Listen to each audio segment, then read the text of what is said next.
in terms of one leader thinking about equality as the main driver, the other leaders talking about the vision of India and therefore how their company contributes and so on. Very, very, let's say, evolved heads on young shoulders yesterday. And after that, of course, we had the economist panel, which was again very interesting, though it seemed more that the economists themselves were enjoying than the audience so much, because it went on for some more time. And after that, lastly, after it all ended actually, post-dinner, there was a very interesting session of music play, which most of you missed, because of course it was a long day, but it was on chakras and how the body chakras, each raga actually relates to a chakra, and they actually played the flute. Rupa Kulkarni is a very well-known artist who trained under Pandit Hari Prasad Chaurasia, under Maihar Gharana. So this was very interesting, but I do not grudge the audience. They were all very tired after the long day and so much of intellectualism you got. So today we have again a very, very distinguished setup for you. We will begin with Mr. Damodaran's address, followed by a Q&A with Mr. Tonse. And as all of you know, in corporate governance, there is nobody else who can command the kind of respect and the voice that Mr. Damodaran brings. I remember 2 years back, we had an address by him to our board, which was a virtual address. Yet in that address, all of us were so impressed that here is the breadth of the thinking, the depth of the thinking which he brings to the table. And we were just talking outside just before this begins. And I asked him, do you see this movement forward in corporate governance? And he said, yes, the movement is forward. It should be faster.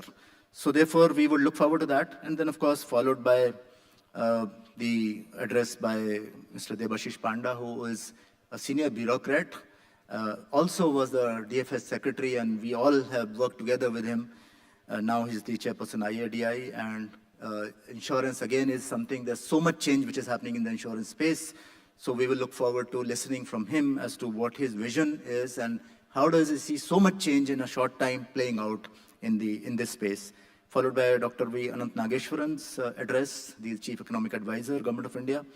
And of course, then the sub-panels, details of which will be given on investors, on artificial intelligence, on Viksit Bharat, and empowering India's middle class. There is this concept that while the top is doing really well in India, the bottom is taken care of by so many government schemes and handouts, but the middle class, which is not the affluent class, but below that class, which is a very large segment, possibly is getting a raw deal on both sides. And therefore, how do we empower those and how do we make sure that they don't lose out in our quest for Viksit Bharat and growth? It has to be an inclusive, all-pervasive growth. So that will be a panel. And of course, in the end, hopefully, all of us will have some takeaways from all these panels. This is a continuing journey, as you know, this is the 11th edition. Every time we try to bring something new, something different, like the young panel this time. And one topic which I think we missed this time is the climate issue. I think we could have had some discussion on that as well, because this is such a topical topic, and looking at the AQI in Delhi with 494 yesterday, highest in the world. So I think this is a topic which has to be repeated every time, but surely we will have more occasions, more times when this would be there. So all the best to all the participants and to all the audience, and we look forward to a very riveting and interesting day. Thank you.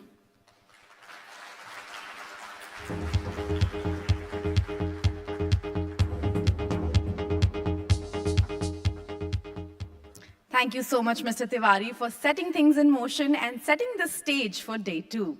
Now, as we proceed, it's time for our keynote address. But before that, I want to ask our audiences to share your thoughts on social media. Do use the hashtag SBI Conclave. Now, moving on, I would want to invite Mr. Vinay Tonse, Managing Director, SBI, to introduce a very special speaker, Mr. M. Damodaran. Mr. Tonse, please get on the stage, and please a huge round of applause for Mr. Tonse here.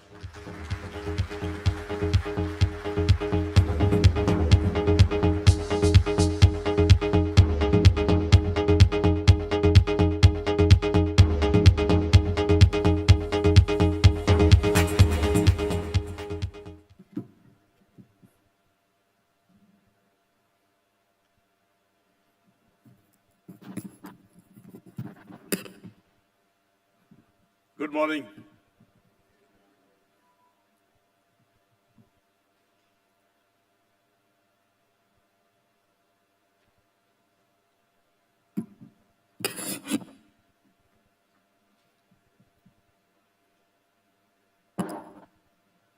Holding a mirror to the sun. Have you heard this phrase? This is exactly what I'm trying to do now. Chairman State Bank of India, respected Shri Damodaran, all the directors on the board, my fellow MDs, and all the distinguished guests we have. Thank you very much for coming in a little early this day. Now about Mr. Damodaran. Hardly anyone has passed through the financial services sector or the banking industry in India who has not heard of Mr. Damodaran. And we have him with us today. First of all, thank you very much, sir, for coming in and gracing this occasion for us. Vitil Damodaran. He was born in Palakkad district, Kerala, May 1947, just before the independence. And he has been a part of, I think, the greater part of the movement which we have seen, greater part of the reforms that we have seen from the early 90s onwards. He attended Campion High School, Tiruchirappalli, and later completed his pre-university at the Loyola College, Chennai. Now comes an interesting bit.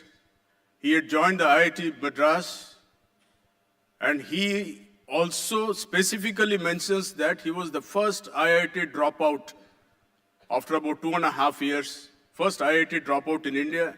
Then he did his graduation in economics from the University of Madras, and then graduation in law from the University of Delhi.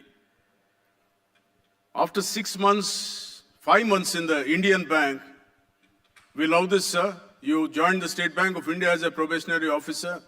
6 months you were with us. You spent a few months at Nellore Town branch, and also after that the Thrissur branch in now Kerala Circle, what we call.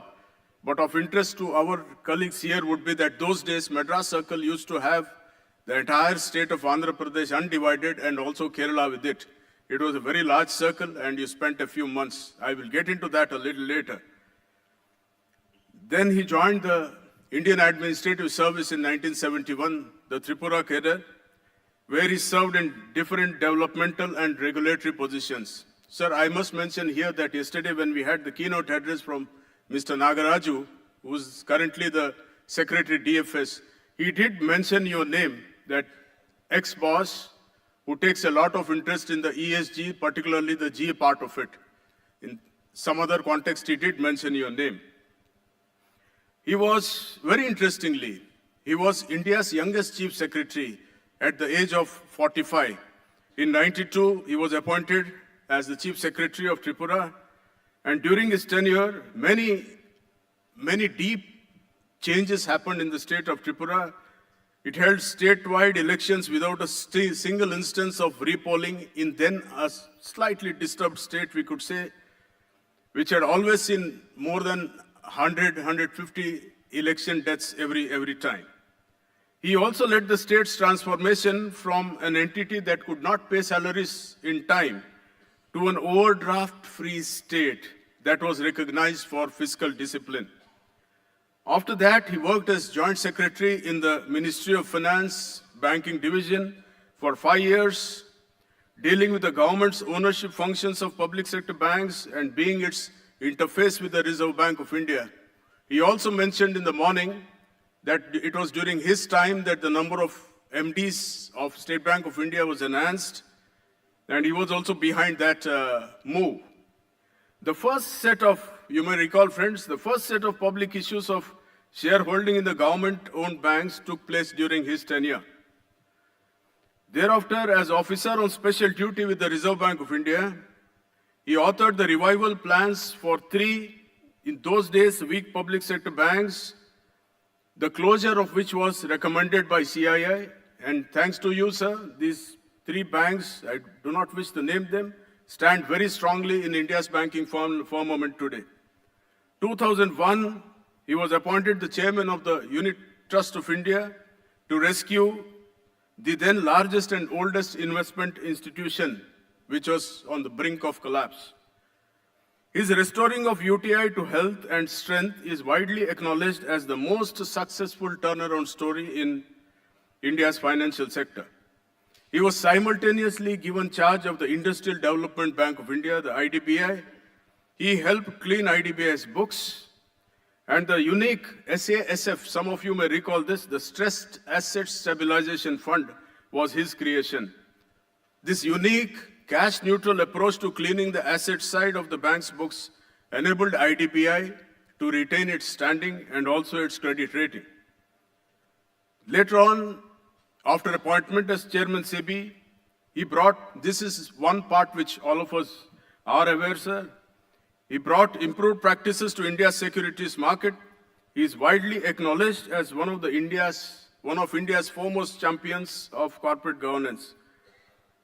Today, the concept of QIP, all of us are familiar with, but then he had introduced this QIP concept, a new instrument for follow-on offerings in the Indian market. During his tenure at SEBI, he was also elected chairman of the IOSCO, the International Organization of Securities Commissions of the 80-member Emerging Markets Committee. He was in that position for 2 years, and in 2007, again some of us will recall, he organized for the first time in India the annual conference of security market regulators. This conference is even now spoken of as one of the best annual conferences that IOSCO had organized. After successful stints at UTI, IDBI, and SEBI, he has now set up the Excellence Enablers Private Limited, which is known for its corporate governance insights, and it also works as a board advisory consultancy firm. His pioneering role in promoting corporate governance in India invests this company with an experience-based leadership role in corporate governance advisory work. He is also the founder chairman of the Indian Institute of Management, Trichy, and the chairman and one of the promoters of Global Healthcare Private Systems Private Limited, a unique approach for providing quality health care in rural areas where it is most needed. I can go on, friends, but I think I must stop here. Sir, all of us are very eager to get your insights through a keynote address. Thank you very much.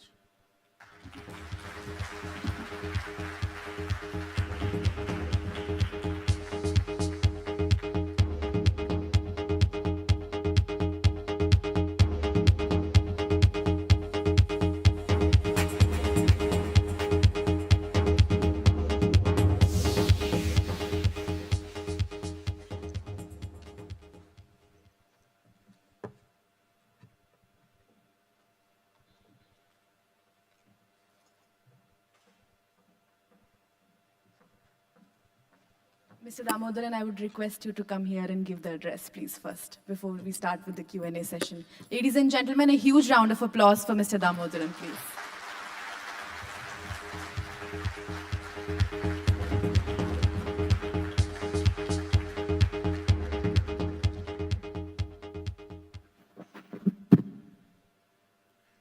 Good morning, friends.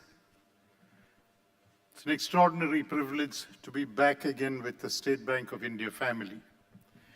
I've always considered myself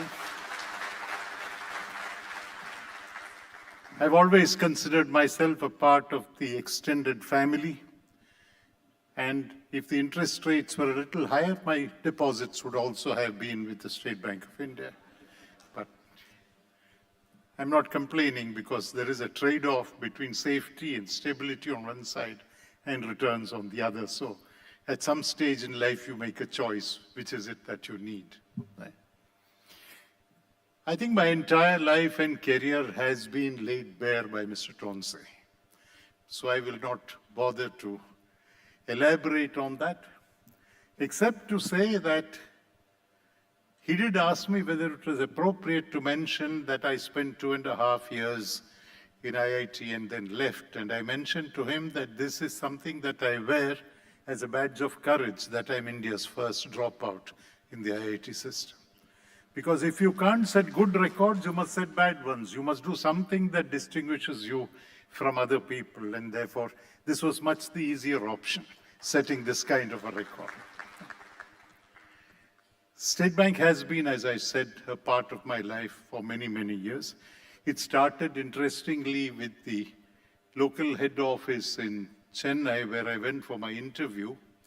And there was a problem with the lift.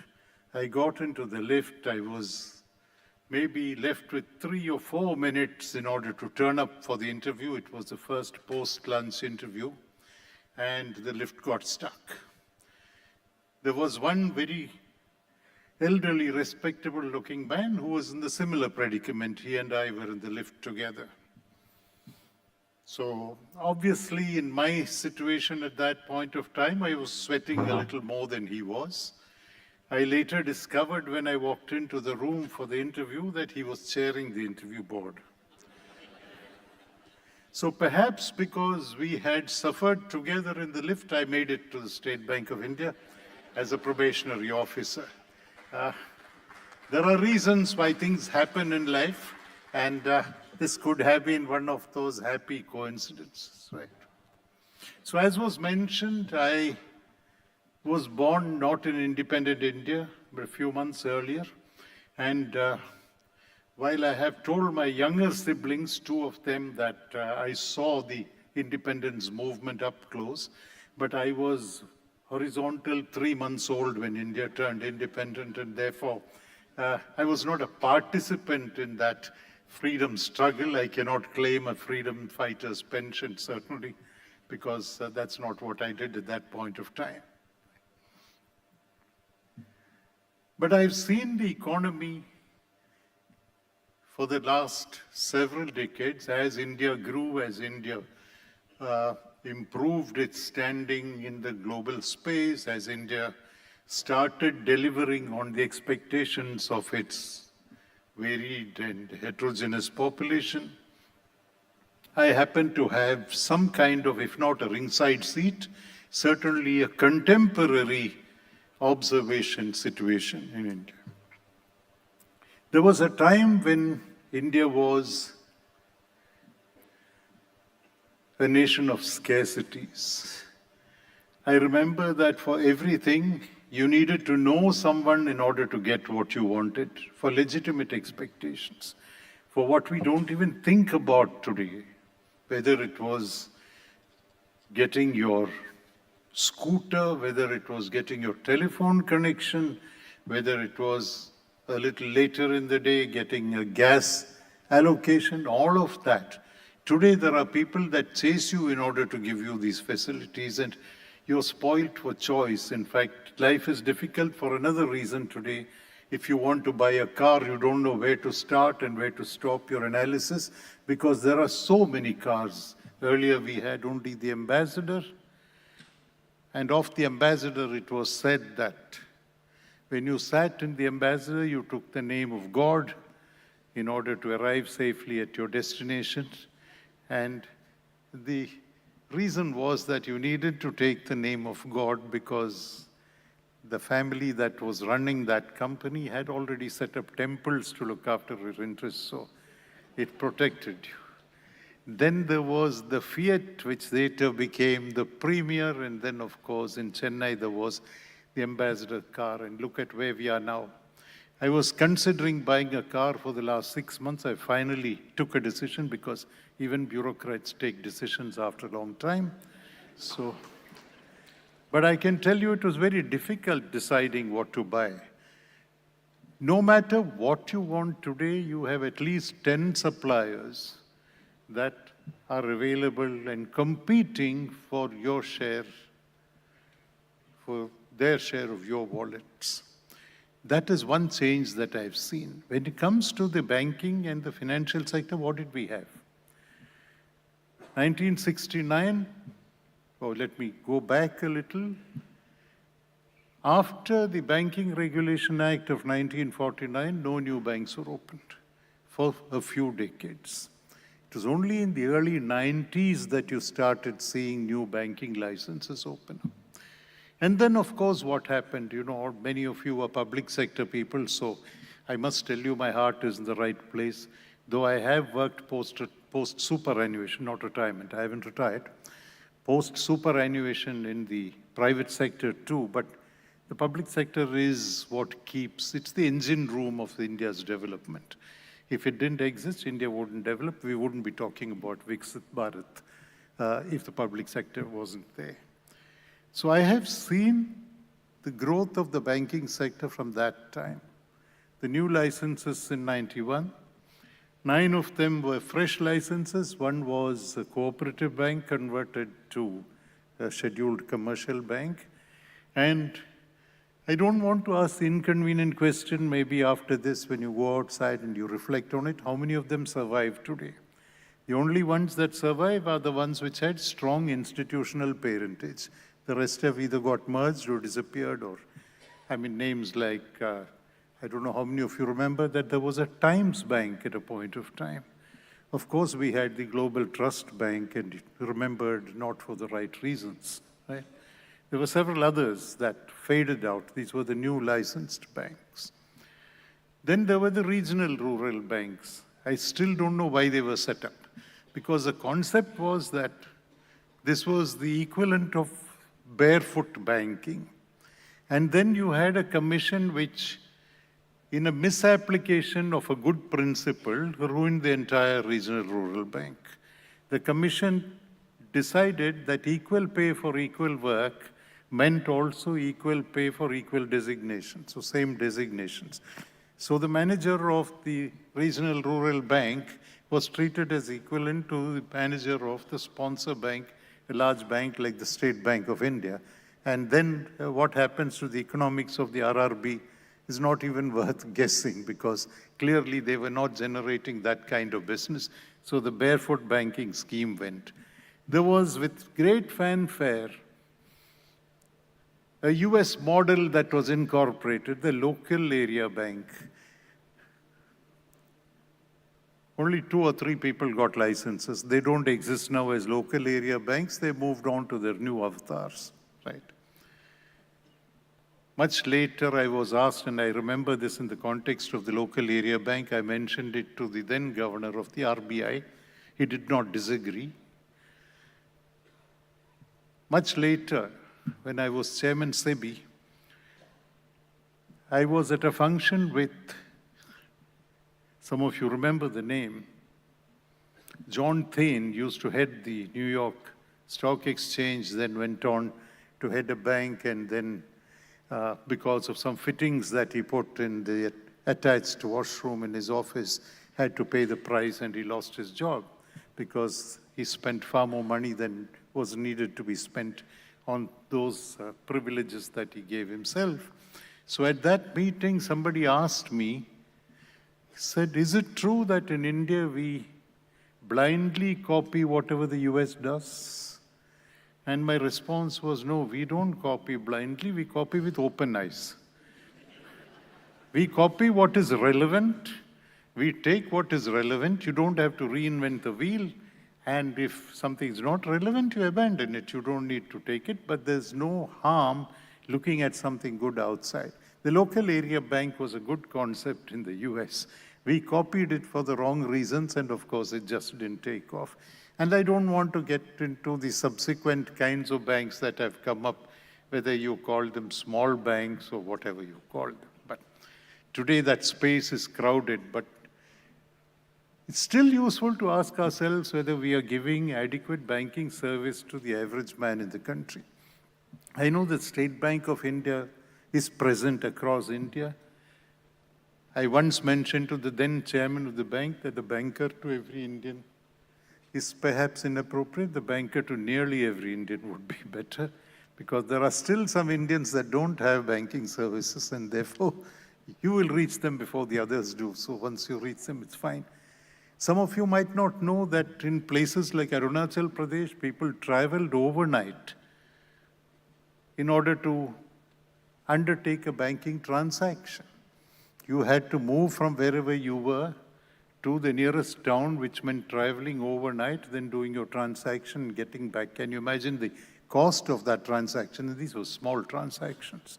So just look at the value of the transaction and the cost involved.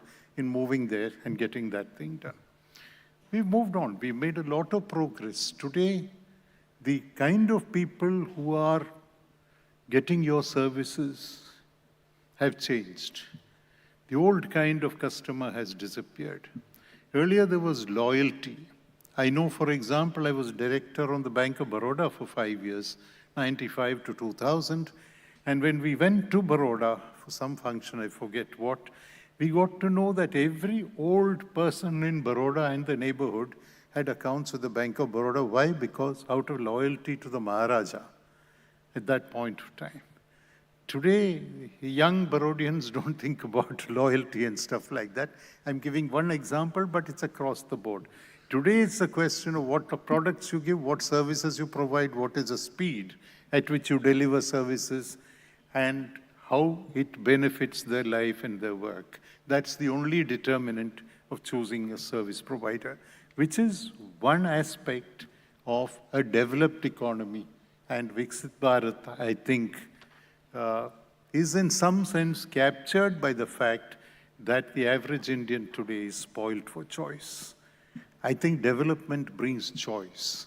And therefore, if you have choice and you don't know how to choose, and that is your problem, it was not the kind of problem that we saw when we were growing up. If you look at the capital markets, for example, where were we? Before 1988, we had a gentleman, no lady held that position, unfortunately, maybe things would have been better. We had a gentleman called the controller of capital issues. So those that wanted to raise money in the market went and met that gentleman. And if he thought your proposal was good, you got the green signal, otherwise bad luck. So beauty lay in the eyes of the beholder, in the eyes of the controller of capital issues. If he thought yours was a good proposal, you got through, otherwise bad luck, go and try something else. Then in 88, you had a non-statutory SEBI, and then in 92, you had SEBI having a statutory shape. And for that, we must thank some of those who took liberties with the financial sector and nearly brought the system to grief and therefore needed a strong statutory response, which is why SEBI was created as a statutory institution. There's an old saying that I learned many years ago, which is, no man is entirely useless. The worst of them can serve as a horrible example, right? And some of that, those that took liberties with our financial systems, the State Bank also did suffer in the process. Some of those people actually helped create a statutory organization called SEBI. Today, perhaps we're sung to the other end of the spectrum where every day you wake up and run into a new regulation and you wonder whether it was necessary at all. Can we not live with some regulation for a longer period? Continuity, certainty, and clarity are the most important aspects of law, and we seem to have forgotten that along the way. What we also now need to do is to address the basics. If you want to be a developed society, we need to address basics. India has taken up skill development far too late. We had small pittances that were set apart for skill development.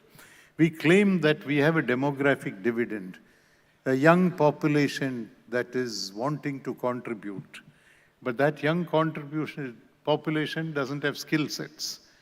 The latest, last year's economic survey said that 50% of those that come out of engineering colleges don't know engineering, they're not fit to be employed. Many of the large companies actually teach them engineering after they've graduated and got a job. So we need to see that you get more skilled people, allocate more money for that. And the reason I'm saying this here to this forum is that many of you are economists, and I think it's important that this subject gets far more priority than it has got so far. How do you skill India? Otherwise, this is not a demographic dividend. It's not a dividend. It's a millstone around your neck. If you have a large young population full of energy, enthusiasm, excitement, but no employment, that's the missing piece.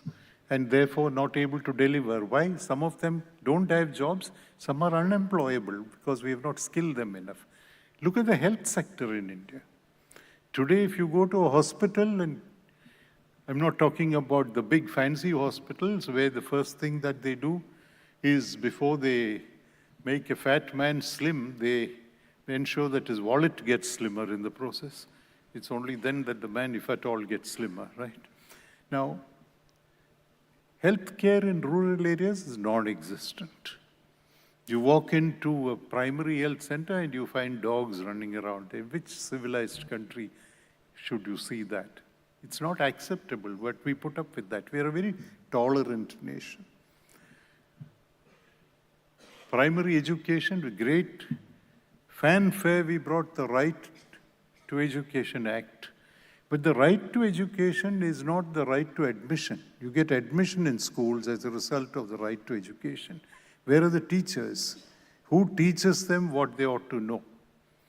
Otherwise, what is education? It's only getting it into a school.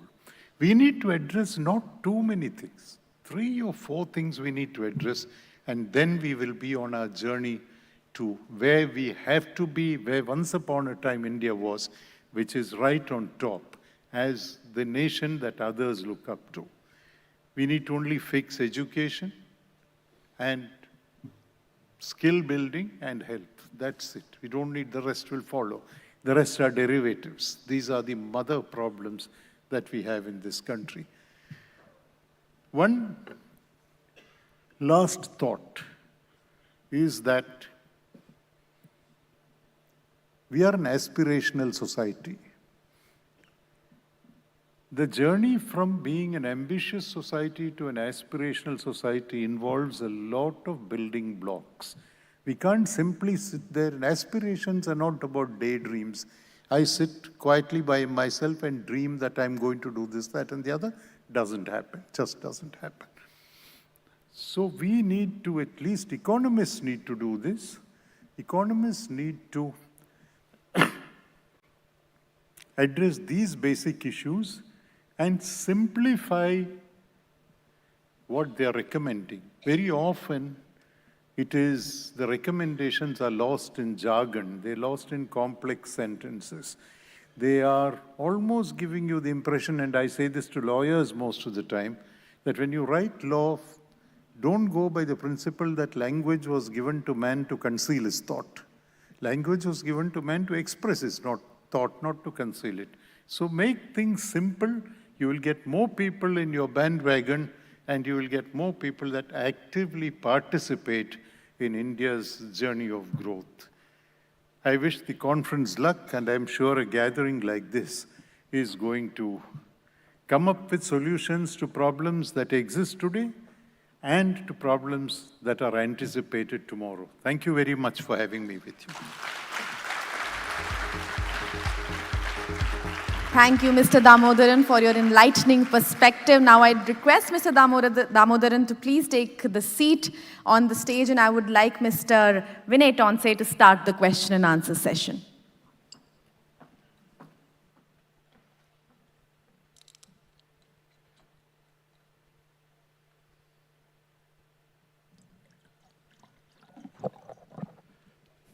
Damodaran sir, thank you very much. That was, I think basically we come to know, because we have, some of us have not had the privilege of seeing you and listening to you in person. I think today we have it, and the simplicity which comes out is, that has been the hallmark which we have all heard.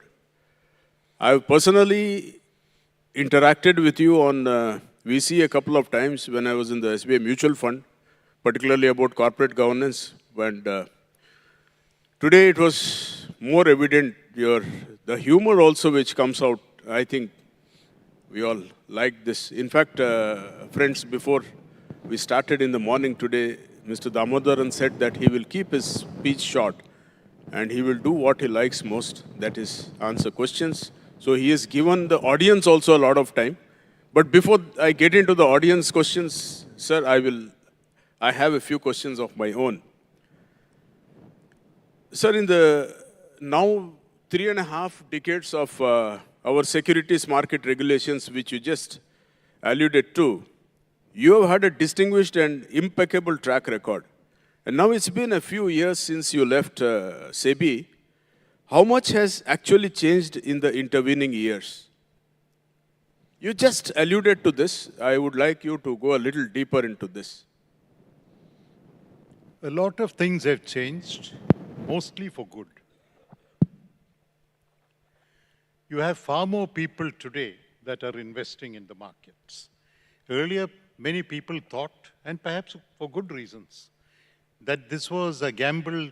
There was talk about the securities market being a casino, especially the equities market, that you were gambling, you didn't know what you were getting into, and it was a place where intelligent people should not enter into and stay away.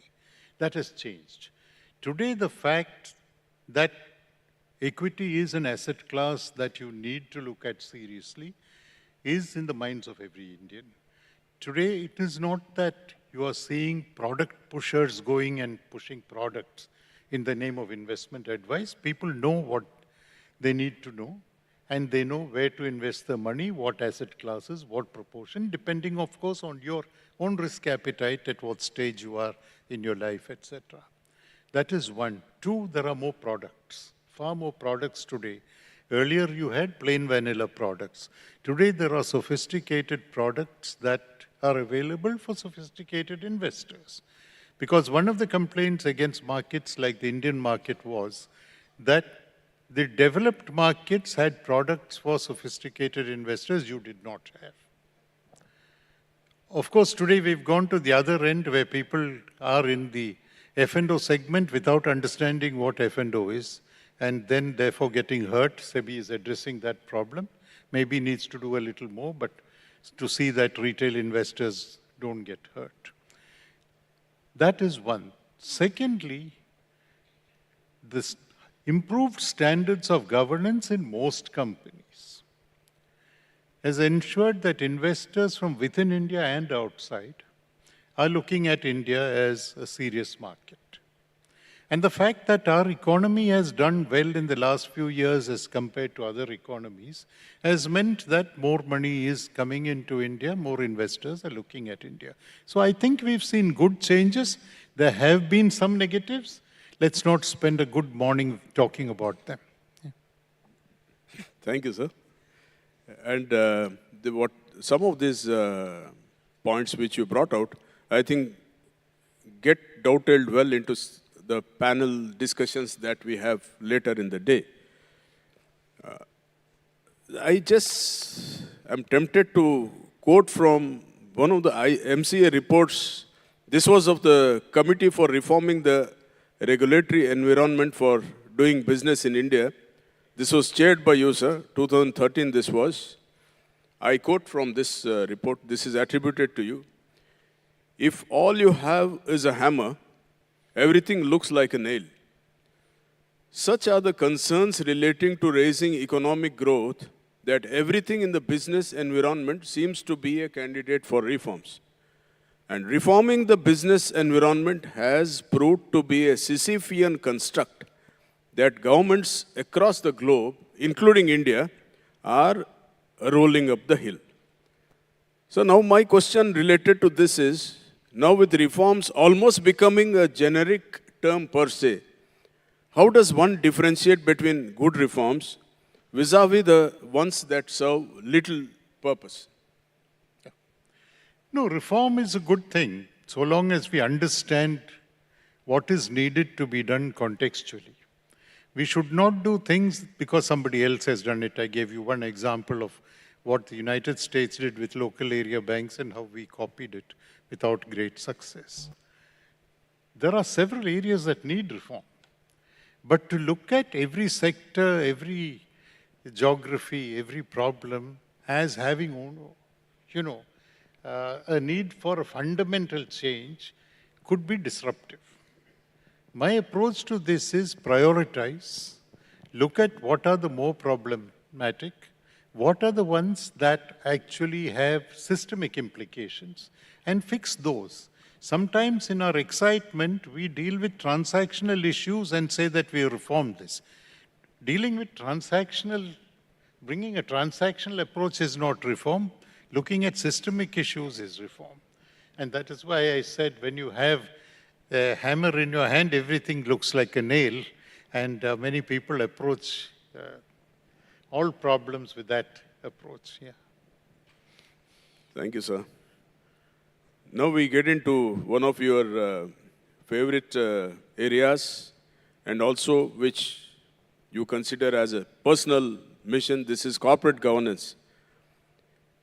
I wonder if it has actually become a buzzword in business ethics today, or actually getting ingrained in corporate, in the corporate sector.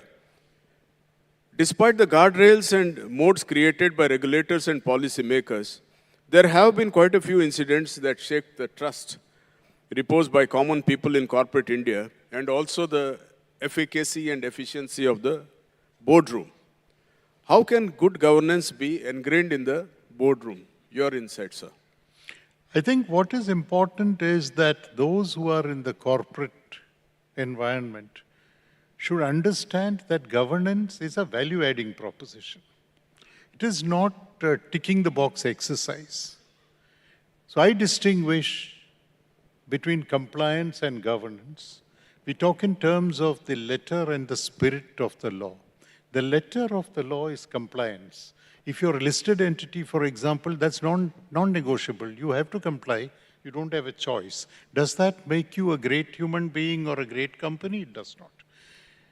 Governance is what you do because you believe it's the right thing to do. I used to play many years ago when I thought I was intelligent, I used to play a good game of chess, and therefore I give the analogy of chess here. Compliance is playing black pieces. The regulator makes the first move and you're responding or reacting to that. Governance is playing white pieces. You're making that move because you think it's the right move to make, not because somebody else has made a move. If you look at it through that lens, and increasingly many promoters, many people that have set up businesses are seeing value in doing things right because companies are for the long term. Individuals will come and go. And if a company is to be around for many years, decades, centuries, you need to have the basics of governance. Sometimes people ask, if you have good corporate governance, does that make you a successful company? No, it doesn't. It's a necessary condition, not a sufficient condition. You need products, you need markets, you need several other things to be successful. But without this, you won't be around for a long time. And we've any number of examples of companies which did very well and folded up. Just to give one example, you alluded to when I was born. I grew up at an age when we used to consult dictionaries and not Google. Now, I don't know whether young India sees dictionaries any longer, but we grew up on dictionaries. And the example I give is, you just take two words, greed and grief. They're only few pages away in the dictionary. If you hit greed and turn a few pages, you'll come to grief. This is essentially why you need good governance. So simply said, sir. So this analogy of chess actually, it's really good. I had never thought of these in this particular sense. Playing the black pieces is compliance, which yes. is reactive, and corporate governance, which comes on its own, is playing the white pieces. Thank you very much for that. So just continuing on this, how do we make the boards more diverse and ensure independence in letter and true spirit, infuse unbiased perspectives while also actively participate in the healthy functioning of a company? I was asked this question 2 days ago in a slightly different form. What should governments and regulators do to improve the functioning of boards? My answer was simple. It might shock you. I said they should stay away. That is what they should do, right? When you have boards which are tasked to do a certain job, and I'll get to that in 30 seconds, leave them to do that. Now, you look at bank boards, for example. You select good people. I'm a lawyer by training, therefore I follow this principle of rebuttable presumption. I assume people are good unless it's proved otherwise. so I'm making that presumption.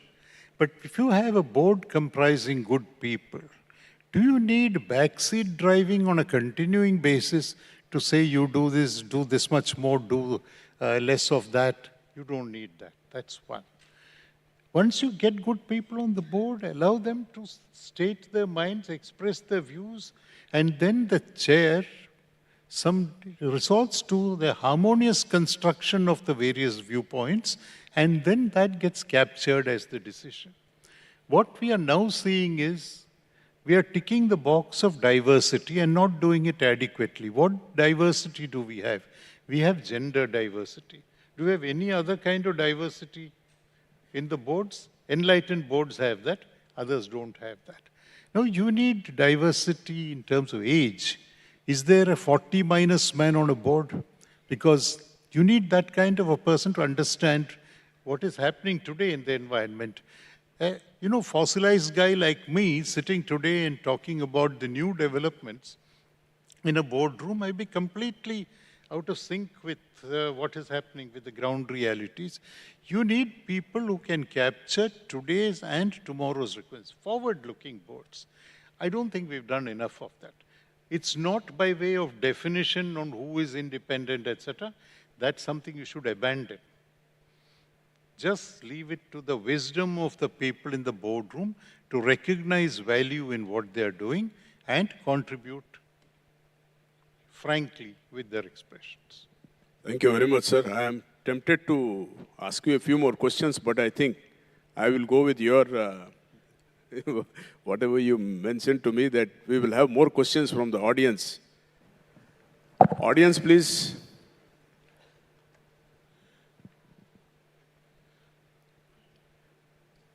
Mr. Damodaran has already mentioned that this is what he likes best.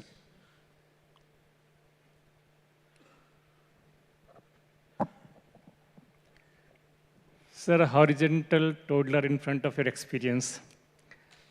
I want to understand that in our journey of Viksit Bharat, we have one set of companies driven by the promoters. We have another set of companies driven by BlackRocks, things like that. So how do you see these two coexisting, and which would play a dominant role? Shall I repeat, sir? Sir, what I'm trying to understand that now a lot of companies are owned by non-promoters like BlackRock, sovereign wealth fund, things like that. And on the other hand, we have companies promoted by individual promoters. So which particular category would play a dominant role in the coming days? Non-promoters like sovereign wealth funds, etc., own companies today, and promoters. What is the final part? Sir, which would play a dominant role in the Viksit Bharat? Which would play a dominant role in Viksit Bharat? Well, I think everybody ought to play a dominant role in Viksit Bharat.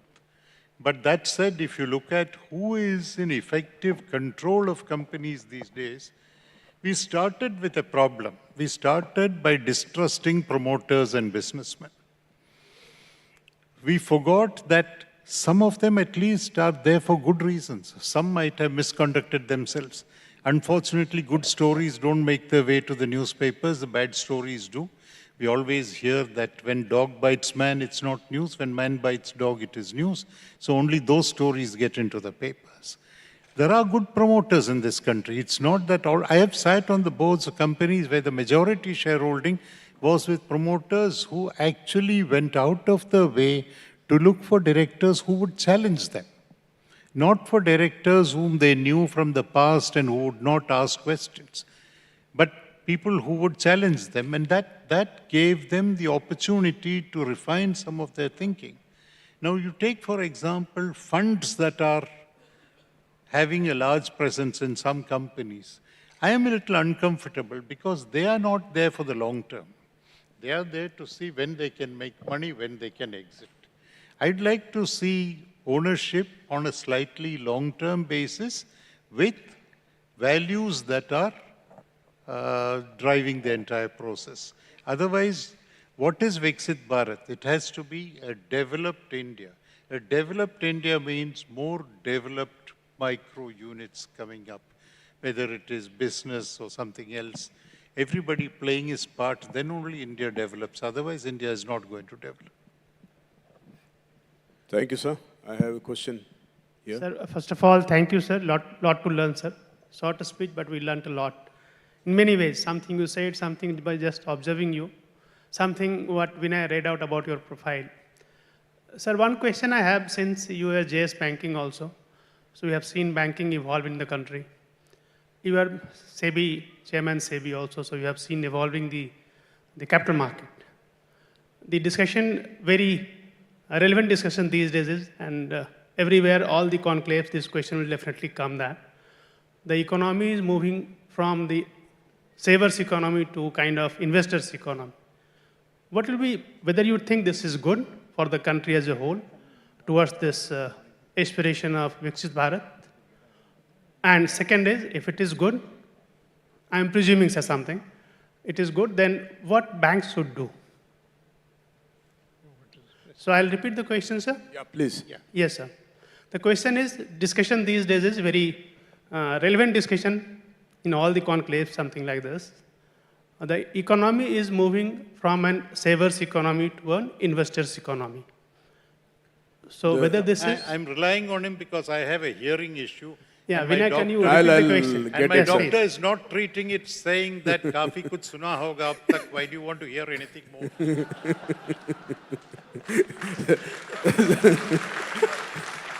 So, the gist of the question was whether we as an economy are moving from savers economy to an investors economy. Yes, I think we are seeing more investment. We are certainly seeing more investors. But I would like to see more, not that because I headed a mutual fund once upon a time. I would like to see first-time investors using the mutual fund route. Because the benefits of diversification, the benefits of research are not available to a first-time investor coming into a market. And if there is, bad news spreads quickly. Why hasn't the market grown and had enough retail investors? Because every time something went wrong, everybody said, no, dangerous place. Let's not go there. Let's keep money in the bank. I remember a former chairman of the State Bank of India telling me that if he put up boards outside every branch saying deposits are no longer welcome, people will still come and deposit money.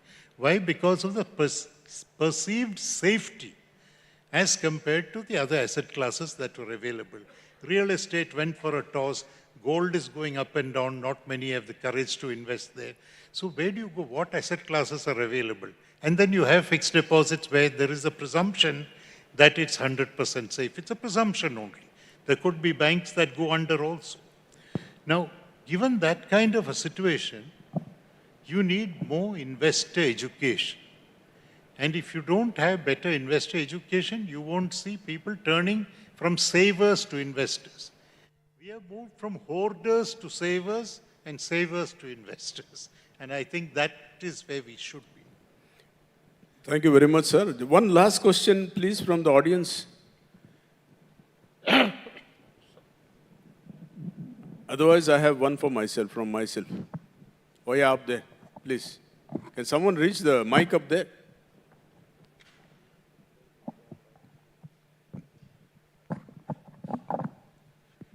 Yeah, good morning, sir. So you briefly touched upon the education system when in your keynote address that education system needs to be set right. So what are your deeper views on that? What are the deeper? Views on that how it can be set right. Sir, you mentioned about getting back to the basics and a few things that need to be sort of repaired. Yes. One of that was the education system. Yes. So he's asking any deeper views on that. I think the one thing we need to focus is on teachers' training. Look at the quality of teachers available at the primary school level. Many of them have not been educated themselves. What will they teach? And then you have schools where there are not enough teachers. The same teacher teaching class 5 and class 2, often in the same classroom. Even that is happening in India. I tried once, let me mentioned this. In tribal areas, what happens is that government-appointed teacher often doesn't go to school. So he hires a local 8th standard or 9th standard pass guy, gives him a little money and tells him, you take the classes. Children don't complain because you get midday meals anyway in the school, so education is less important. Everybody is happy, the teacher is happy, he doesn't have to go to the school. That local guy gets a pittance, he is happy because he has a kind of designation. I tried to formalize this at one time because there are some ground realities you can't beat in the short term. So I had a proposal, I said, let's create a position of teaching assistants for people who are 9th and 10th standard pass and in villages, and tell them that you will get regular jobs if you pass your class 12 examination in the course of the next 2-3 years. Otherwise, you'll be thrown out after some time. We took this, at that time there was an entity called the Planning Commission. Thank God it has been abolished. So the Planning Commission, during discussions, looked at my proposal and it lasted 30 seconds, the discussion. They said, no, we can't do this. This is irregular. If a guy is not qualified, how can he go and teach? The fact is nobody was teaching them. I was only trying to formalize what was available and incentivize the persons to study a little more, a little better. It didn't work. So we need better teachers. Without that, you can't have education. No, and it's not just at that level. I'll share something with you. When I was chairman IDBI, in one of our promotion committees, we had the then director of the Indian Institute of Management, Ahmedabad, as a member. So when we had a break, I asked him a question. I said, how many of your professors are world class? How many are, say, the top bracket nationally? And how many are not in either of these categories? He was a very candid, outspoken man. He said, world class, I can't think of any. Nationally on top, maybe 10% of our teachers. And then he told me, let's discuss something else. This is the best institute at that point of time. I set up the IIM Tiruchirappalli, and the biggest problem was finding teachers. We were a little lucky because there were people working overseas who had these homing instincts. They wanted to come back to their hometowns, or there we got some of them, but some of the others didn't have that advantage. So I think that is the real issue. If you don't invest in teachers, adequate number and training, we won't get anywhere. Thank you very much, sir. I think that deserves a huge round of applause. Now we have had Mr. Damodar in person. So the takeaways for us in the State Bank of India, reaching out to that last Indian. It's truly an aspiration for us, and believe me, sir, we always, every day, we try doing more and more of this, but we do realize that there are still some pockets which we can reach out to. And then, somewhere or the other, we already are a banker to every Indian, maybe through the digital modes or through the payment systems or otherwise. And another learning for us is we will definitely play the white pieces more on the chessboard. Thank you, sir. Thank you, Mr. Damodaran and Mr. Tonse. Now I would like to invite Mr. C.S. Sethi, Chairperson SBI, on the stage to facilitate our speaker with a memento and a green certificate. Ladies and gentlemen, huge round of applause for Mr. Damodaran.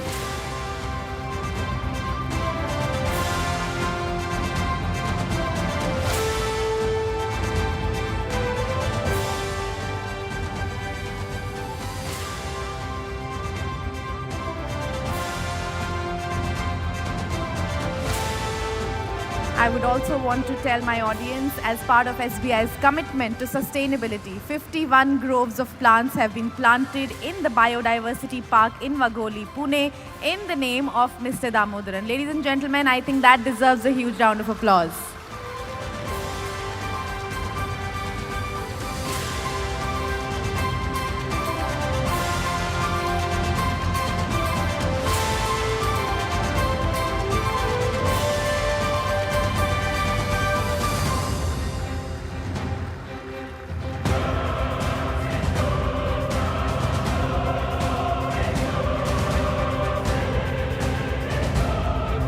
Thank you, Mr. Damodaran, Mr. Sethi, and Mr. Tonse for being on the stage. Thank you so much.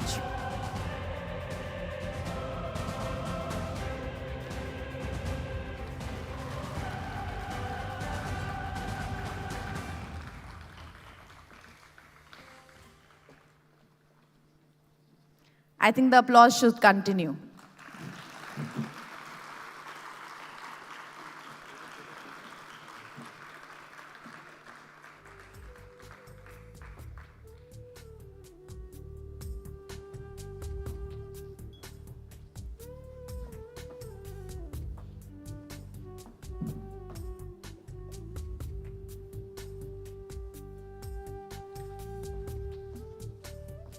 Well, moving on now.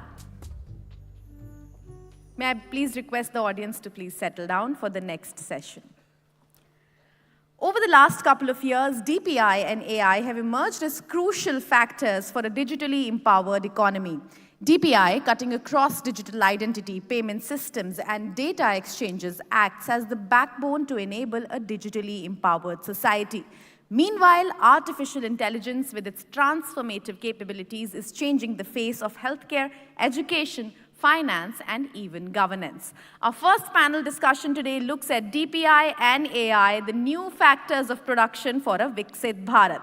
Let me now introduce our esteemed panelists. Ladies and gentlemen, with a huge round of applause, please welcome Mr. Dilip Asbe, MD and CEO, NPCI, Mr. Amit Agarwal, CEO, UIDAI, T. Koshi, MD and CEO, ONDC, Mr. Sumit Borar, Head AI and ML GPay, Mr. Yashoraj Tyagi, CEO, Kashi, Mr. Deep Narayan Mukherjee, Partner, Risk Management and Data Science, BCG, Mr. Nitin Chugh, DMD and Head, Digital Banking at SBI. Also, please put your hands together to welcome the wonderful Ms. Ritu Singh from CNBC TV 18 to moderate the panel. Ladies and gentlemen, a huge round of applause for all the panelists and Ritu Singh.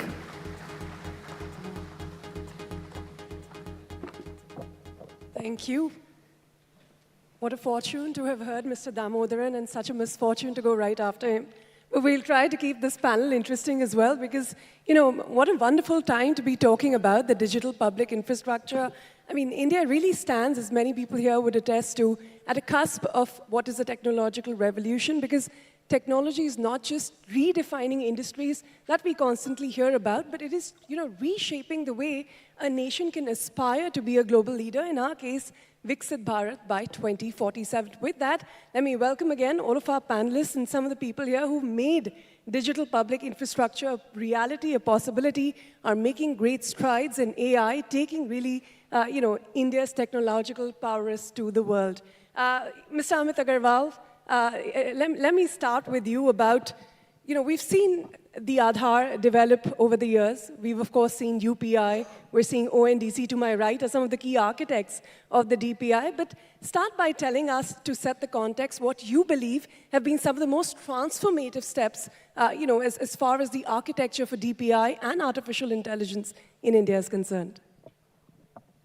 Thank you, Ritu. And so, yeah, I mean, DPI and, of course, is now common usage. But back then, the term was not there. And there was only an idea. And the idea was a unique ID. And the term came much later. And I keep, in UIDI, I find my team also using the term foundational ID. And I realize that there is precious little understanding of what exactly a foundational ID means. And basically, a foundational ID is one ID for every citizen and one ID for every use case. And therefore, it is inherently minimal, inherently limited. And how do you design something like that, which will work for everything, but at the same time, not be customized for everything? And then, of course, it's also privacy preserving and other things. So yeah, architecture, as you mentioned, the design and the architecture is the heart of it. And one basic thing about the topic, as I was reflecting on the background note you'd shared with all of us at the panel, and maybe with those in the audience, that yes, it's true that both DPI and AI are factors of production, and in their impact, they can increase productivity, efficiency, all of those things. But in one fundamental way, they are different. And they're different by design, in the sense that DPI was always intended to be inclusive. DPI was India's unique way, the Indian state's unique and consistent way of saying that instead of digital divide, I shall have a policy stance where I will ensure that the benefits accrue equally to all. So it was population scale, it was inclusive. Now here is, once that is a technology, for what does it mean for businesses? What it means for businesses is whatever fruits will accrue out of a DPI will be equally available. If Dilip and his team are doing something in NPCI, they will worry about making sure every bank benefits, every NBFC benefits, every payment aggregator benefits. AI is not the same. AI is potentially disruptive. On the one hand, it's on the deposit side, it can be hyper-personalization. On the credit side, if you create a underwriting engine which gives you a huge competitive edge, a business entity that onboards it and a business entity that does not, there could be disruptive effects, and that is something people need to consider. For those of us who are in the policy game of trying to ensure an equal level playing field for all, inclusivity at scale, yes.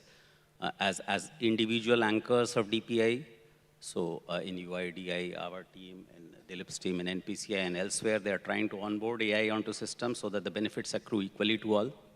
For the larger ecosystem, government has got the India AI mission, the 7-pillared thing, which is open not just to government entities, equally to individual banks and everybody. It too has everything to offer.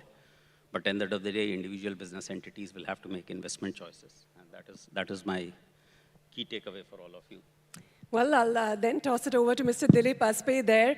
What to your mind has been the most transformative impact of DPI as someone who's built UPI, the hero of India's payment story, now going global?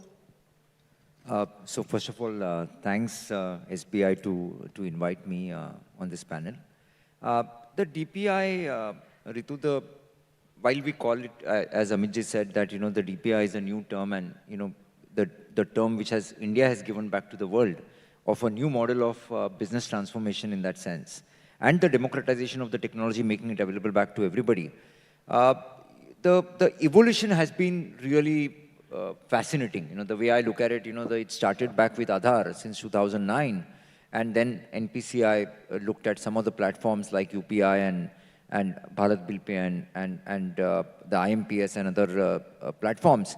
I think the whole journey has been an evolution, right? When UPI was started, 2016, and UPI right now is fairly different. And at least from an NPCI standpoint, NPCI, banks, fintechs work together to create a vibrant ecosystem. And under the guidance of the RBI and the government, we have been able to evolve. I think that's a great story till now. Goes without saying that now the AI battle worries, and it has a positive and the negative impact both. It's not that India has not seen the technology battles. India has seen large technology battles moving back from proprietary hardware to the open hardware, proprietary software to the open source software. But I think this AI battle is a little bit different than what we have seen before. When you look at it, has a proprietary hardware again coming back in terms of GPUs now. So hoping that the software will try to overtake and come back to the commodity hardware. The AI in terms of GPT and other things, there are large techs which are taking the lead. Again, there is an open sourcing concept in AI, but I believe that most of the models which look at a subscription-driven or a closed-loop models in that sense. But I think we'll have to see how the story evolves. We at NPCI use AI big time. We have a large AI practice. Look at it for the fraud risk management and those kind of things. Looking at AML, mules, and those kind of things again. But I think it's fairly nascent stage from an India perspective. I think India will build its capability on AI, GPTs, and other things. But don't you think, thanks to some of the technology that we built, this DPI, on which a lot of businesses have been built on top of, hasn't this changed the narrative as far as India is concerned globally, as not just an adopter of technology, but an importer of technology as well? I think, Amit just spoke about it a bit. I think this whole Prime Minister's vision of Jam Trinity kind of created a base infrastructure for us, right? And looking at that Jam Trinity, then India has created one more infrastructure layer, right? Which is the Aadhaar, UPI, and ONDC, and some of the others, right? And which is where again, I believe that, it will further give a way to financial services as a whole. And I think this model is fairly unique in the world. And I think the world is also fascinated about how India is quickly able to build technologies. And I think some of the countries are now looking at utilizing our stack, whether it's Aadhaar payments or some of the other systems which we have built. And I think the world is now thinking that instead of looking at a closed loop systems, right, creating a interoperable platforms, what India has prepared, maybe we'll give them an advantage in that sense. So I think the world is looking at it, but obviously, while we keep on focusing on what world would need, India has still large penetration pending, and I think that should be our focus from an inward-looking standpoint. Well, 300 million unique users and counting. 400 million. 400 now. 400 million unique users of UPI. But let's talk about ONDC. Now you have, 14 million transactions as of October, which is a 200% jump from the same period last year. How many sellers and service providers do you now have registered on the platform? And just for the benefit of the audience, very briefly, let's say I'm a small retailer, a seller who's on the ONDC network. What are the services that I can avail of today? What is the sort of transformative power that the DPI of ONDC brings in my life? Thank you. Among all the people sitting here, I'm the youngest kid in town, not by age, but by heading the youngest DPI that India has produced. Compared to, we just started, as you said, last year, and we made it available to the public at large in Bangalore city only in 2023 January. And last year, this time, we did 4 million transactions. This year, we did 14 million transactions. So it is 3.5 times growth, but still we are very, very small. What is the idea of ONDC? We're building on what Aadhaar, giving an ID to everybody. UPI made payment smooth. Now, what are we saying? That we are making commerce democratic.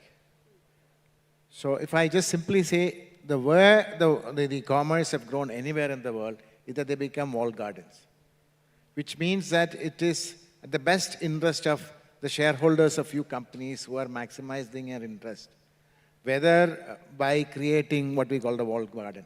If I give an example for the physical infrastructure, when East India Company was here, they set up the first rail track, but that they meant to maximize their interest. It was not a public infrastructure. When India became independent, we said, hey, this has to be a public infrastructure on which we need to let the business and the citizen build on it and change the country. So that's exactly what we are doing by ONDC here, is that we are creating the digital roads and rails so that it becomes inclusive both on the sell side and the buy side. If you look at the digital commerce, I'm sitting here, all of us are heavy users. But what's the penetration? Less than 10%. On the buy side. On the sell side, 4-5%. And that too, in each domain, you have some behemoths and becoming bigger and bigger. So the open protocol, which allows you to unbundle, gives everybody an opportunity to be there represented in the market on its own merit, without being restricted with respect to market access, credit, information access, everything being subservient to the intermediary. So that's the whole idea. So if you are a small player and you want to make your product visible, you don't have to go around saying which platform should I become part of it and become the slave of it. You can make your product visible. You will be visible to 1.4 billion consumers who will be brought by the different buying application. I'll just finish it by last sentence. So now buy interfaces is no more 1 or 2. It could be a media company saying that, while you read the content, you can also place an order for some rice. It could be a gaming company who says, while you are playing the game, hey, you want to order for your pizza, you can do that. It could be a banking company who says that, I can help the seller who is doing digital transaction. Yesterday, you heard the finance minister saying about the flow-based lending, which is the most powerful flow-based lending opportunity come from significant amount of digitally traceable transactional information, which is equally powerful collateral. So all this become possible. And that's the kind of big change that You're going to eliminate any intermediaries whatsoever.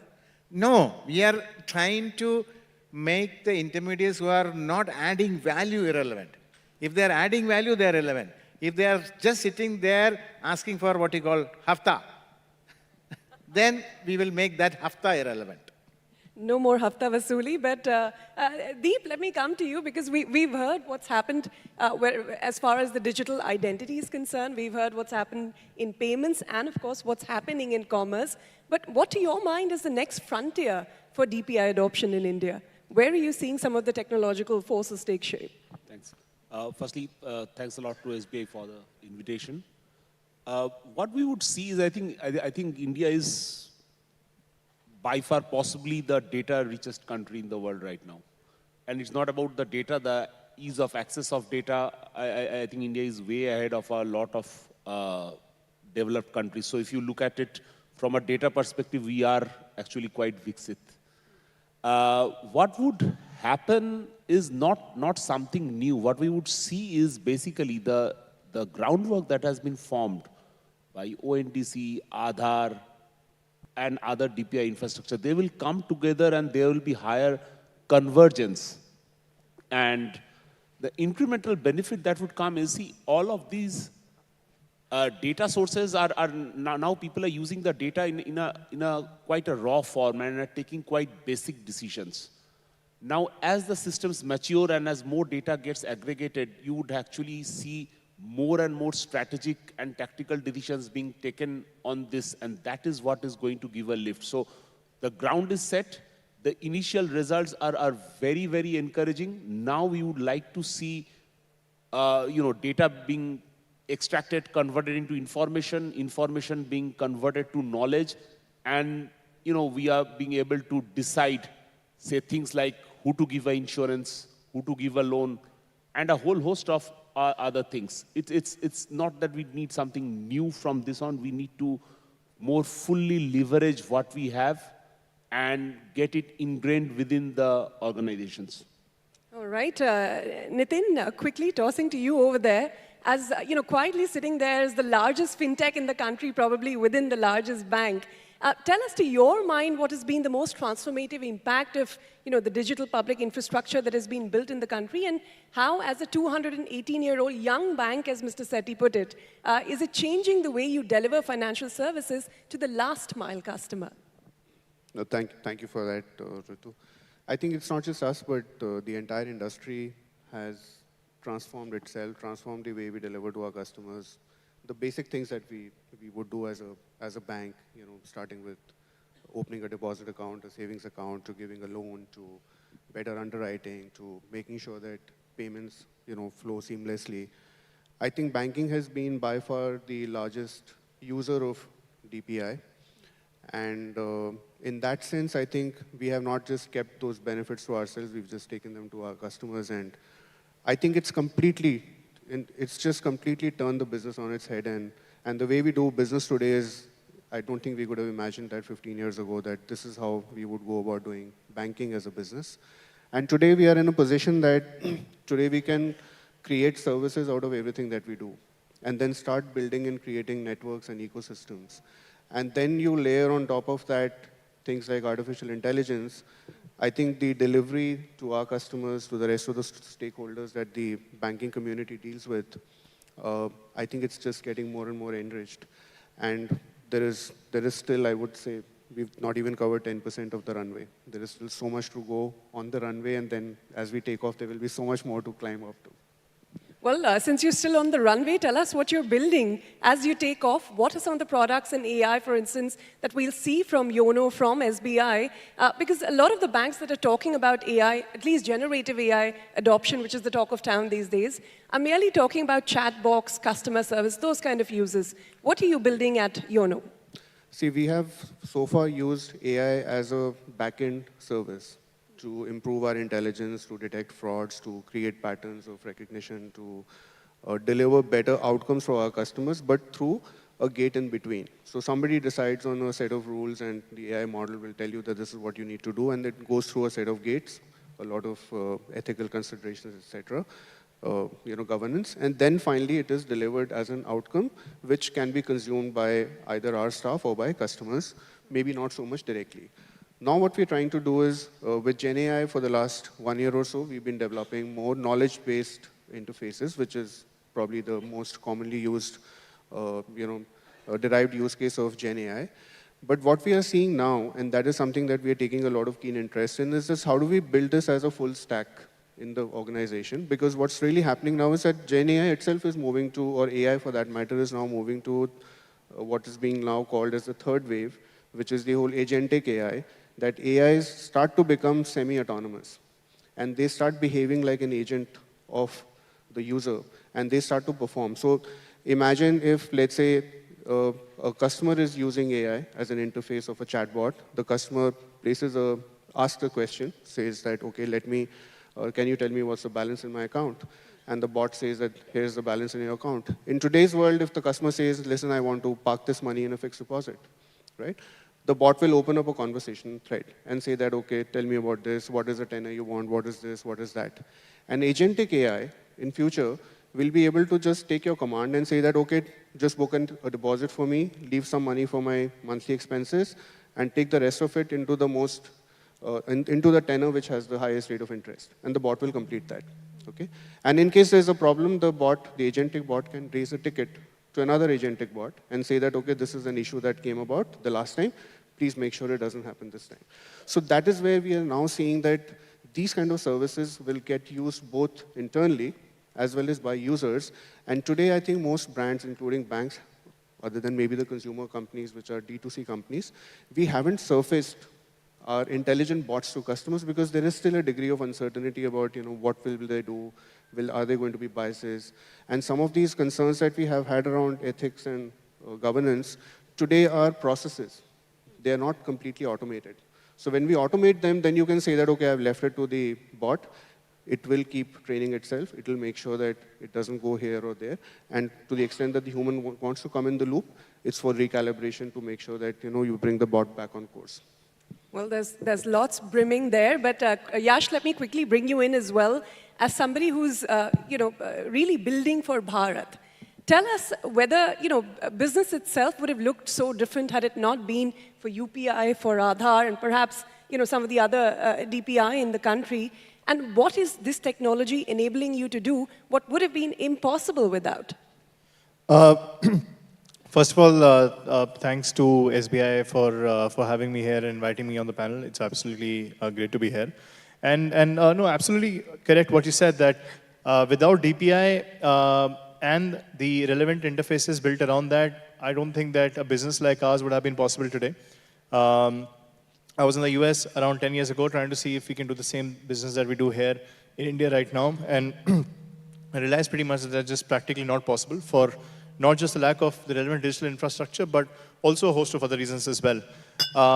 So just for context, what we're really doing is that the question we're trying to answer is that for customers typically who do not get service for credit, insurance, and to a certain degree for investments in the back of the beyond tier 2 and lower demographics, can we really use data generated via digital interfaces and digital footprints generated by these interfaces at large scale to do pattern recognition, create alternative credit scores, and actually extend people credit that might come at fairly affordable rates of interest compared to what these people would be typically borrowing at, which would be your typical money lenders who would informally lend at northwards of 10% a month, and obviously make these folks go into a debt trap.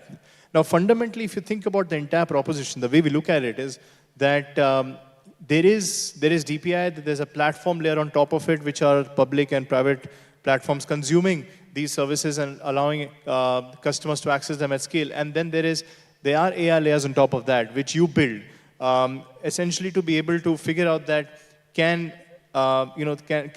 digital footprints generated via these DPI platforms, as well as the access to services provided by these, could be democratized and made possible to be used for customers at scale. Just to give context, 2 years ago, we tried and we built out a journey where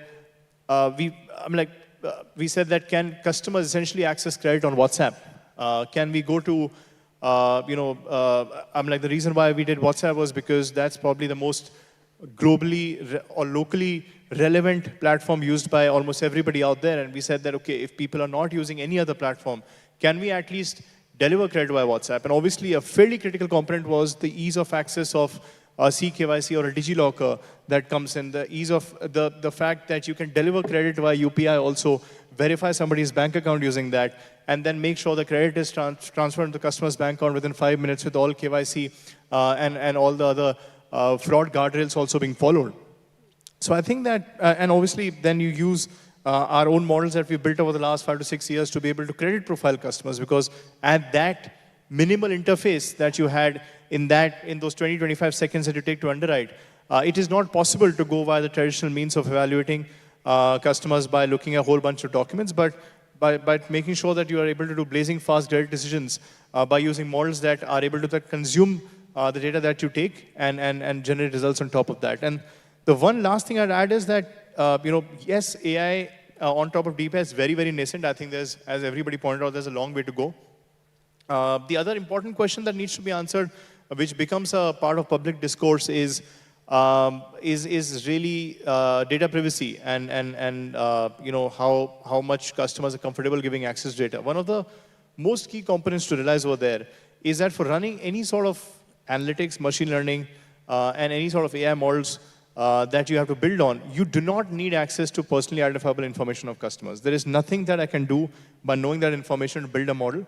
That might be required for KYC, that might be required for user validation, but models typically run on non-PII data. That is, and I think organizations that consume and build AI services should really understand it and build it like that how do you keep PII completely out of the entire mix of modeling, entire mix of data transmission, so that there's a lot more trust in customers, there's a lot more trust within your own organization as well, and there is very, very limited possibilities of customer information being shared across platforms that you'd not want them to be shared. That's pretty much it. Thank you. Well, yes, as we scale digital financial services, I think, yes, data privacy, security, that is a big challenge that we'll tackle and we'll get to in just a bit on this panel. But Sumit, as one of the biggest, I would say, beneficiaries from a business point of view of the DPI that is sitting on our right side, the UPI guardrails that you've built your business on, tell us how you're using AI to further that and what innovations you've built on top of this DPI and what more you'd like to see. I know the regulators on the panel, but from a business point of view, what would make it easier for you to grow? Thank you, Ritu. First of all, I'd like to thank the SBI for inviting me here. DPI really has transformed right now the nation, right?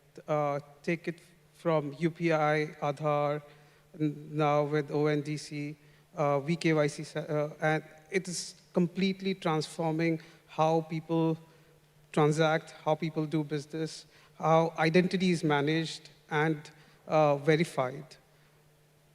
I was reading this interesting report by the G20 that said the transformation that India is going through on financial inclusion, without DPI, it would have taken almost 47 years, what it's taken only 6 years. So we clearly are seeing a huge, huge impact of DPI.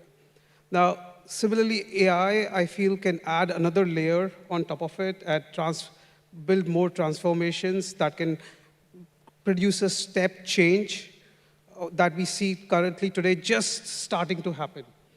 GPay, for example, we started with transactions. Now we have enabled transactions, first P2P, over from people to people, now people to merchants, and now taking a step forward to introduce financial services on top of it.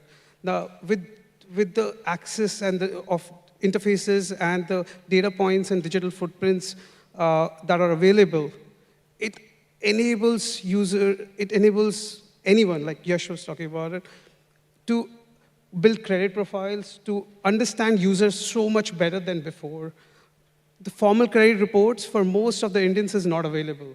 Like most of the Indians have not taken a credit before, hence they have no entry on a credit report. Like only 16% or 18% of the people have credit reports. Now, so how does most of the people access credit? I will go to my friend, I'll go to my relative, ask for credit, or worst case, I'll go to a money shop, loan provider, and get like a really start falling into debt traps. And this is where access to this data really helps, where you could start enabling services on top of it.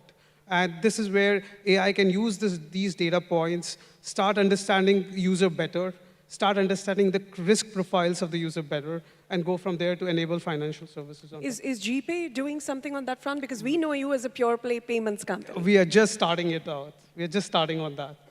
All right, Mr. Aspe, back to you, and thank you for correcting me. 400 million unique users, and on many platforms you've said how we've already crossed this 500 million transactions a day. I think sometime in September on UPI payments, and you want to get to 1 billion transactions a day by 2026. But I want to ask you, if the infrastructure is ready for that, has the downtime come down significantly? What would you say to that? You know, we have already upped the game to 100 billion transactions a month now. So I think I no longer speak about billion a day because it's fairly close by. And I think as a country, we must aspire. How close are we to 1 billion UPI transactions? You know, I don't know about the time, but I think the potential standpoint, I think India is well poised to look at that kind of a goal. You spoke about infrastructure. So one is, the systems like UPI Lite and kind of thing, and recently RBI has increased the limit on UPI Lite, and hoping that, that will drive a lot of transactions on UPI Lite, and it will reduce the load on the banking infra.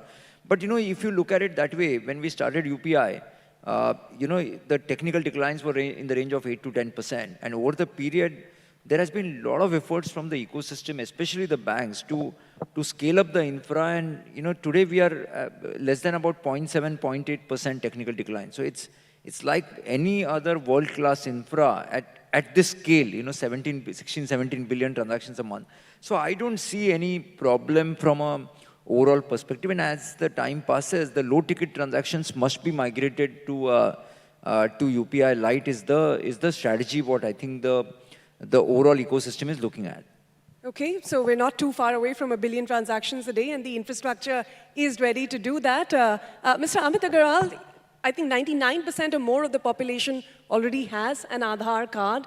What next from being a pure play, identification to being the backbone of the digital public infrastructure in India? What's the next frontier for Aadhaar? So, Aadhaar started as an exercise in inclusiveness, and the context was that maybe half to 1/4 of the Indians didn't have an ID, and when you don't have an ID, how do you really onboard them, first for government benefits and two for other use cases?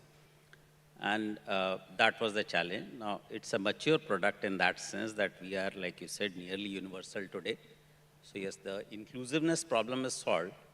At the same time, near universality and in many cases effectively mandatory use in government benefits, etc., also increases the temptation to breach the system, because the returns to fraudsters are very high.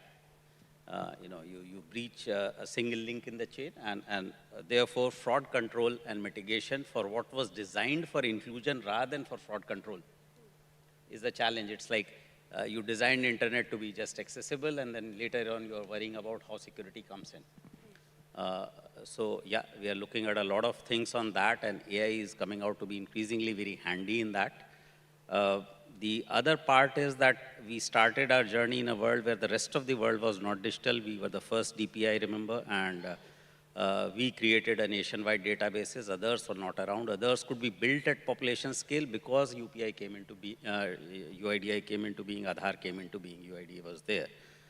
And therefore, the data that we relied upon, because for identity, for all the other details, were always those of other groups. And those processes, even though we were a digital enterprise, we relied on non-digital processes. We were not an end-to-end digital this thing. Now, with population and data and access in the Indian ecosystem becoming nearly digital, we are trying to migrate to a fully digital system, digital journeys end-to-end for Aadhaar users as well, whether it is on the enrollment side or whether it is on the use side, but at the same time controlling for risk, controlling for fraud. And there again, as I said, AI is useful, and the biggest opportunities, of course, digital journeys begin with the mobile phone. And face authentication, as we see it, is the future. It is far more robust. It's growing very, very rapidly. And at every occasion, the public sector bankers certainly are aware. I keep pitching that it's time you invested in this rather than on continuing to invest on finger. This is far more user-friendly as well as far more secure. And that is one other key area we're working on. On AI, we are also looking at AI as a tool for real-time assistance to people. And very shortly, we'll roll out something maybe in a matter of days or weeks at most. So those are the kinds of things we're looking at. Well, since you spoke about Aadhaar going fully digital, you're going to be collecting biometric data. You know, in the past, we've seen these unfortunate incidents of sensitive data being published on websites that the government of India, of course, later had to block. We've seen Aadhaar data for sale on the dark web and so on. So, you know, how are you really using AI to sort of stay one step ahead of the hacker? And how do you, ensure that public confidence in this remains? Because trust is very important for the government to really adopt digital. So let me unpack this for you. When people talk about Aadhaar, there are three separate parts to it. One is our data that we hold. Now, by design, Aadhaar's design is biometric data only travels it never travels out. It is not designed to travel out. It is technologically, legally, operationally impossible. Doesn't ever happen. And no authority in the country, including the courts, are allowed to ask it to be divulged for any reason, including national security or crime investigation or trials or proceedings. Only demographic data can be shared. Biometric data can never be shared by anybody at all. So it's an absolute one-way traffic, and there has been no known instance of breach in almost now close to 1.5 decades. That part is absolutely secure. The other part is that we have all the requesting entities, as we call them, or Aadhaar user agencies, AUAs, entities like banks, government departments. Their security is there. We audit them on occasion. There may be issues at their end, like any other entity, at a business entity.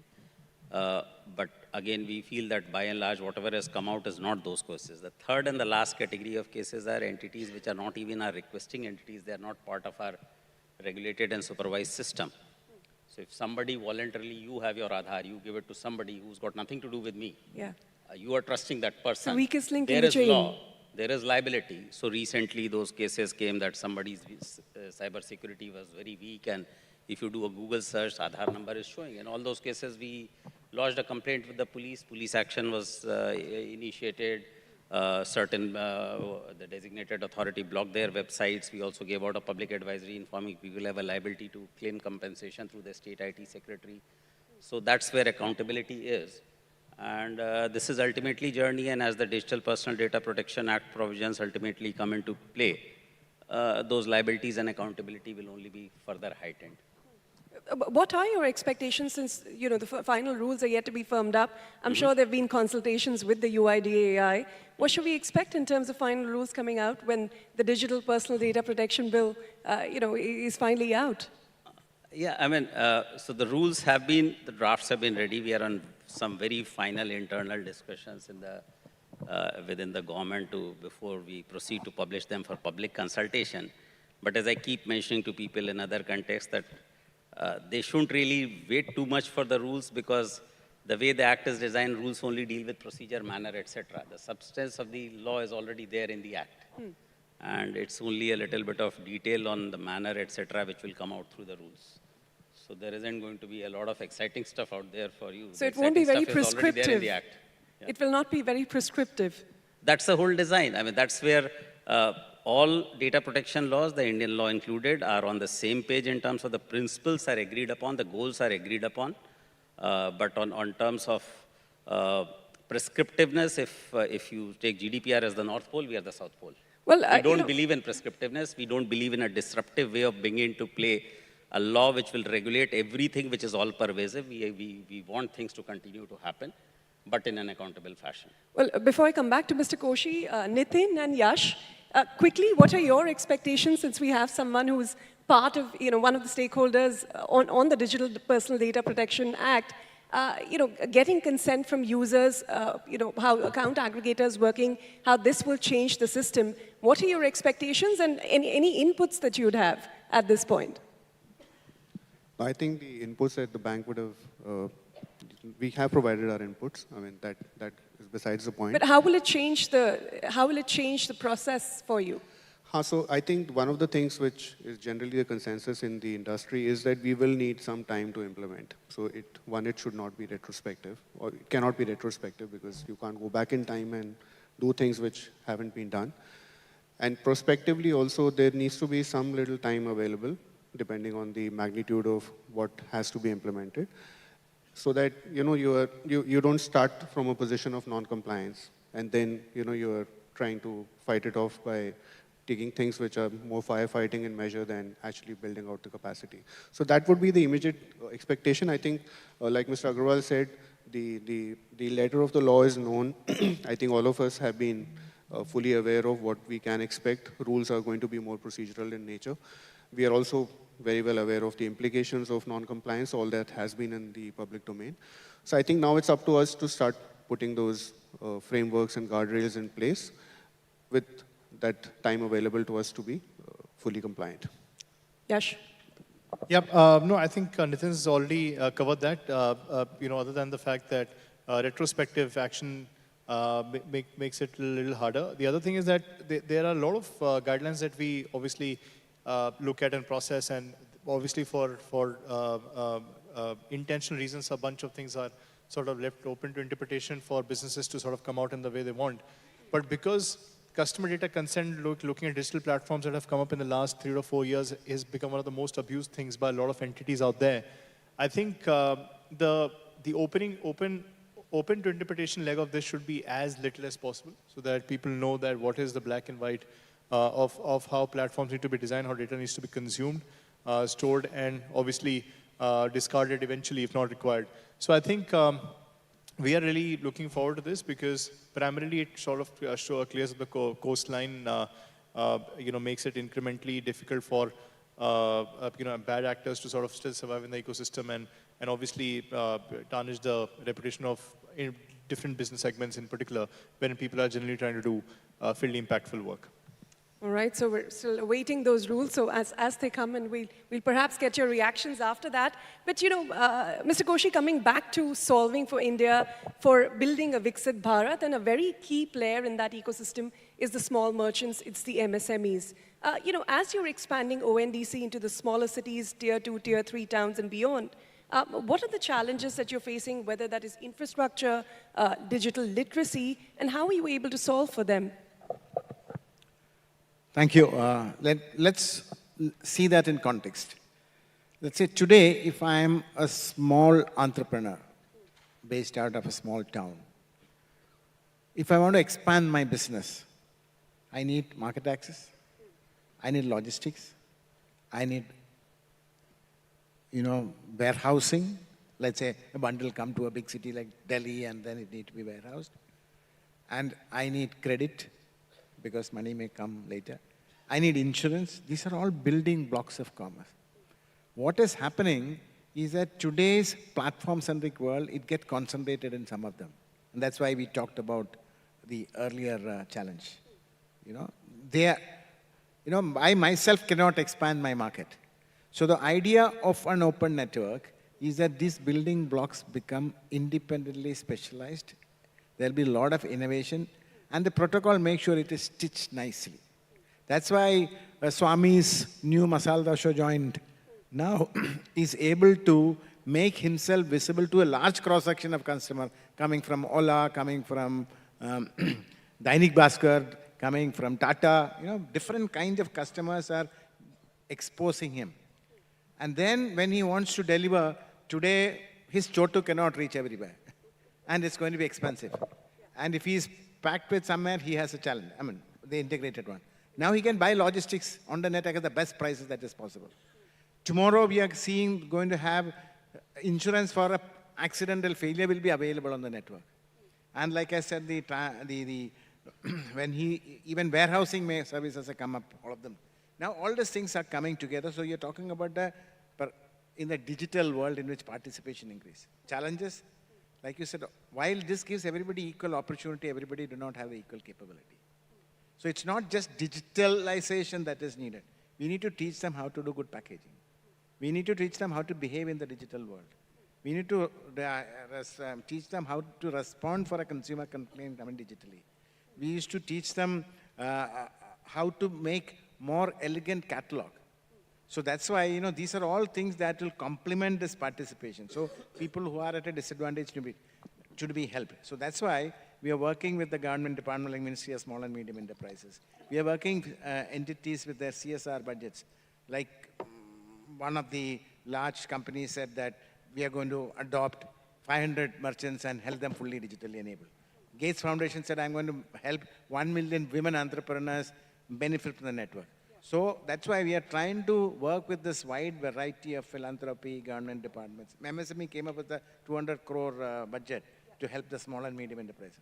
So we are bringing in this community collectively work towards leveraging this. That's why it became a very participative and inclusive. But how fast is the adoption really in the furthest hinterlands? What are the challenges you're seeing there? The fastest in the sense, if you ask us how many cities we have delivered about 800 to 900 cities already. In fact, tomorrow, I saw the newspaper today, tomorrow, Doordarshan, in their OTT launch, they are plugging an e-commerce plug-on.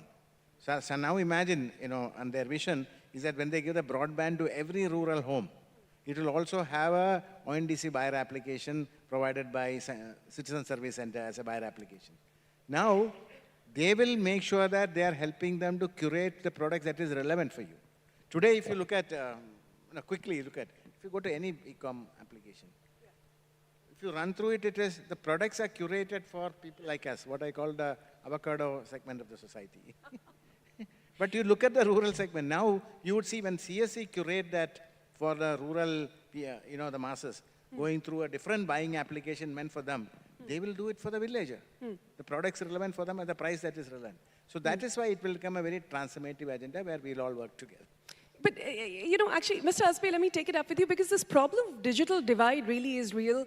The big distinguishing factor between the haves and the have-nots in various aspects. Now, you've solved for the first 400 million of the 1.4 billion population of the country. How do you get to the next segment? And you're working on some of the offline features and so on.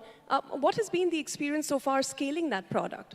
So there are three ways the problem can be solved. One is, as the economy is growing, with some sort of a support, people are able to migrate to the smartphone, cheaper smartphones. I think that's one potential solution we can look at.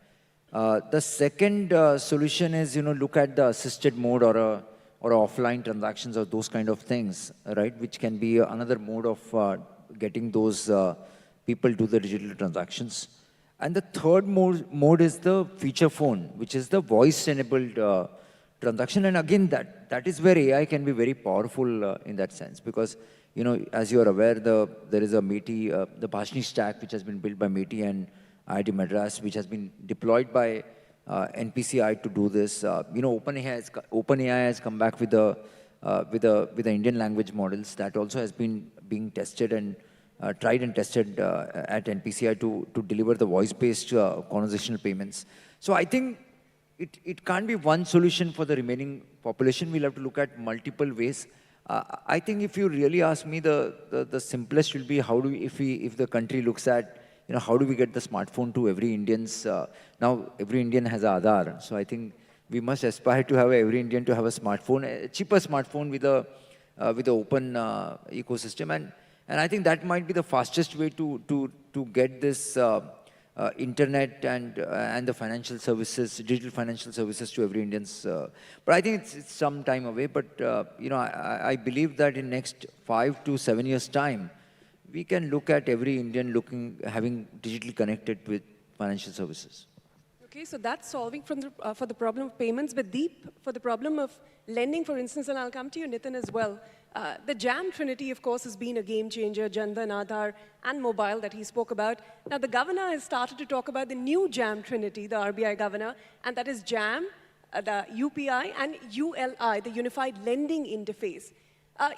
Early stages yet, there was a frictionless credit platform pilot. We don't know the numbers yet, but how big of a game changer do you think this will be for lending when it comes to that last mile customer?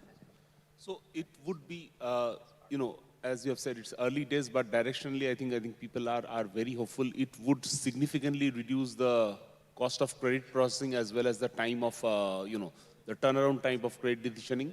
So now there's a double-edged sword over here, right? One is the speed of disbursement of credit would significantly increase than what it is today. And that's a good thing. The worrisome thing is that every credit blow-up that has happened is happened because of oversupply of credit. So the connecting points is the organization which take those credit decisions.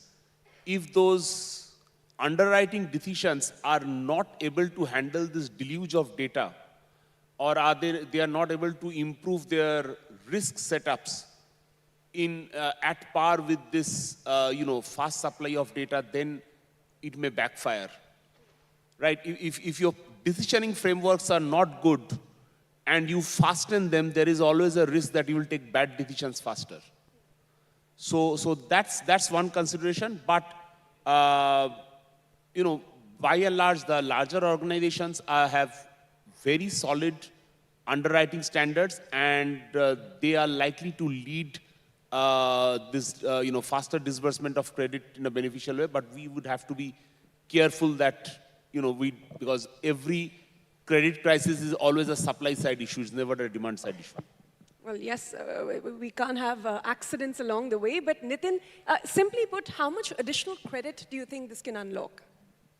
See, I think to begin with, ULI is expected to be a B2B stack. So you will have suppliers, which is a supplier of information, could be fintechs or bureaus or repositories, etc. And the lenders, which would be banks and NBFCs or whoever else. So it is not going to be a consumer-facing platform to begin with. At some point in time, I'm sure we will have to go down that path and make it available to consumers. So till such time that the intermediation is going to happen through the existing set of lenders, the demand-supply equation is always going to be not very different from what it is right now. It is going to be market-led. So in the next phase, when you open it up for consumers, and when consumers start to build the top of the funnel on the demand side, that will then push the engine a lot further. But I think before the system stabilizes, it's always a good idea to first test it out as a B2B, and then gradually open it up to more B2C kind of examples. All right. A lot of these new technologies, this innovation that we're speaking about, will only take place when it also makes economic sense. So, Sumit, let me bring you in on that from a Google Pay point of view. UPI, for instance, your biggest business, payment companies operating on wafer-thin margins, and there's limited scope for cross-sell for players like you so far. Just tell us what you'd like to see in terms of whether the zero MDR regime has been a deterrent for innovation. What are your expectations going ahead as to how the space will evolve? Players like you also have to have that 30% cap on the third-party application provider, which might, we don't know if it might kick in December, but are some of these deterrents to innovation for players like you? Well, let me start by saying that zero MDR has actually been great for the nation. It has propelled us from a cash-based economy where we could do to a completely cashless economy, right? And that's been critical for the growth of UPI, growth of digital payments across the board. So I think that was a right decision. We almost have forgotten how to use cash in some sense, and I love that piece of it, because I just remember the instance from yesterday. I was at the airport and booking a cab, and they said, oh, UPI is not working, do you have cash? And I realized I don't have cash in my wallet. I just have my phone and my cards, and that's pretty much it. And that's a great transformation to have, where you realize something like that. Over time, right, as we slowly introduce, whether MDR comes for large payments above 2,000 for some merchants, or which is probably the case exactly, or through some other means of monetization, is important, because then instead of figuring out alternate routes for monetization as each business will do, it becomes a clear-cut case of, okay, this is how you can make build sustainable business and go from there. So over time, I think it'll grow into that. And right now, it's going through a growth phase. And when it comes to a phase of stability, then we'll see more and more of services on top of it, which will earn revenue. Well, before we move on, Mr. Aspe, let me quickly ask you if that December timeline remains for the 30% cap. Would you be imposing it on Sumit? And, really take us the idea behind that, because players like him and PhonePe dominating a majority of the market. Why is it we're not seeing So more and panel more? has a conflict of interest, so I won't be able to respond back on this. But does the deadline remain December 2024? See, we will see. The decision is yet to be taken. I don't think I can comment on that. All right, but, are you starting to see that story change? The payment market, for the longest time, dominated by just a handful of players. We're seeing some of the players come up fast, but the difference between the top player and the fourth or fifth player is huge. No, we have started seeing more app providers coming into play. The banks also have now recently has, modified the apps to be the UPI apps. All the leading banks now, including YONO and other banks app have become a UPI apps. But obviously it takes time. It is going to take time, Ritu, that we are very clear, we are aware about that. And the other issue is the commercial model. You also spoke about it. The players to invest into would need some commercial model to get into that. But let's see how it goes. I don't think we have an answer right now on this. Okay, in that case, Mr. Asbe, let me also ask you about, again, taking India's technology global. We've seen you sign agreements via NPCI International with a whole number of countries to adopt UPI, but of course the process takes time. It won't happen in a matter of months. How many countries have you partnered with now in total? How many more do you hope to partner with? Will this trend continue? So as far as the RuPay is concerned, the implementation of the RuPay stack is happening in two countries. One is UAE and second is Mauritius. The second is UPI. And UPI, again, we have signed up 3 countries. The implementation is yet to start. It might start in next few weeks' time. The Namibia, Peru and Trinidad and Tobago is the 3 commercial agreements have been signed. So total 5 countries where we are looking at deploying the stack. There are many countries where cross-border transactions has been initiated, which is both merchant payments and while Singapore has been live, there are discussion is in progress in a couple of more countries on the remittance piece. So I think there is a lot of work on one hand as far as the globalization of the stack is concerned. Okay, could you give us a sense of how many more countries we may see? There are so many countries. The discussion is in progress, Ritu, but I think it takes time to sign up. I think 5-6 countries have signed up and another 10 countries are in discussion. All right, Mr. Amit Agarwal, as the cornerstone of DPI again in India, what are some of the biggest lessons you think we can learn, from nations outside as far as DPI is concerned? And what are the biggest benefits that we can sort of transfer to other countries, apart, of course, from UPI, which we're seeing truly go global? Do you mind repeating the first part of the question? What are the What lessons? are some of the biggest lessons, as far as developing our own digital public infrastructure is concerned, that we can learn from other countries? We can learn from other countries, okay. So actually, quite frankly, not too much comes to mind. Yeah? But which country? You tell me. Well, certainly not some of the biggest developed countries that don't have real-time payments so far. But in your experience, is there something India can learn? As I said, DPI is something almost uniquely Indian because it's a policy, it represents the policy approach to building rails for inclusion at population scale for everybody. So there should be no digital divide. Most countries left it to the markets to deal with this on its own, and it did not work.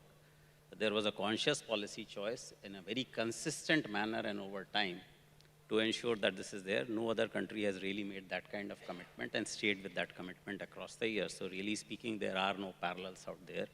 Which brings me to the second part, that the biggest value India holds for the rest of the world is, as articulated already by the government during the G20 presidency and subsequently, is effectively two things. One is that whatever we have done, it's, as I said, it's an open stack, open access at population scale model, which is, we are not saying the Indian solution works everywhere. Every country has its own specificities and their own ways of solving and prioritization and value judgments. But well, there needs to be a commitment to do those. So the India stack is merely a citizen stack for India. Every country should have a citizen stack. which is all built around similar principles. The particulars may vary, and this is what India has been championing for since G20. As part of the Vasudha Kutumbakam, there has been further fleshing out of these ideas, including with the help of the Ministry of Electronics and Information Technology. The second part, of course, is India has the maximum experience in doing this for the longest period of time, and it is at absolute scale and continuing to grow rapidly. It's a vibrant thing. So it is, in a sense, the world's laboratory to learn from on policy choices. We have not made unique choices. We have made unique design solutions. And there is a rich diversity of things that have played out here. If anybody wants to learn how things can do or can play out or test it out, this is perhaps the best place to drop on. Well, it most certainly is. Mr. Koshi, I know very early days still for ONDC, but do you have global aspirations too? As you heard the UIDA as well as UPI explaining, that we have built something that is relevant for our country. Our country is quite large. And we are setting it as an example. So, and our first priority, I mean, we are the youngest. I mean, UPI that way is like quite mature, and we are talking in billions, we are talking in millions, which is a 1,000 times scale. So our focus is to get it fully adopted in India. But this is, if you really look at, when UPI started, very many people thought it was a developing country problem, let them solve it. You know, because they were all very advanced in digital transaction. Globally, as that time. And we were very backward. Today we are too far forward. Whereas the challenge that is there in e-commerce is global. The developed countries like US have the same challenge of market concentration and associated practices leading into messing up of small business. So Europe also has the same problem. China also has the same problem. So the Americans are trying to address this issue through regulation. America Innovation and Choice Online Act is a regulatory approach to address this market concentration.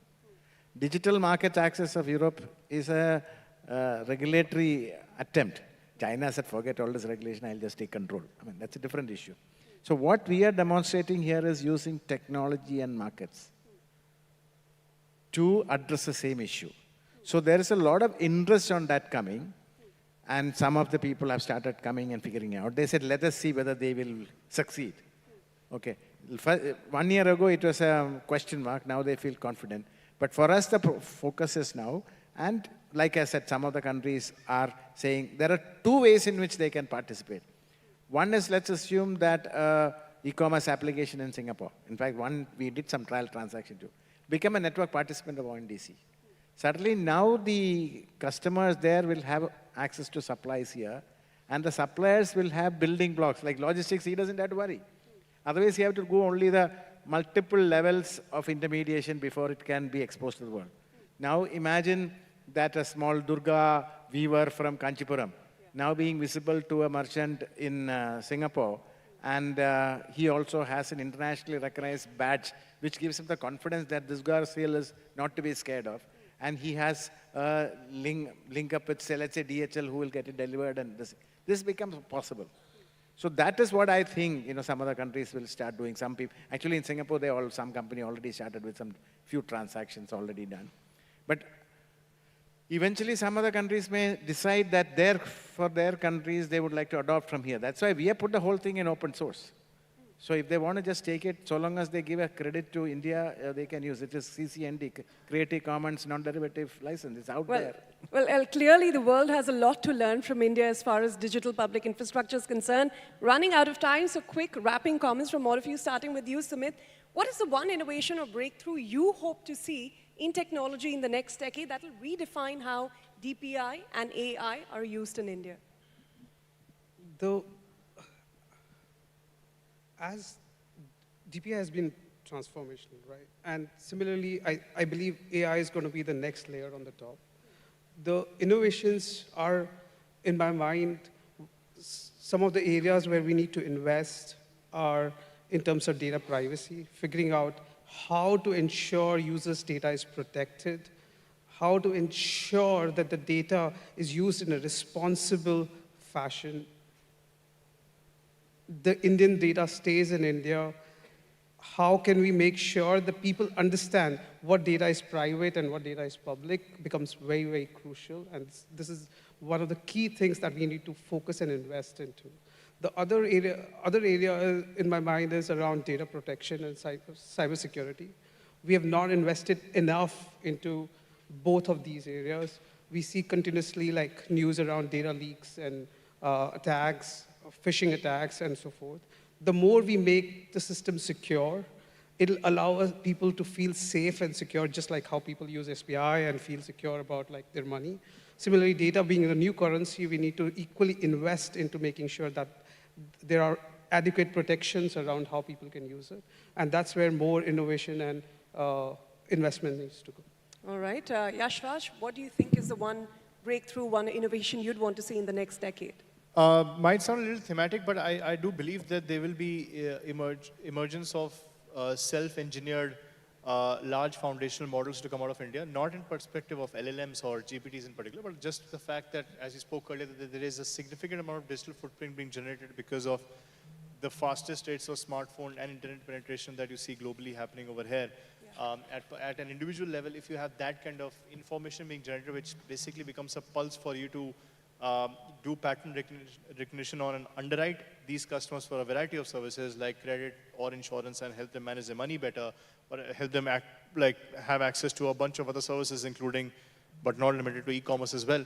I think that building large foundational models that sort of are custom tuned to handling this population scale information relevant to the Indian context will come up. There has been some attempts now as well, but I think we'll be a little early on that. I believe that with some more use cases coming up, which will be far more, sort of clearer in the next couple of years, I think that we'll be in a better position to also see that how the shape and form of these models look like. But I do believe that there will be an advent of models of these kind.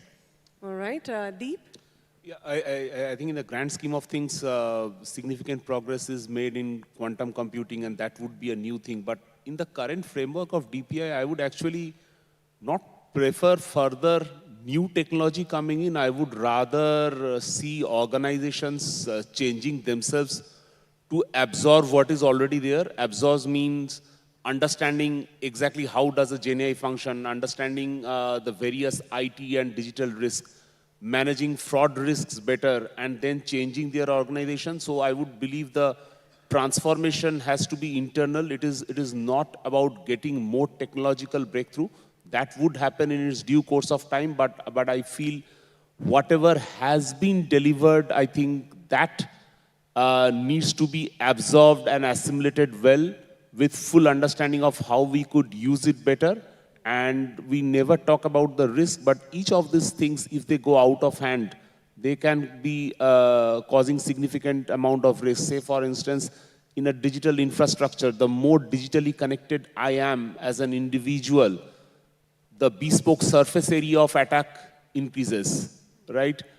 As a society, as a bank, as an individual, do I have the relevant tracking facilities, the defense mechanism, etc.? So I would possibly think we need to consolidate on what we have and grow further as opposed to looking for the next new thing. We have enough to, at least for next 3-5 years. Okay, so that is one view. Finally, Nitin, as the country's largest bank, as a key stakeholder in the financial services ecosystem, what are your expectations? I just want to bring our attention back to the topic of our discussion today, which is how do we bring AI and DPI together? Because for whatever reasons that we built the whole DPI as a country, I think somewhere we also decided to keep revenue considerations on the back burner, or rather not even think about it. And that might be one reason why other countries have not had the incentive to build something like this for public good. But I would believe that this model can be copied, because the technology can be copied or the model can be copied. And of course, it's a policy intervention as a country, but it doesn't stop many countries to replicate this kind of an approach. So we will have to keep getting better at our own game. And the way to get better at our own game now is to actually start embedding AI in DPI and keep making the delivery of the same public services more customizable, more predictable, with more certainty, with more clarity, and to make sure that the inclusion that we've already achieved is really in terms of the width. Now we need depth of inclusion as well. Like in banking, we are talking about saturating insurance, saturating pensions, etc. But with many other services, we need that whole depth of inclusion now. That I would think would be our next frontier. I think that's a unanimous message from all three of you that we already have the innovation we need depth, and we need penetration. On that note, Nitin, Deep, Yash, Sumit, Mr. Koshi, Mr. Agarwal, and Mr. Asbi, many thanks for candidly answering all of our questions, and thank you for your time here today, and thank you all for being a wonderful audience. Thank you.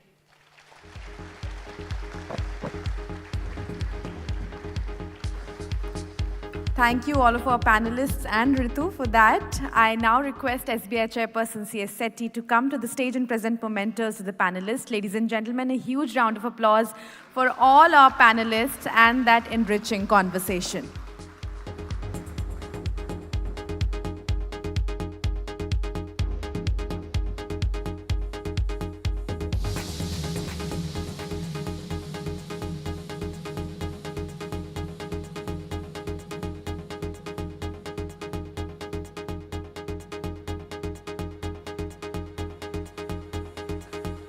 The applause should not stop, ladies and gentlemen. Please put your hands together for all our panelists.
Thank you so much to all our panelists. Thank you, Ritu, for joining us here on the stage. That was indeed a thought-provoking discussion. I would also want to ask our viewers online and also the audience to join in the conversation online on X and other social media by using hashtag SBI Conclave.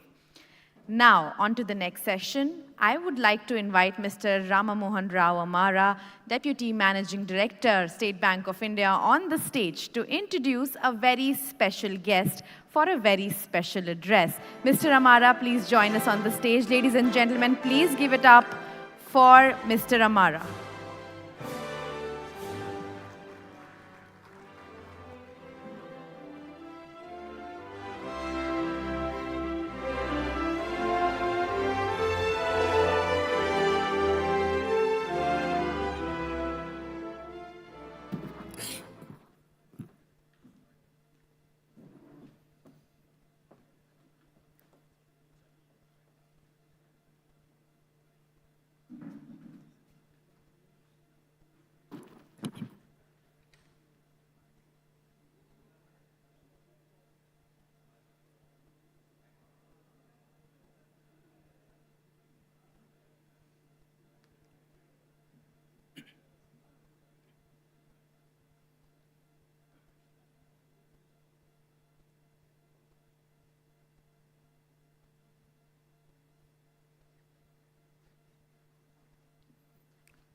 Good afternoon. Respected Chairman Sir, MDs, my colleagues, guests who are attending this, along with the media.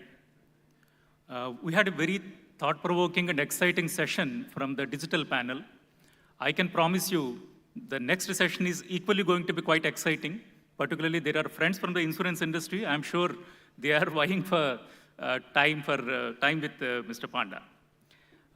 Mr. Panda doesn't require any introduction, but I will do it for the sake of record. Mr. Devasish Panda, Chairman at the Insurance Regulatory and Development Authority of India, is an officer of the Indian Administrative Services from the 1987 batch of Uttar Pradesh cadre. He hails from the state of Odisha. Mr. Panda holds a postgraduate degree in physics and has also completed a master's in developmental management.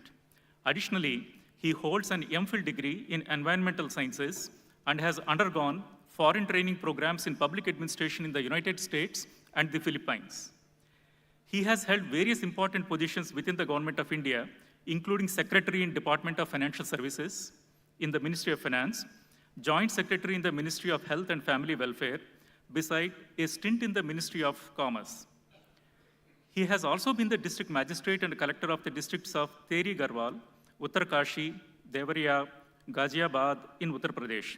He was also the Principal Secretary, Agriculture and Cooperation and Home Affairs in the Government of Uttar Pradesh. He also held the position of CEO of the Greater Noida Industrial Development Authority. He has rich experience in the sectors of rural development, public works, urban development, agriculture and cooperation, home affairs, commerce, health and financial services. That means we are looking at an all-rounder, right? While the introduction goes on, just for the better management of time, I would like to end with Mr. Panda, as head of IRIDAI or as the chairman of IRIDAI, has embarked or given a clarion call to the industry to achieve what seems to be impossible of achieving the 100% insurance coverage by 2047. Okay, that is coinciding with Indian centenary year.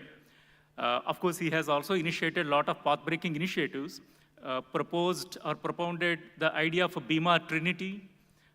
He has also proposed moving away from a kind of rule-based regulation to principle-based regulation, talked about ease of doing business for the insurance industry, talked about even attracting 100% FDI in the insurance industry.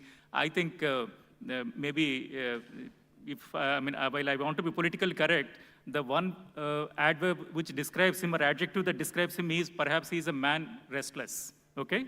So many changes have been initiated in the insurance industry. So without much ado, I will invite Mr. Panda to the dais. Let's put our hands together.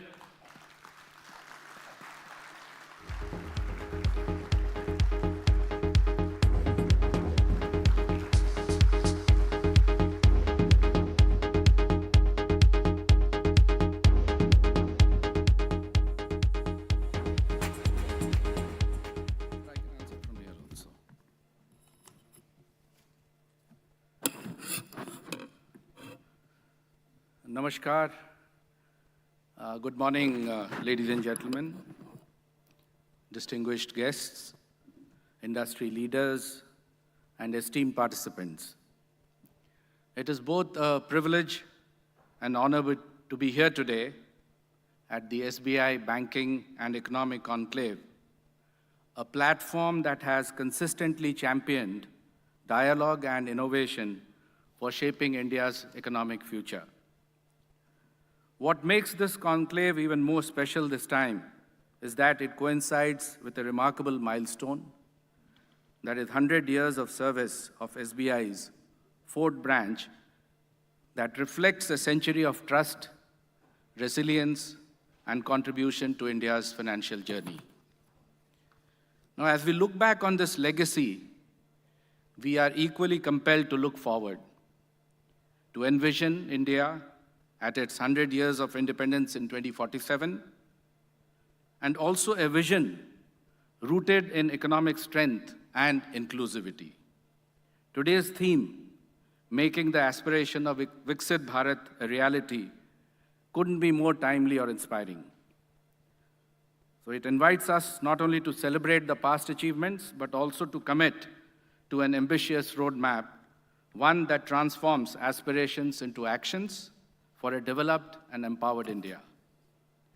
In the journey towards Viksit Bharat, India's economic story over the past decade stands out as a testament to resilience and transformation. A decade ago, India was often clubbed with the fragile five economies, a term used to describe countries which were highly vulnerable to economic shocks, with issues of fiscal deficits, current account deficits, volatile currency exchanges, etc., etc.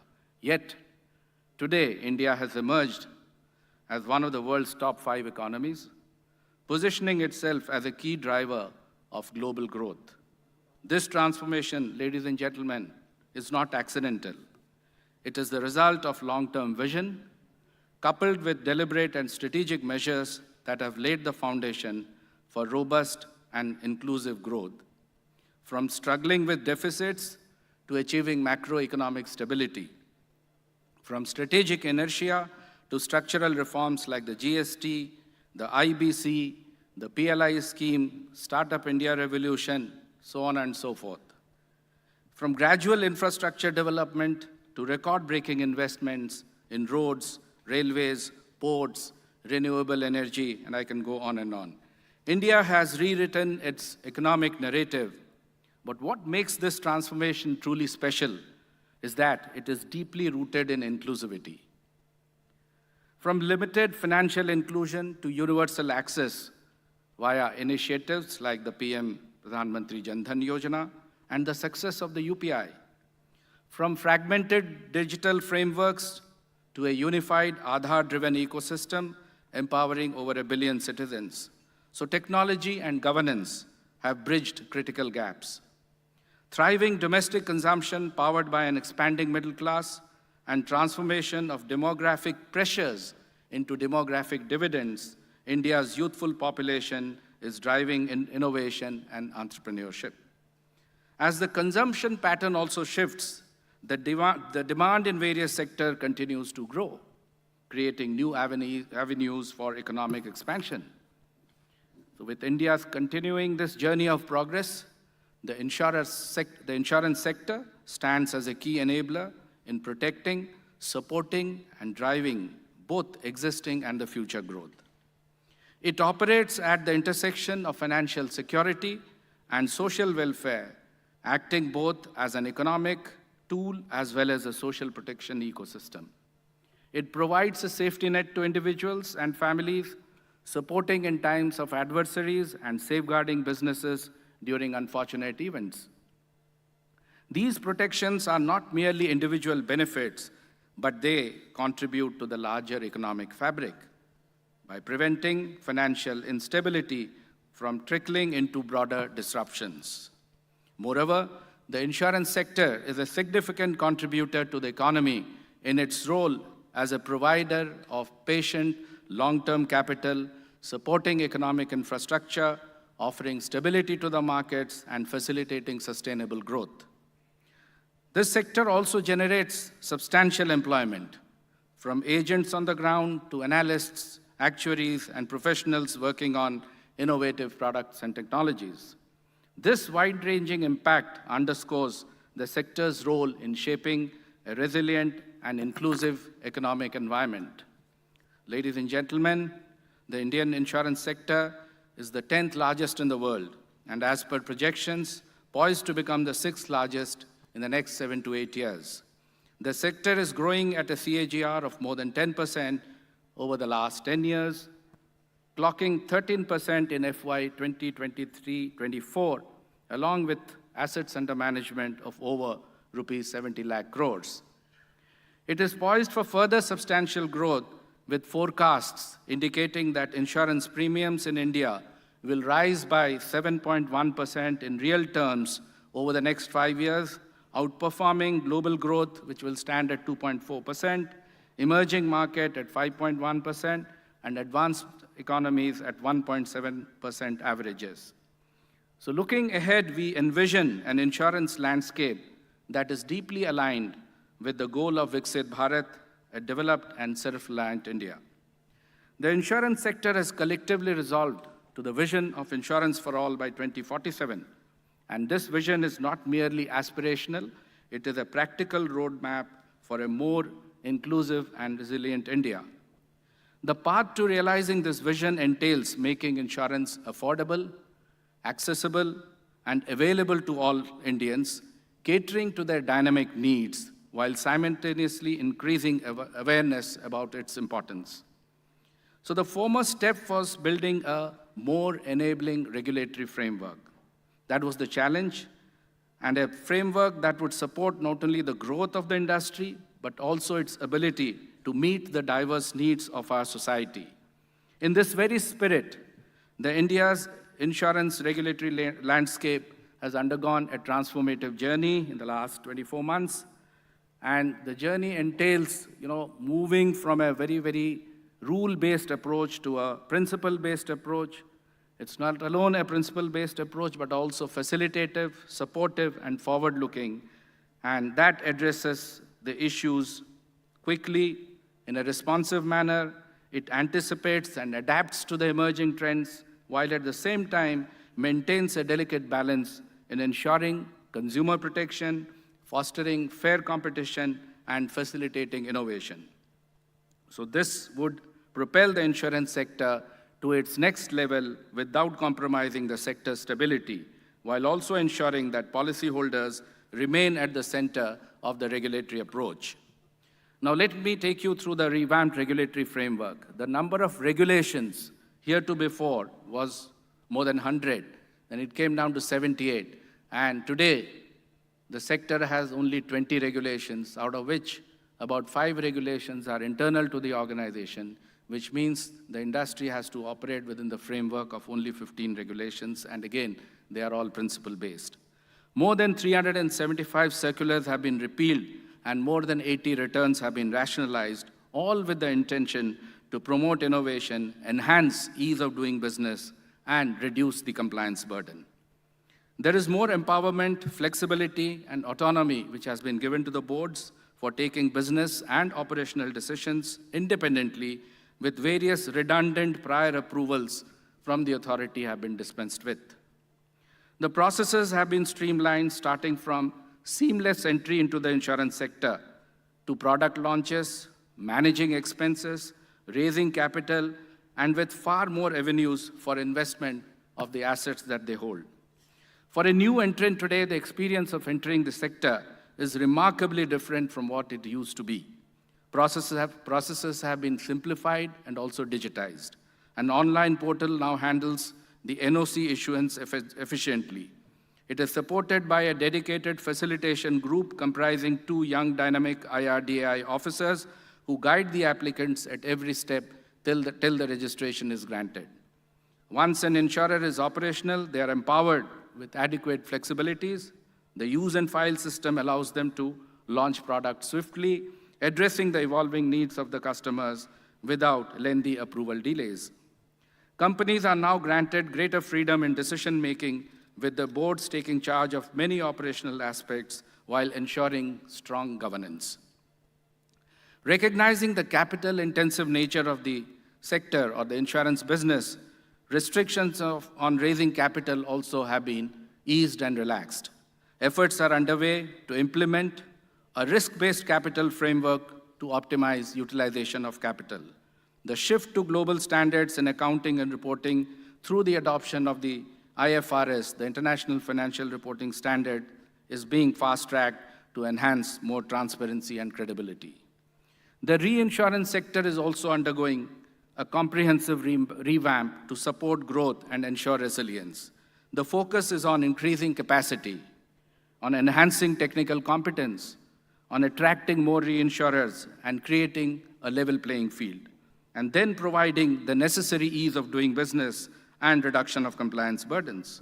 Also for entities operating out of GIFT City, the IFSCA, dual compliances with regulations of IRDAI and IFSCA is no longer required, as the revised regulations are complementary in nature.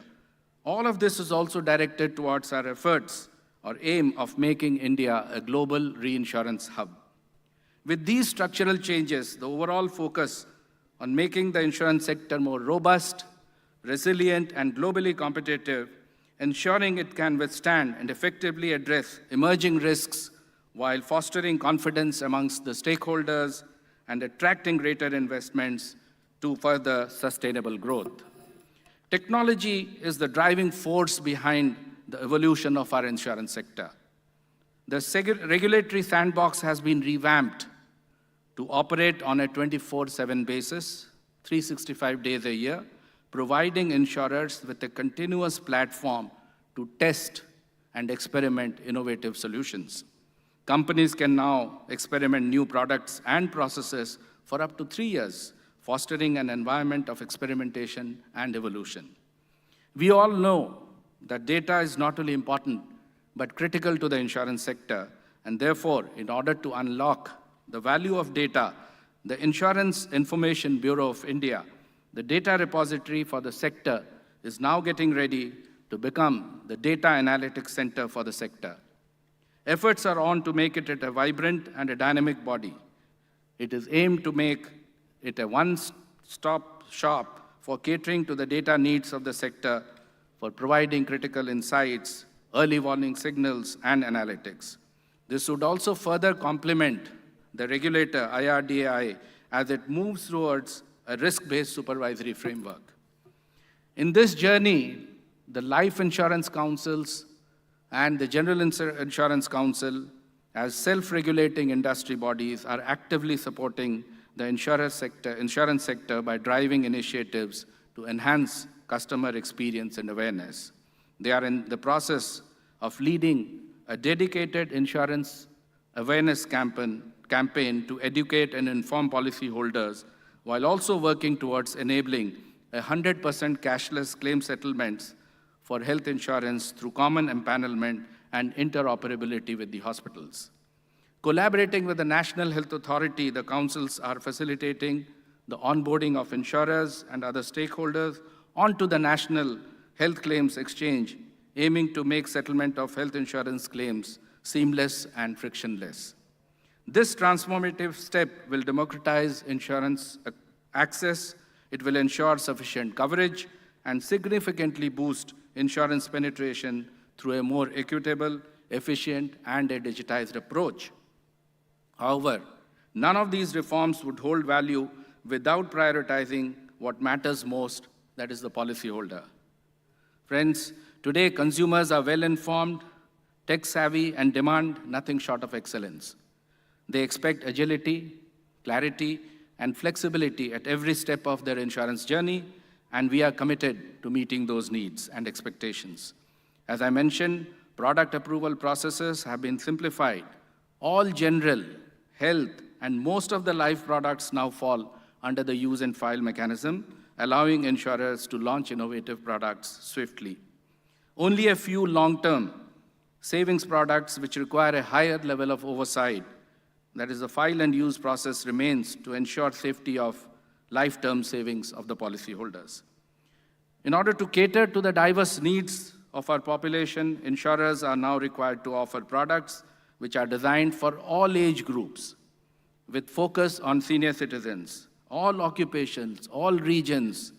Special attention has been given to vulnerable groups such as individuals with disabilities, mental health challenges, or chronic illnesses. Products now cover critical areas like surrogacy, HIV/AIDS, and pre-existing conditions with reduced waiting periods.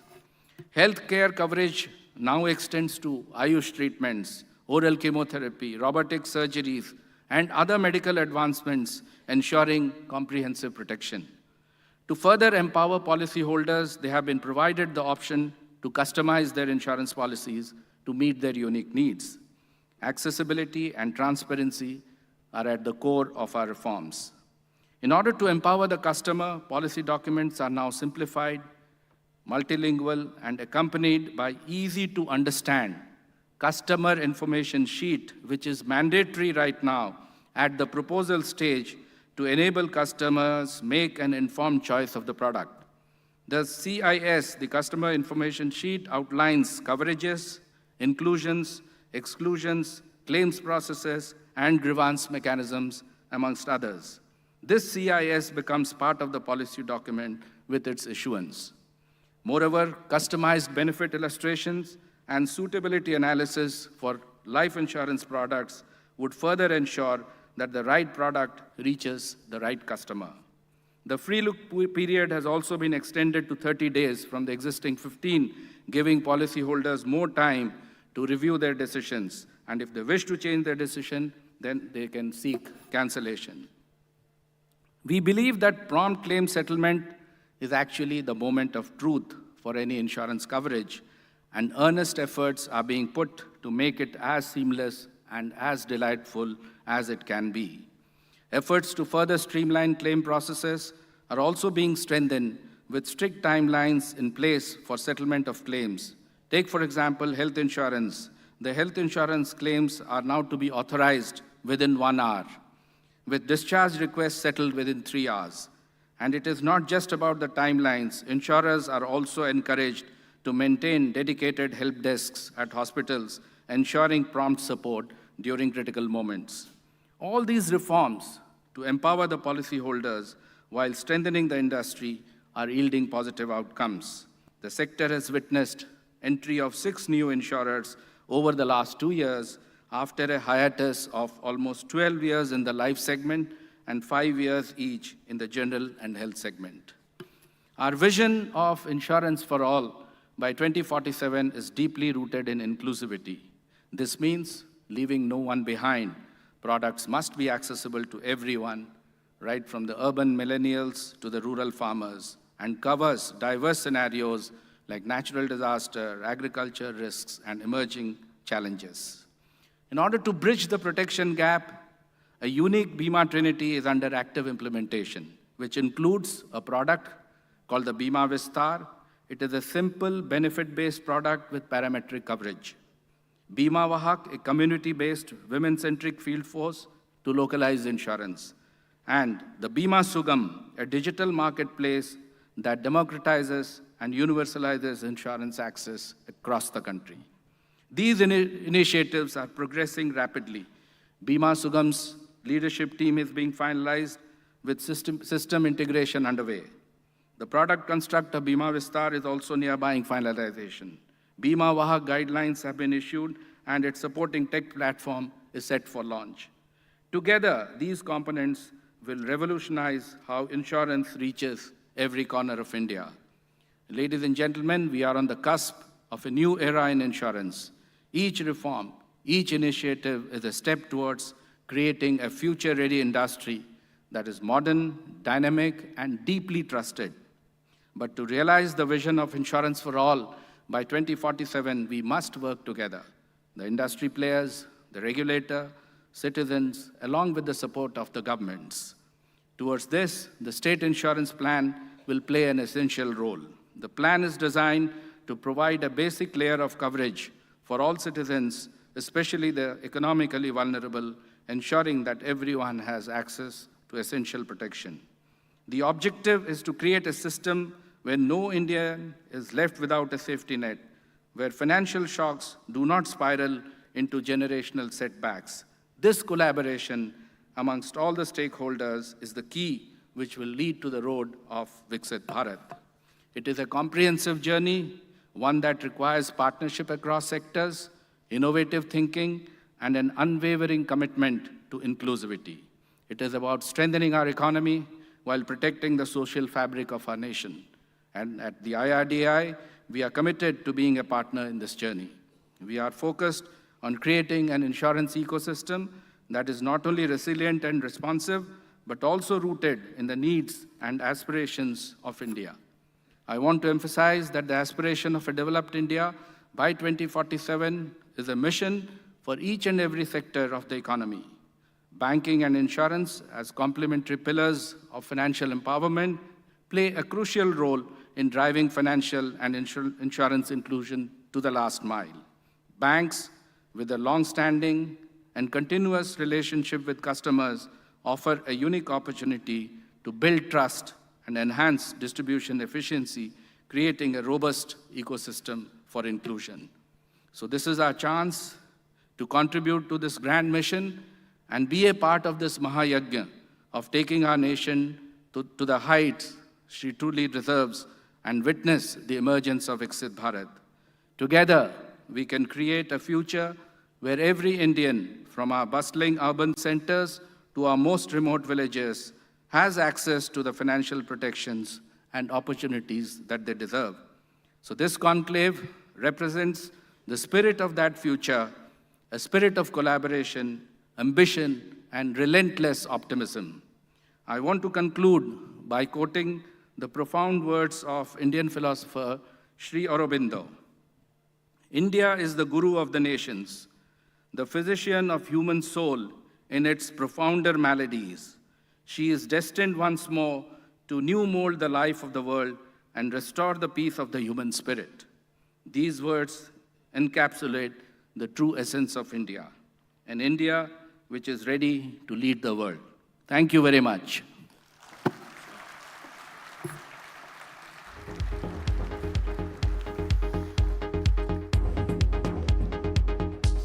Thank you, Mr. Panda, for your thought-provoking words. I now request Mr. Panda to please remain on the stage. Mr. Ramamohan Rao Mara, I request you to start the question and answer session. Sir, it's a very comprehensive speech covering all aspects of insurance. You touched upon all first of all, starting with an aspiration, what as a regulator you have been doing, and what are your expectations from the industry.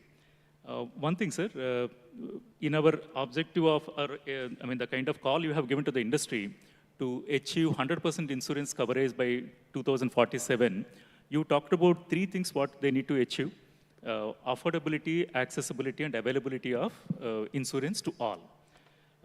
You also talked about the Bima Trinity in very brief. Maybe for the sake of audience, you can elaborate particularly on the Bima Sugam. You talked about it as a marketplace. Is it similar to something like a ONDC, what we see, what the earlier panel has referred, or this is much beyond that? Maybe you can elaborate for the benefit of audience, sir.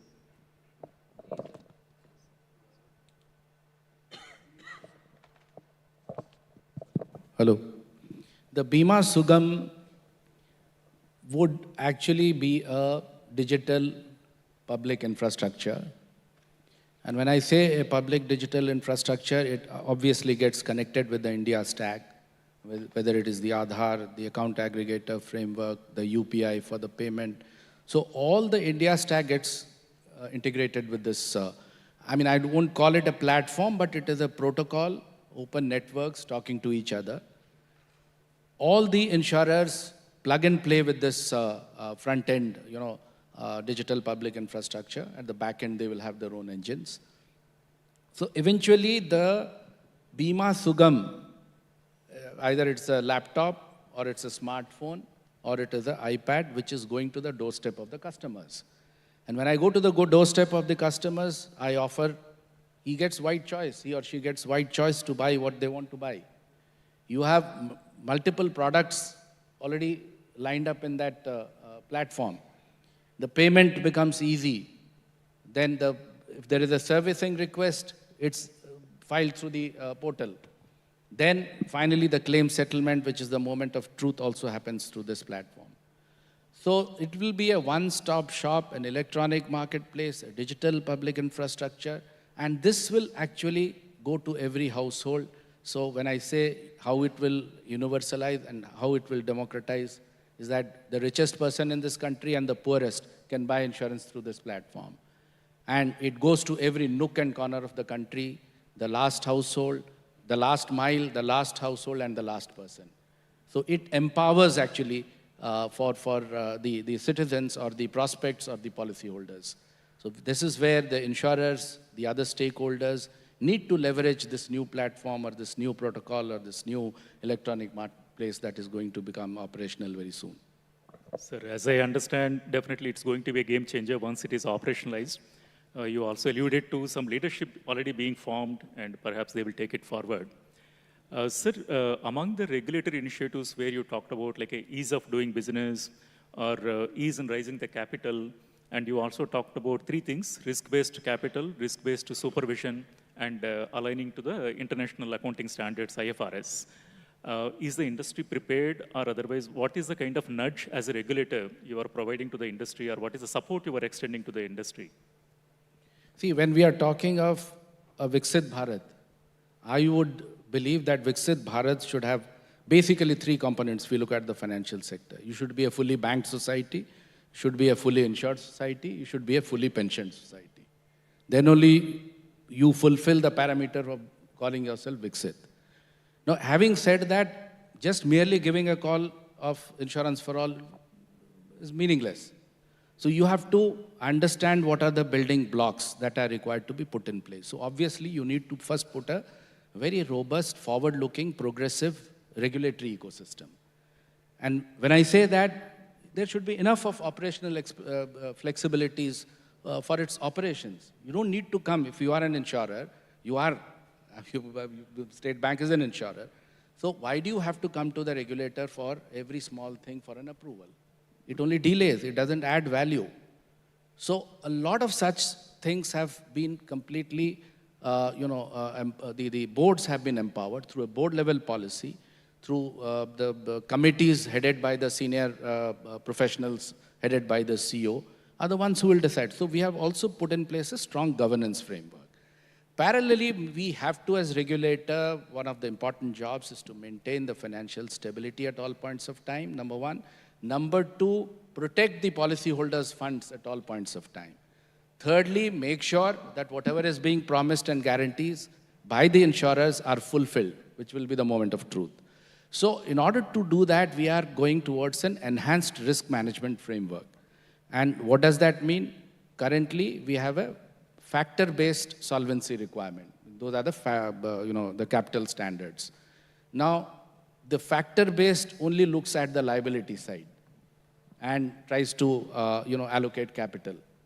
Not a very efficient one because you are multiplying by a factor and not actually calculating the inherent risk that they are going to underwrite. So we are now moving to a risk-based capital framework which looks at both the asset and the liability. Then you can apportion the capital exactly the manner in which you want to write and what kind of business you want to write. So at all points of time, you remain solvent, your capital is utilized more efficiently, and it becomes a much more robust and a resilient risk management framework. Similarly, the IFRS will bring in more transparency. Today, insurance, very difficult to read the balance sheet and decipher that you are 10 years old, still you are not making underwriting profits. So this will bring out absolute clarity as to where you stand as far as the financial strength is concerned.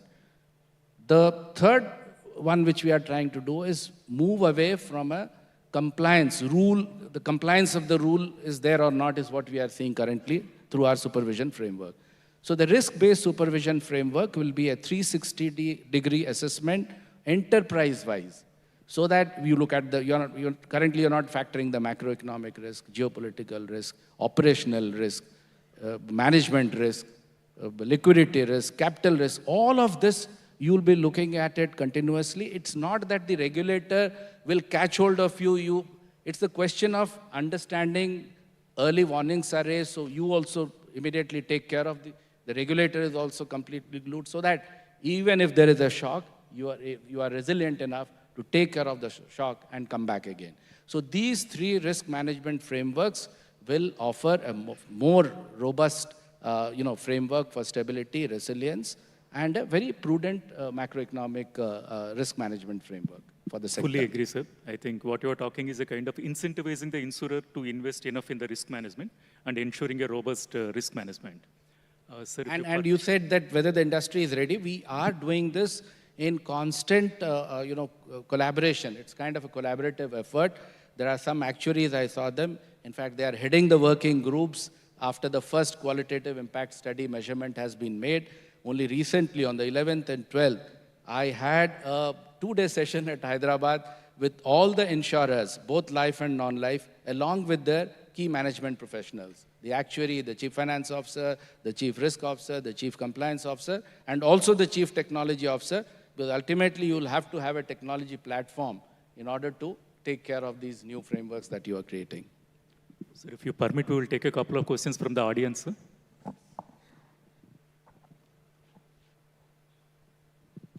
Yeah, there on the...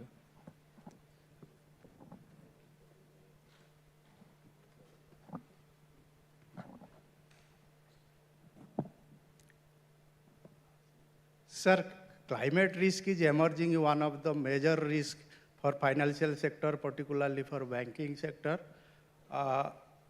Very few products are available in the market to mitigate the risk. Is the insurance regulator working on that to provide more products?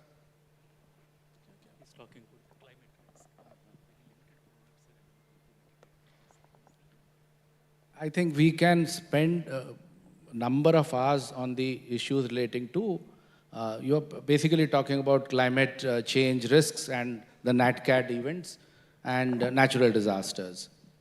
I mean, there are a host of issues relating to quantify, to price the products.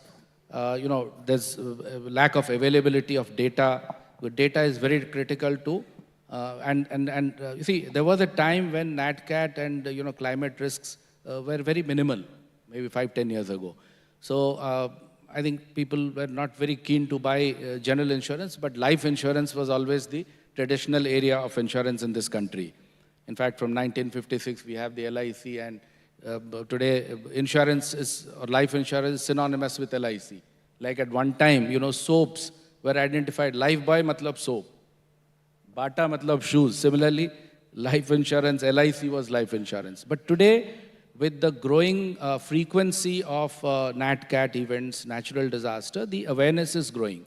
But at the same time, there is not enough data.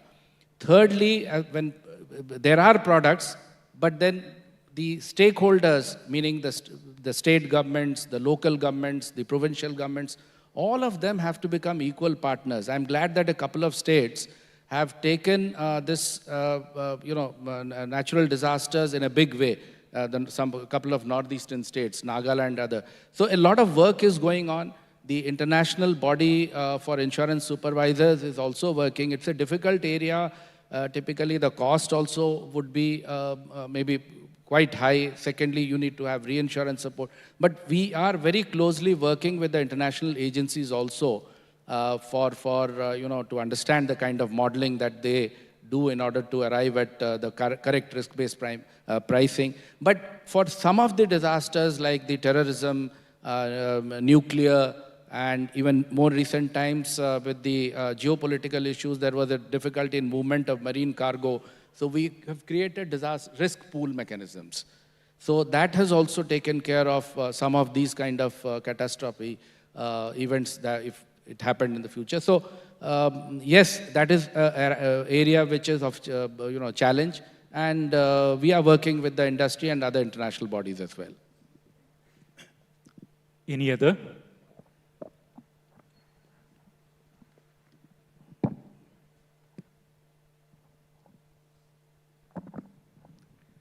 Yeah, thank you, Mr. Panda, for sharing in details the initiative taken by ARDI and all the development activities being done. It's very heartening to know that regulations have been brought down from 100 to effectively 15. And you had been talking about ease of doing business also, for which as bankers we are also interested in. And recently you had made some changes regarding this surrender value also, which is going to make much impact. It's going to provide a sort of liquidity in the hands of customers, so that brings the banker out of me. Sir, there are two things, like we had been hearing in the market about this sandbox project. So I understand that Bima Sugam, what you talked about, that is under progress. But then there is second challenge, sir. See, what we understand that if that sandbox or Bima Sugam comes into existence, we can do online assignment of the policy. But then there is a second challenge. As per existence regulatory act, a customer has to be present in person for assignment of policy, and there has to be a witness. So are you planning to bring a change in regulation also to facilitate this online assignment of policy, so that we can further monetize the areas which will come up with surrender value, these things, sir?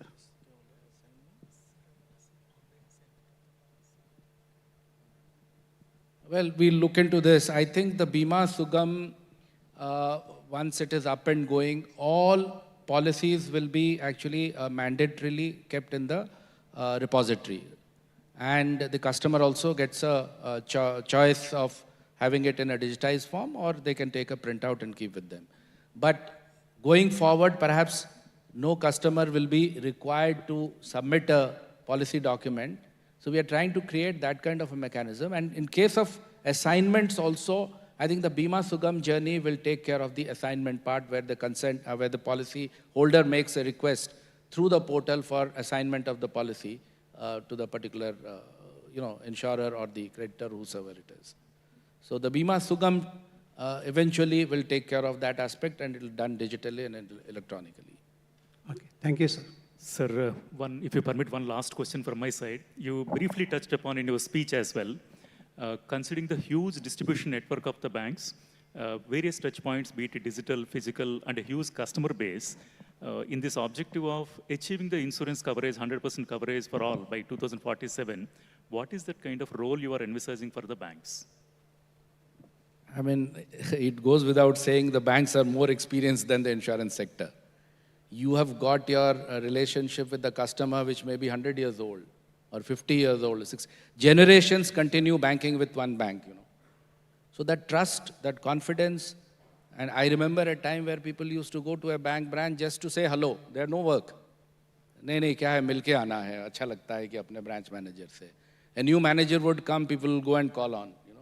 That was the kind of spirit with which the banking has served the country for more than 100 years. So when we buy insurance, obviously this becomes a very easy place for me to access, to understand, and I would expect that the bank, as a customer, would sell me the right product at the right price.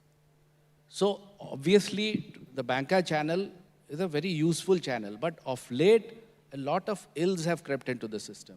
I think we all need to sit together, thrash out that so that we restore that confidence, and it should become a distribution model which is low cost. You don't need to run after, chasing customers. You have to give the option to the customer, no mis-selling, no forced selling, and of course the Bima Sugam will also facilitate all of that. So I believe that there is merit in this system, but we have to do it with care and caution so that you don't forget your activity and only start selling insurance. So that is something, it should be incidental. As a customer, I go, you have a bouquet of products, you say, if you want, you can buy this as well. That's all. Yeah, definitely, sir. Doing it with care and caution is a takeaway. Thank you, sir, and let's give a huge round of applause to sir. Thank you.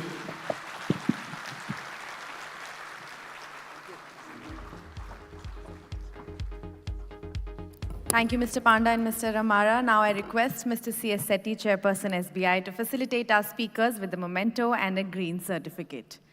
Ladies and gentlemen, a huge round of applause for Mr. Panda and Mr. Amara.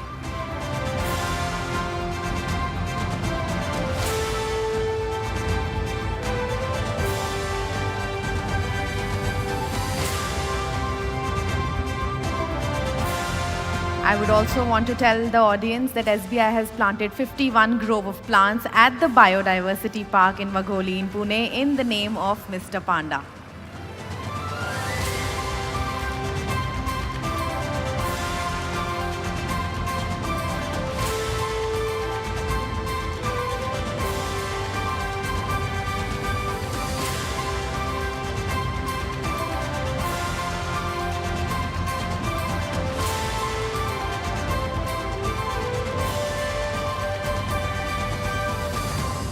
Thank you so much, Mr. Panda.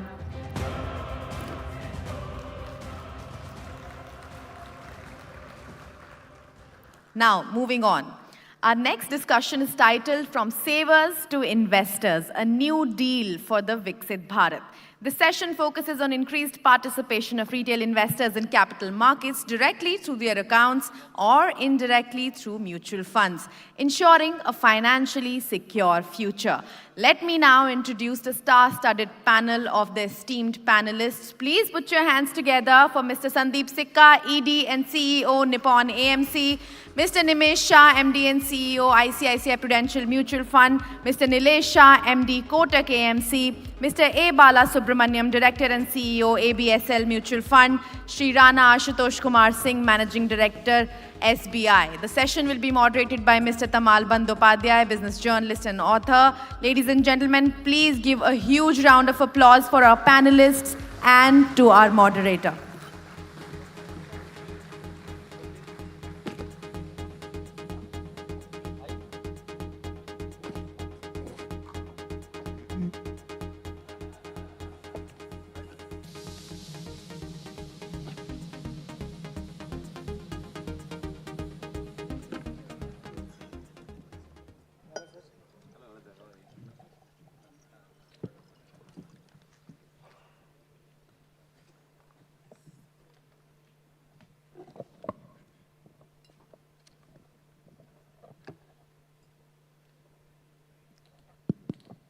Very good afternoon and welcome to this pre-lunch show. From savers to investors, a new deal for a Viksit Bharat. As you have seen, and I must say that State Bank of India has chosen people for this particular panel with a lot of thought, because you have come and the host is extremely left. And the rest, 4 of them, I would just go ahead. They represent mutual fund industry and you were the bank. But among the MFI, Nimesh, you were a banker. Am I correct? Huh? So, I'm still a banker. Okay, so still a banker. So you have 2. Ashutosh, you have a companion here. 2 of them are bankers, so I'll call you a banker then. And the rest 3 are from mutual fund industry. So here, 1 hour, 15 minutes, or 1 hour has been, whatever it is, we'll hear them and all. So it's the, from savers to investors, I think we started, I don't know, the trigger for this, this particular expression is probably the high CD ratio. When everybody, CD ratio of banks, when everybody is talking about that, the deposits is lagging behind the credit growth, and many of the particularly banks in the private sector, they are finding it 100% plus. Reserve Bank of India was concerned, asking the bankers that what's happening, you have to slow down your credit growth, and the fight for deposit, etc., etc. So from that, when this was happening, a new battleground for the banking system, we certainly found that, yes, the savers are becoming investors. They are withdrawing money from the banks and putting it in mutual fund or equity market, etc., etc. Till that time, we never thought about that. It's a post-COVID phenomenon, more pronounced in the past 1 year. Forget the last 1 month when the market is a little in a different mood. But even then, the October AUM we saw and the SIP was, October SIP was 25,000 crore, the biggest ever. I'll not talk much. We'll hear from you. Being the host, I think I will ask you you will be the last speaker in this, at least for the first round itself.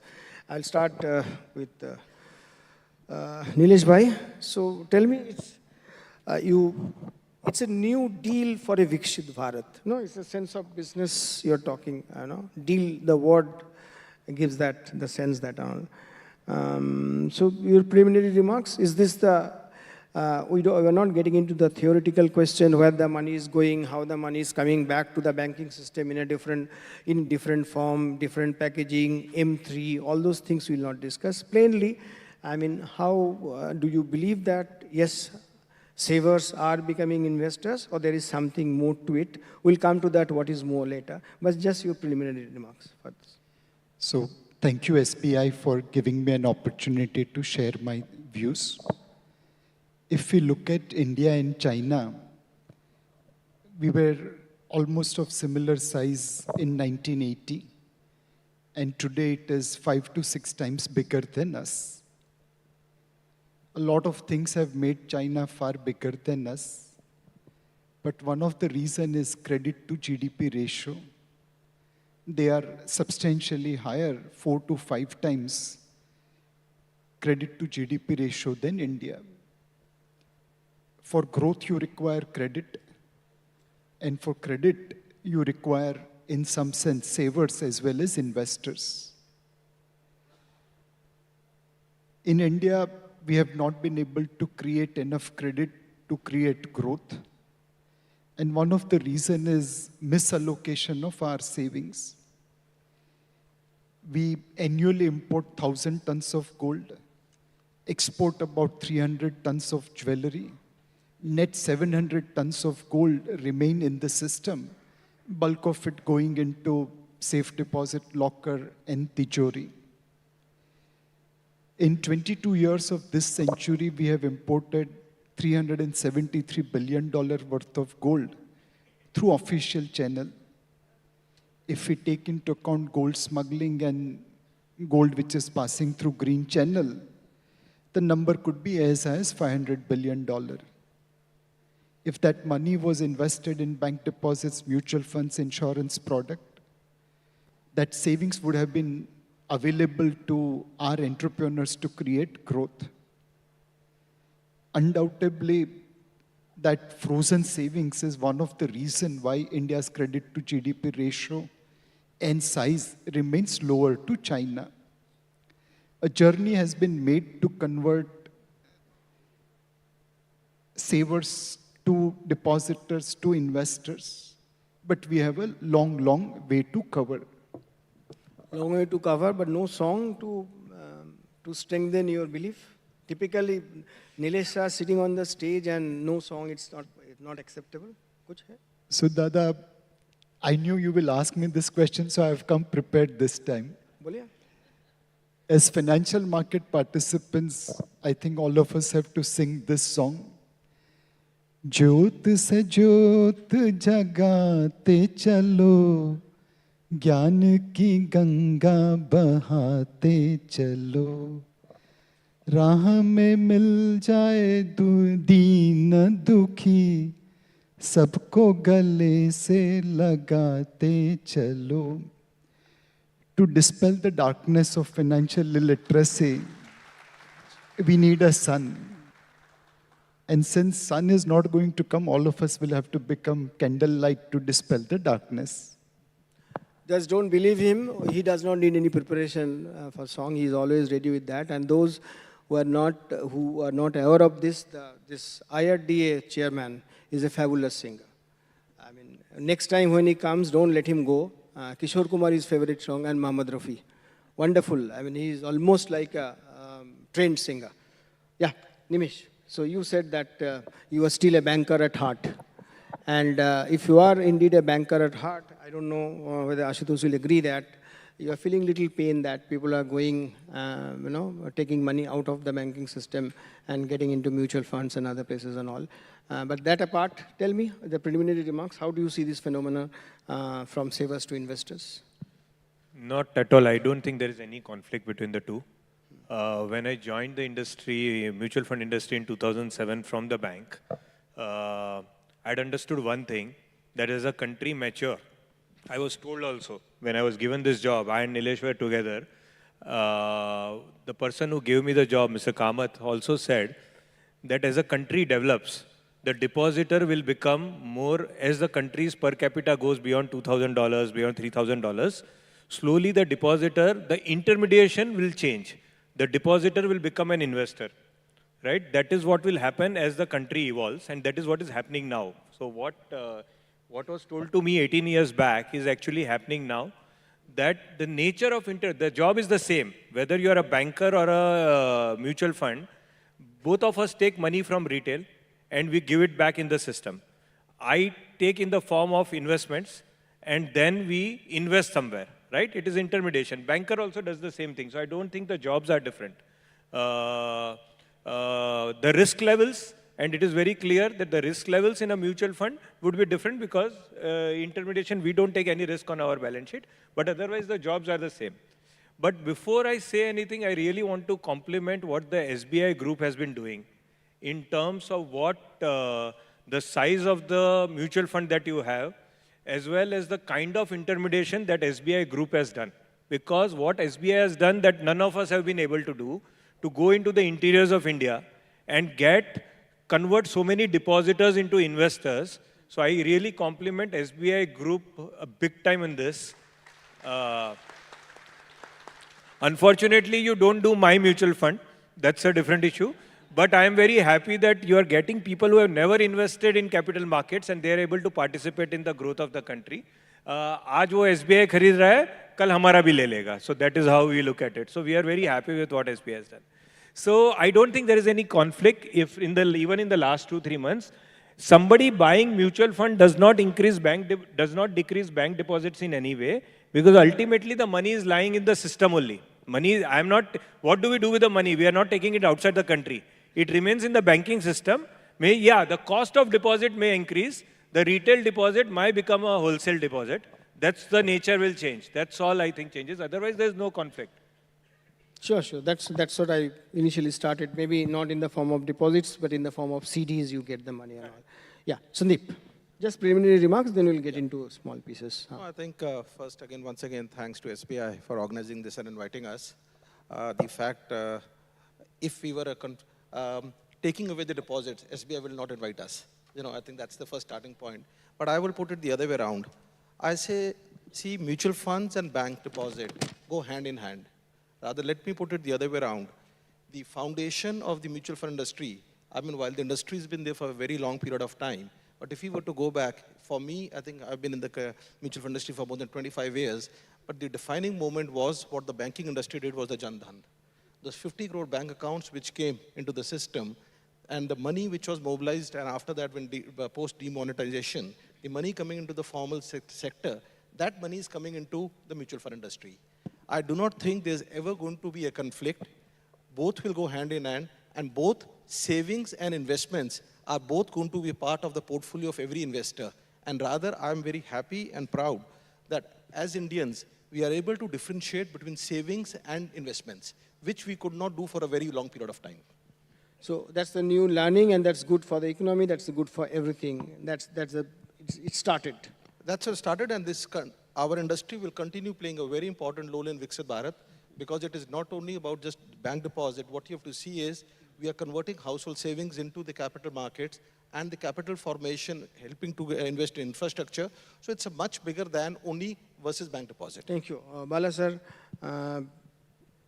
Bala is not a banker, but he has one trait of a banker, which even many bankers don't have. You must be knowing, no? Huh? Chembur Golf Club. Chembur Golf Club.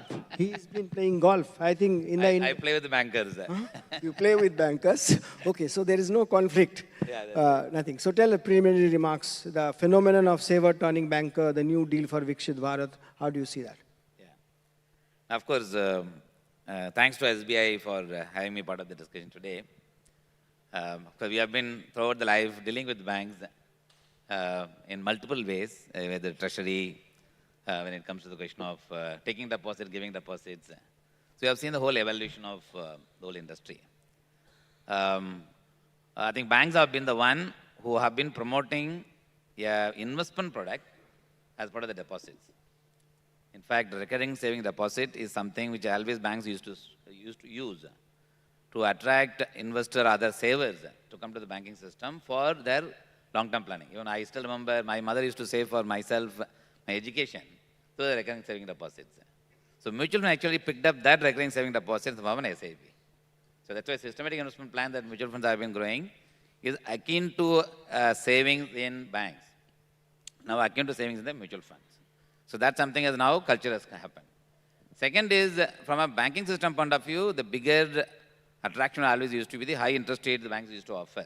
The regime of high interest regime, from a saver's point of view, bank deposits are more attractive than I think equity market. And today the equity market has become so stable, the return that investors are getting in the equity market is far higher than what you get in deposits. That experience also shows that. If you have to just quote some numbers, the last 10 years, the highest return that has come in the mutual fund space is about 9%, which is hybrid funds, which is savings fund you can say. The Nifty 50 would have given up roughly about 14%.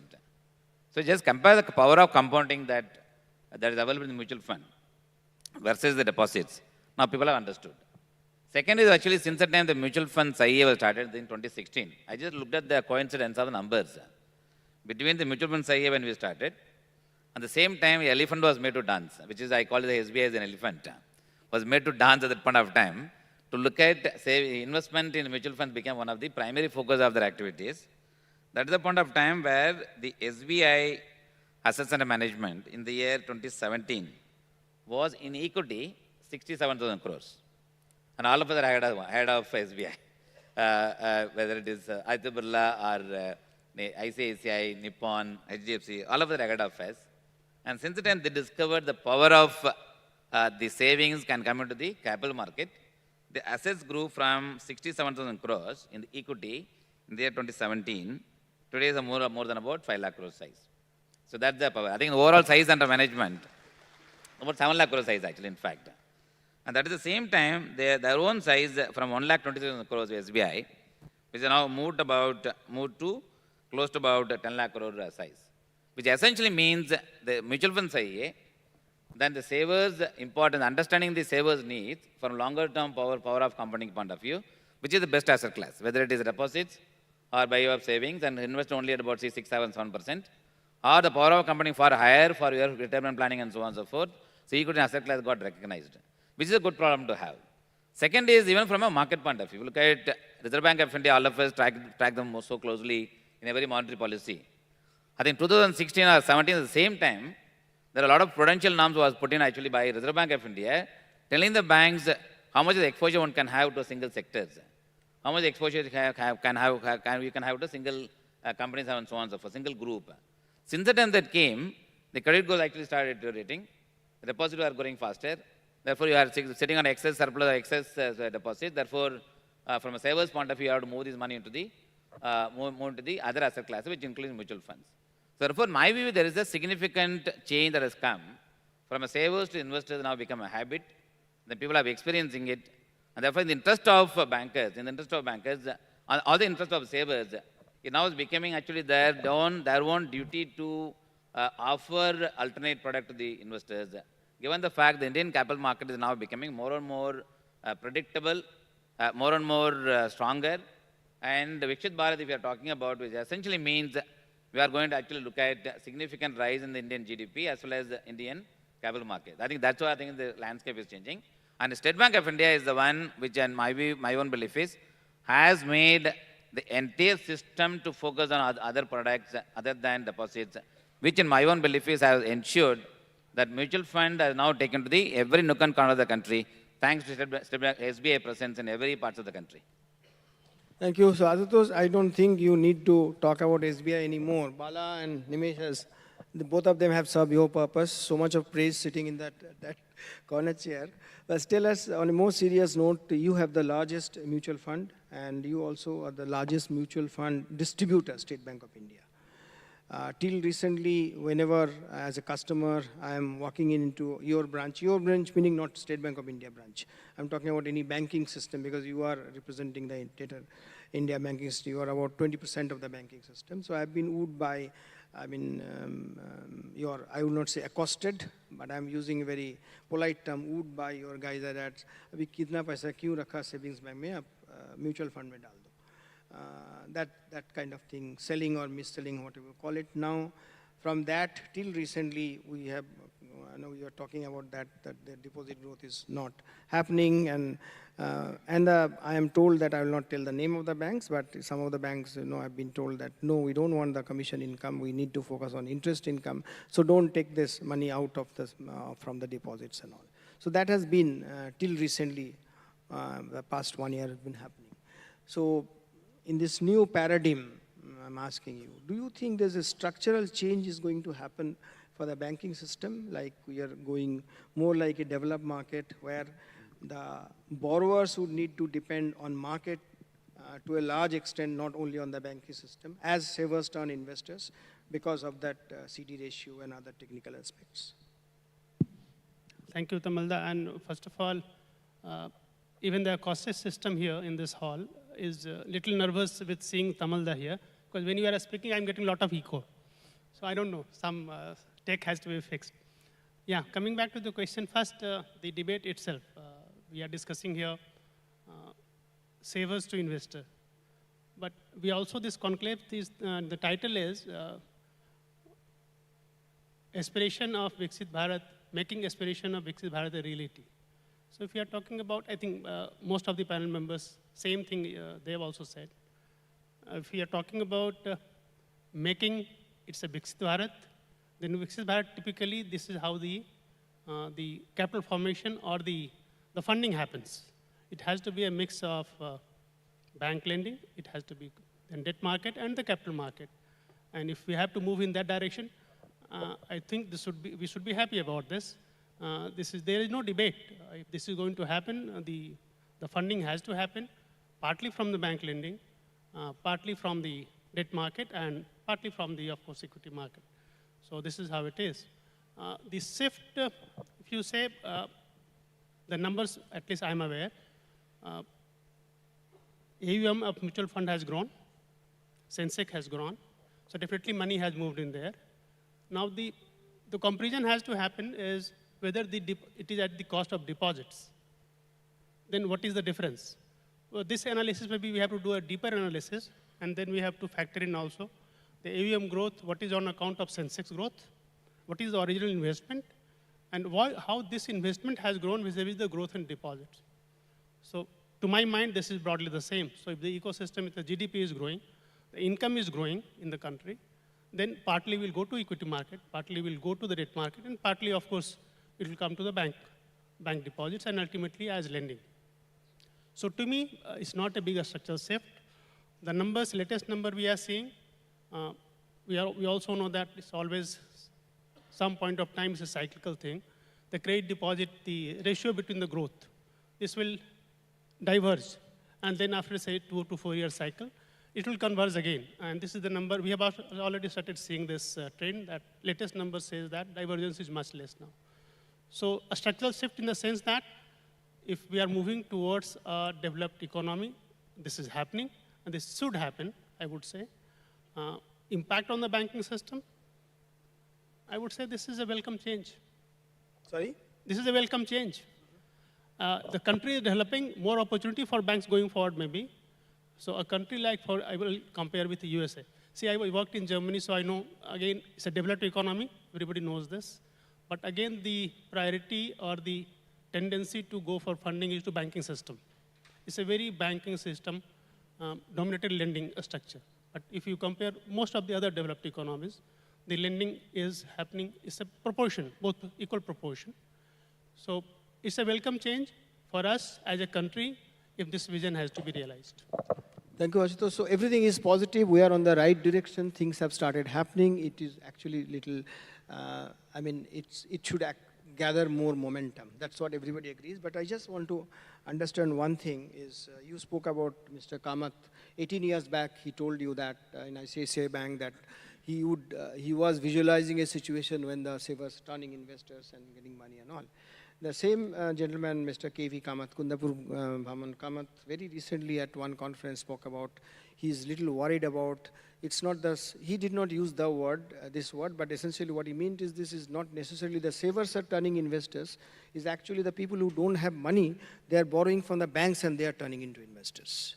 And he was quoting the SEBI numbers, that is, I'm just saying this, 93% of the retail traders lost in F&O between FY22 and 24, loss is rupees 1.8 trillion.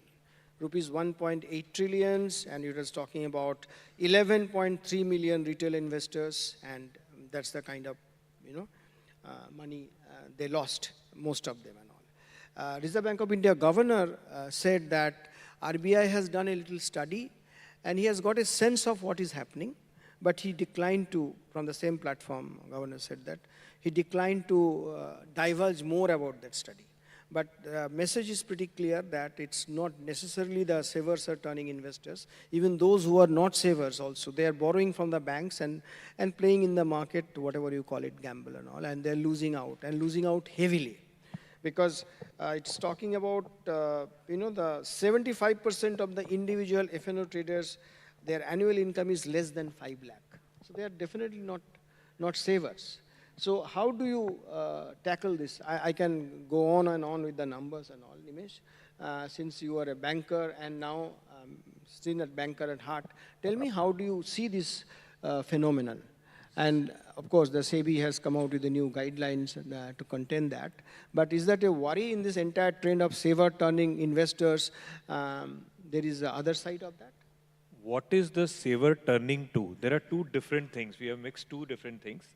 One is a saver who is investing the money for the long term, either himself or through, if he does not have the expertise, through a mutual fund. That's a separate, that's an investment one. Then there is a set of speculators. That's what you are referring to. So I've got nothing to do, these people sitting on the stage have got nothing to do with the F&O trade. Right? So that is a different world. Is that a concern? Definitely everybody on the stage share that concern. That is when an individual is speculating in the market. That's a very different world from the mutual fund world, which says you make money over 5 years' time, money over 10 years' time. If anybody on the stage, somebody will ask us, we are all in the business of setting the expectations right. We do a lot of this. We keep on meeting each other on stage regularly because we are worried about the expectations that the people have when they are investing. Nobody is going to become rich overnight. Right? The young person of today might feel that he can make money overnight, but that does not happen. So mutual fund industry is all about, if you have money for 5 year plus, then only you come to our mutual funds. Otherwise, please don't come to our mutual funds. That's our mindset. Mindset is 5 years plus. That if money is for 5 year plus, come into mutual fund. That F&O part, which you are talking about, is a very different world from our world. We have got nothing to do with that. That's a concern that we share, because there is more than 4 lakh crores of open market positions today in the market. So is that a concern? Yeah, that definitely is a concern. But it is not the saver that I am talking about. I am talking about a long-term saver. Sure. Anybody else want to? Yeah, Sandeep, you want to add anything? I think the way you should see this is, I think saver, investor, and there's another category that you talked about, that's basically investor or is a trader. Traders, speculator, gambler, whatever name you want to give it. We do not, I think from our point of view, it's very important as a country that, because first is, I've always believed anybody coming to the capital markets, whether he comes through a demat account, IPO, buying stock or mutual funds, is adding to the capital formation of the country. But the category that you talked about, and specifically basis also the SEBI data that has come out, people have been losing money.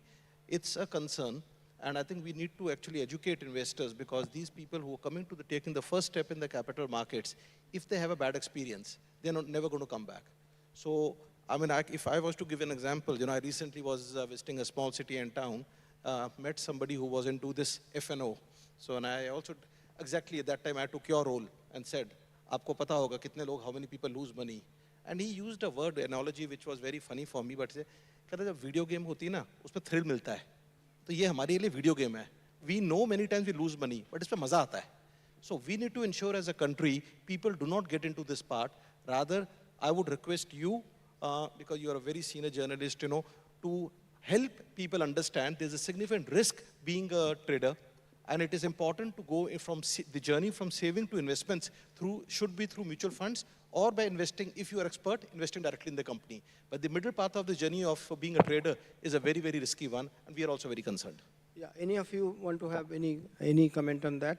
Essentially, what I was trying to understand, what I am trying to understand is this, in this transition from savers to investors, there is the other side to it.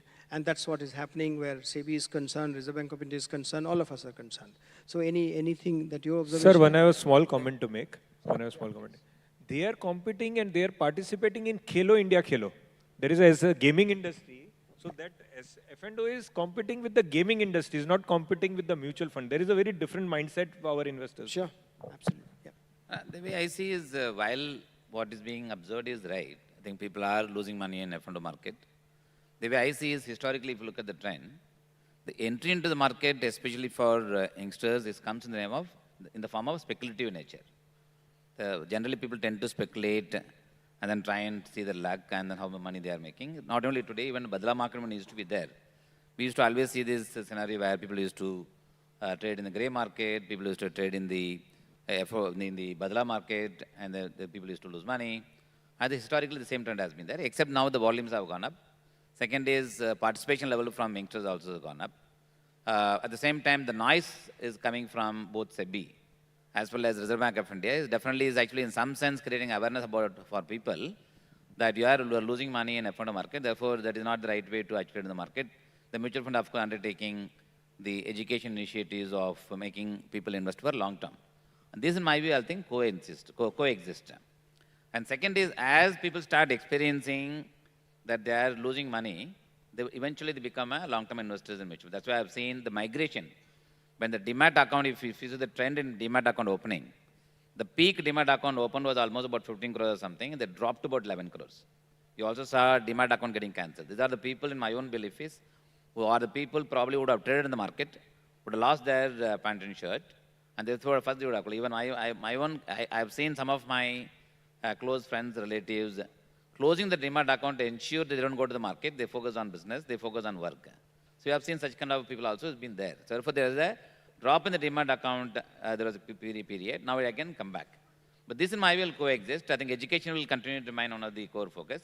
Second is, I think in the earlier sessions when I attended, there was also talking about the payment transfers now happens very quickly, and the AI can actually help in knowing the trend and so on and so forth. Maybe the time will come where even the banking system would be able to actually pick the people who are actually losing money. I think at the end of the day, when I lose money, First, I have to make the margin payment I have to make, and that goes from the banking systems.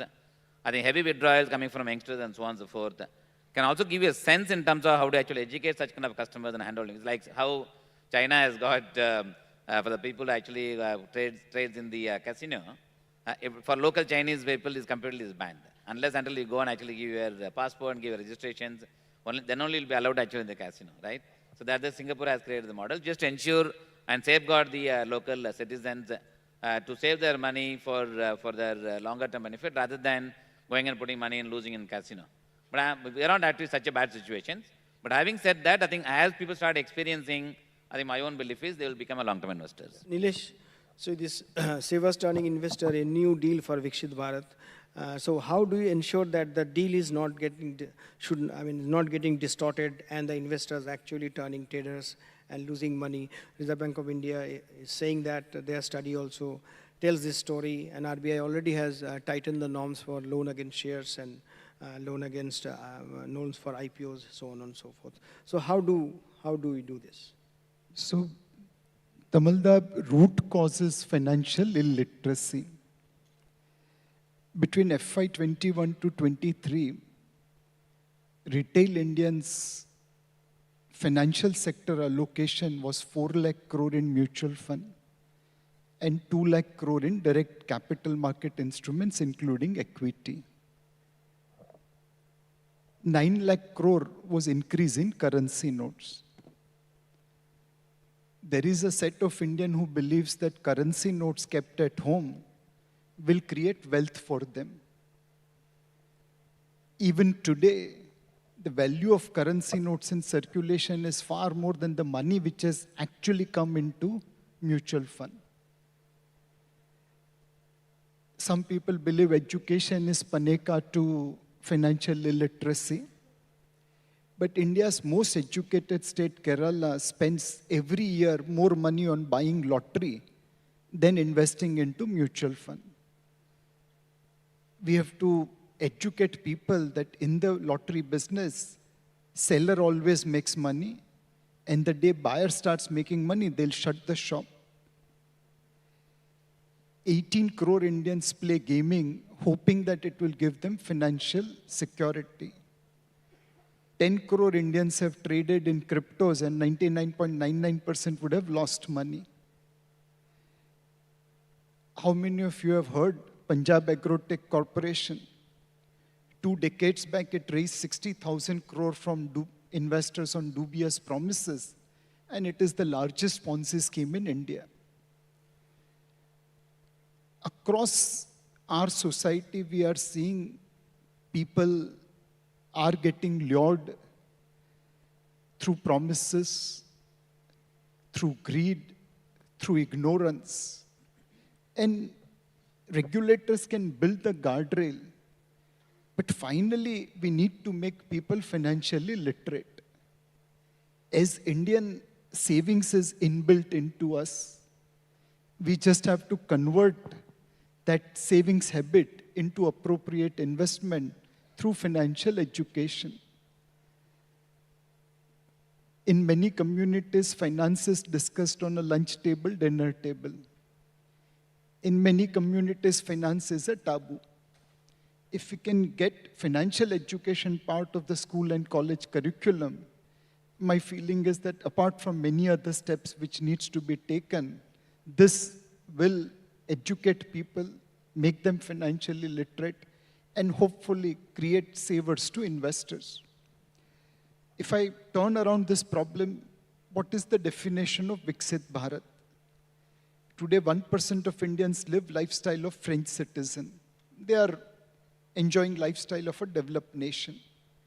About 27% lives lifestyle of a middle income nation like Indonesia. And 72% Indians are living sub-Saharan Africa lifestyle. That's where 80 crore Indians need free food. They need financial security.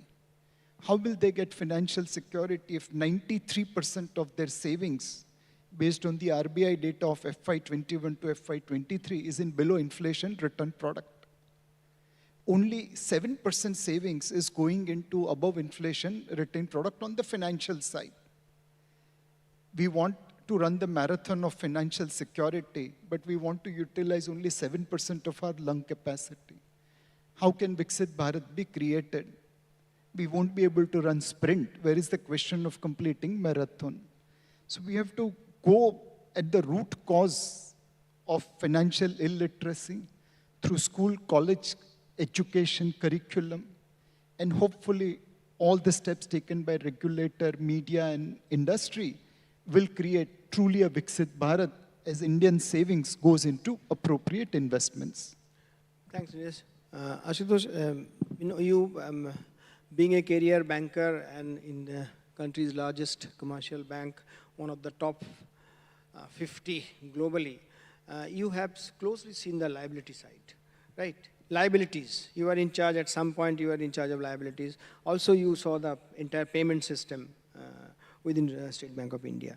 So I want to ask you two things related to one, not this, because you are not a mutual fund person and also. One is this, how do you, when it comes to, saver turning investors, FD also is a sort of savings. Bank deposits also is a sort of savings, FD. But we see, if I'm correct, the numbers, 47% of the FD holders are senior citizens, not the young guys anymore. So is there anything you think needs to be done to attract the younger people also, instead of getting into the FNO segment or whatever they're saying, that gaming, Khelo India, Khelo, instead of that, at least they can keep some money with the banking system in the form of FDs. Is it possible? That's one. And second is, again, not as an SBI managing director, but as an Indian banker, do you think that government is unfair in the sense, again, the same old thing I'm asking you, the tax part. If I'm putting money in equities, I have certain tax structure, I'm putting money in pension funds, insurance, mutual funds, always I have some tax advantage of that. But the biggest disincentive for the banking system is this, there's no tax advantage. And here also, at least in other places on the accrual basis, here though even before I get to see the money, theoretically it is, my interest is going up every quarter, etc., I have to pay tax. So do you think that there's a high time the government should take a relook at the tax structure? Particularly, I'm talking about the context of bank FDs. Okay. Quickly. So one by one, second one is a tricky question. Anyways, I'll come to that later. So first part is, just now before, in the morning we had the first discussion today was, a speech was Mr. Damodaran was here. And he mentioned one thing very relevant. He said that from hoarders to savers to investors. Maybe that is, any economy will grow like this. So banking system, essentially what we did as banks, 100 years or 150 years, we essentially channelized the money, made people savers rather than hoarders. The next step of evolution of the economy, the ecosystem itself is, then part is going investment. And again, something banks, broadly, what we do is, any individual, whether it is me, anybody, we will need certain basic fund at my disposal to take care of my basic requirement. Anything surplus, depending upon how much surplus it is, what is my age profile, what is the risk appetite I'd have, whether part I keep, 100% I keep in bank, which is safest, the return is lower, but the risk is lowest. So that is one. Or maybe I can take a little bit of risk, part I put somewhere where return is a little more, risk is also higher. So this is a basic fundamental. So to my mind, this basic banking thing, any equity market or the mutual funds, they cannot substitute for this. This requirement will remain. Economy will grow, more people coming in the employment, and the more money flowing in the system. Deposit will grow, banks will continue to grow. The disparity between the credit growth and the deposit growth, that is again a cyclical thing. Sometimes divergence is there, sometimes convergence will happen. That is one. Regarding your question, what we are doing or what we should be doing to attract the Gen Z or the younger generation to come to the banking system rather than, but why we should. At the age of 30, the risk appetite you have is much more than when you are 65, right? So this will be a general tendency. This is a basic maybe nature that I have some surplus money. This is the basic bare minimum I need for my expenditure or some fund in the bank for my UPI transactions. Rest of that, I can take a risk. I'm young. I can take this risk. I'll go for higher return, but higher risk also. So, but again, another thing is, I don't know whether you recall this. Our chairman mentioned this some time back in one of the interviews, that recurring deposit is nothing but SIP. It's an age-old product, most basic product when we joined the bank 30, 35 years ago. Fixed deposit, recurring deposit. But RD was nothing but it was SIP. SIP now we know only because of mutual fund, but this was SIP, original SIP. So how to rebrand this? Then second is how to value add. So essentially, as a banker, we at SBI, we are trying that how we can add value on our offering to the younger generation so that we can attract not 100%, definitely 100% will not come to us. That shouldn't come also. But part of it should come here. So enhancing the value for the depositors. JNG, senior citizen again, they will traditionally 50%, 47% you mentioned also, that the depositors are senior citizens. So younger generation, they are coming in the banking system, becoming investors. Older generation, pensioners, senior citizens, they are also increasing. The number is increasing, right? 3 years from now, I'll be a senior citizen. So that's fine. Regarding the second question, it's a tricky question. Tax. Why it's tricky? As a banker, from every wishful forum thinking. you ask for it, no? I mean, the bankers I'm talking about. The bankers, and you are not representing State Bank of India on behalf of the banking system. As a banker, somebody from SBI, as a banker, it's a wishful thinking. This is an age-old demand that we should have a level playing field. But I also know that this country needs a lot of investment, lot of funding. And we also know that in this conclave, we are discussing about becoming a developed economy. And essentially, indirectly, we are saying that the funding has to happen from the banking channel, through the capital market, through the equity market. So then policymakers, I'm not saying deliberately government, policymakers, they will have different choices.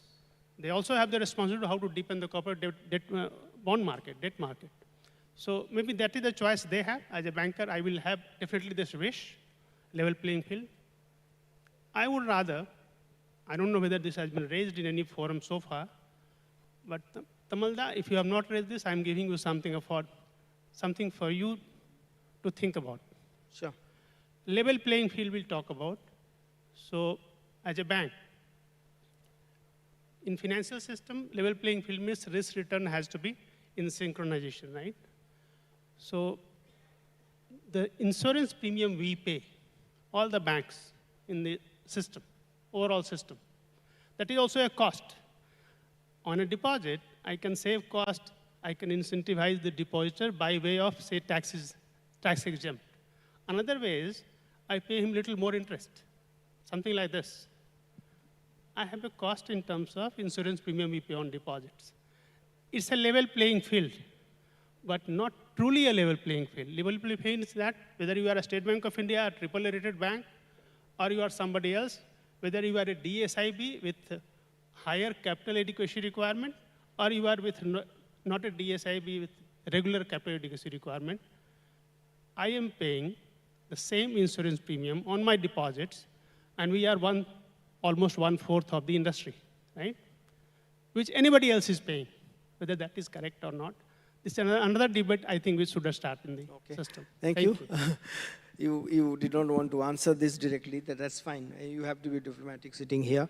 But tell me one interesting thing. We are talking about savers turning investors, and not the high net worth individuals. They have always been investors. We are talking about the middle income group and even the lower income group. Now let's talk about a Jan Dhan Yojana. It's the world's most interesting, most ambitious, and the biggest financial inclusion drive. I think about 500 million plus 50,000 crore odd accounts are there.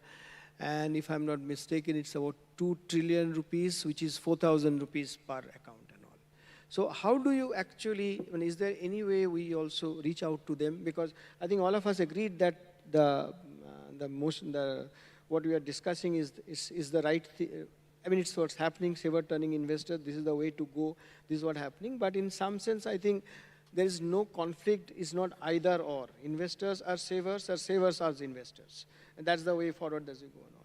So how do we take this message there, this 4,000 average income, average bank deposits who had this 50 crore plus Jan Dhan account holders, how do we make them, at least some of them, I'm not getting into percentage term, 5%, 10%, 20%.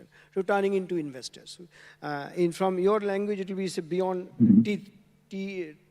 you call it T30 and B30, right? Top 30 cities and beyond 30. So it's a B30. How do? Because we have been discussing and hearing that SIP as low as 50 rupees or 100 rupees, etc. So what is the way? You're talking about financial education. That's absolutely important. Financial inclusion also equally important. And in getting this, making them aware, that's what you are saying, Nilesh. How do you make them aware? And if somebody is keeping money 4,000 rupees, how do we encourage the person to at least 400 rupees gets into investment, SIP, etc. So how do you do that? This class of people, this community of investors who keep money with the banking system in the form of PMJDY, how would we make them investors? Yeah. No, I think first you'll be very happy to know, as we talk today, 54% of the systematic investment plans, SIPs, which are coming from smaller cities and towns.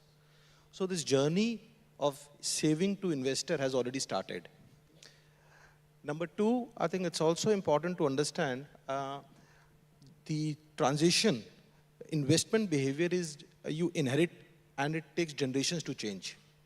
Indians by nature were investing in physical gold, cash, and right now we are at an interesting point where we have 5 crore unique investors who are already investing. As these people create more wealth for themselves, they will be the brand ambassadors and they'll get more investors. So let me give you a very interesting change which went unnoticed during this Diwali. I think we've always talked about SIPs, we've talked about FDs, mutual funds, but one of the key things that happened which gave me a lot of satisfaction was this Diwali, highest number of investors bought mutual fund, gold mutual funds. So now this is the transition that is happening in the country. To give you data, 22 Diwali, the amount of mutual funds, gold mutual funds that was traded on the stock exchange was 20 crore rupees. Last year was 40 crore rupees. This year was 500 crore rupees. We are not driving it. We all have to understand, we have to keep the customer in the center and the customer will decide. We have to create expressways, let the investor decide whether he's going to go for bank deposit, whether he's going to for mutual funds. But I can share with you, I mean, we had the IDA chairman before this and he said insurance for all. I think the way I see, the way as industry we see, by the time we talk of 2047, we'll see every Indian household as a mutual fund investor. And that seems doable at this point of time. But that's what the Viksit Bharat and that sort of thing. What would be now at this point of time? What's the? So at this point of time, we have 5 crore unique investors. And if you were to see, India has a population of 140 crores. I think if you divide it into households, we're talking of 30 crore households, 30 to 40 crores households. It's not very ambitious, I think. And the way the journey is started and the way we are seeing the response coming from small cities and towns, and I can give you data points after data points. Gold was just one point of it. Again, continuing with the Prime Minister's vision of Atmanirbhar Bharat. Now let's look at this. What is mutual fund industry doing? At 25,000 crores of SIP every month, we're talking of 3 lakh crores of domestic monies coming in. Now we have come to a point, last month you saw 90,000, 1 lakh crores of foreign money going out. But it is the savers, it is the investors of the country who saved. Otherwise, in a normal course of time, the markets would have tanked. So it's not only Viksit Bharat, but also Atmanirbhar Bharat, what I think the mutual fund is trying to create. Yeah, Ashutosh, I will ask you this about this. How do you are about 22% of the entire Jan Dhan account is with you. So if, and State Bank of India is the largest distributor of mutual fund, and you are not mis-selling that, I mean, there's no allegation against you. So you're actually helping them, hand-holding your customers to be investors. So tell us if we need to turn those savers, quote unquote, those savers who was keeping on an average 4,000 rupees with the banking system, this 50 crore, 500 million plus Jan Dhan account holders, at least some of them, what needs to be done? So this will automatically happen. So I'll tell you why. Currently on information, just I'm sharing. So our chairman and the 3 MDs, the 4 of us, These days, for last couple of months, we are traveling all across the country, and the purpose is connect with the ground team directly. So tell them what the vision of the bank, what is happening in the economy, and maybe listen from them also what exactly they feel, and if there any suggestion they have, how banks would move. But the biggest theme there is India is going to grow like, going to be growing the highest pace. The India's growth is at the highest globally, largest economy. So one, essentially we are talking about what are the kind of the opportunities which is going to come. And also we are talking about if India has to grow, the aspiration the country has, becoming the third largest economy in, say, some years from now, then as always, we as State Bank of India, we have to support this. One theme, so this outreach program, all the 22,000 plus branches, we are interacting directly. So it's not easy, 100 plus, we have zonal offices. Zonal offices, essentially, they are controlling 250 odd branches. So this is the interaction we are doing, outreach program. One thing I'd always talk about is, our chairman has said in some of the interviews that SBI is proxy to Indian economy. If it is going to be India's decade, it is going to be India's SBI decade both ways. We have to support this to happen, and then we have to leverage the opportunity which is coming. So one thing I mentioned deliberately there is, when we opened the Jan Dhan account, 2014-15, 15 crore account, zero balance, right? It's a huge cost. And then you have to shift some other priorities to focus on this. So that time we felt that what we are doing is, it's a drag on the bank, a drag on our limited resource. But what we see now is 50,000 crore of deposits in these very accounts, when deposit is a challenge for entire banking system, right? So this is we do something now. We see the results, say, 5 years from now, 10 years from now. Same thing happening maybe here. When we open these accounts, we never thought that these accounts will have average balance of 4,000 rupees. So you never know, 5 years from now, part of it will come they will become investors, not 100%, maybe 10%, 5%. How it will happen? So again, credit goes to mutual fund. So SIP, a small SIP, 250, 500 rupees kind of an SIP. And this is happening. You know, we have a journey where in 2 minutes you can become an investor from a saver. And I'm giving you practical example, not something from the book. I have a cook, not even 10th pass. So he has some surplus now. So his thought was, sir, I have to open an RD or FD, what should I do? You open an FD, part you keep in RD, and you can also think of investing a little bit in mutual fund. And it can happen through YONO. Believe me, he invested through YONO himself. I was just guiding a little bit. And then every week he will come to me, every week or 10 days. Sir, so he's looking at what is happening to his deposit, SIP. Paisa kata ki nahi, kitna milega. This is happening already. As bank, as mutual fund companies, we have to facilitate this. And of course, the choice remains with them. How much money I need in the bank? Any surplus, can I take a little bit of risk, become an investor? It's happening, sir. Okay, good to hear that. We have little more time left for once concluding round, but before that, anybody has any question? If anybody has any question anywhere, this gentleman, please. No stock tips, nothing. Just introduce yourself and brief on the macro about the saving and investment. Just can this person have the? We have an extra microphone here anywhere? No. No, you are not. Can somebody come and get the microphone there? Oh, sorry, I did not know about this thing, but I thought there is microphone. Huh? We can get it from the stage. Come.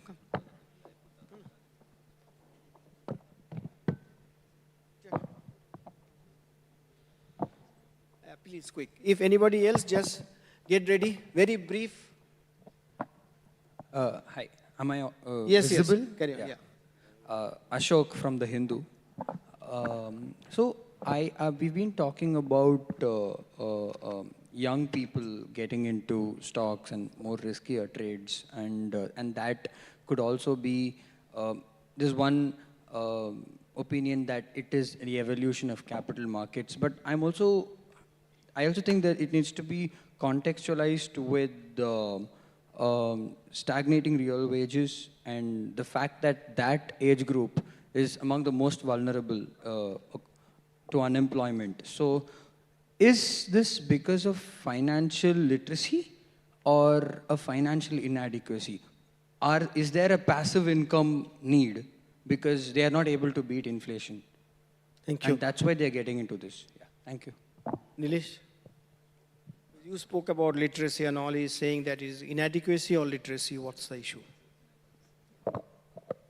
See, I think it's difficult to identify an elephant with 5 blind men. I may find something different, you may find something different.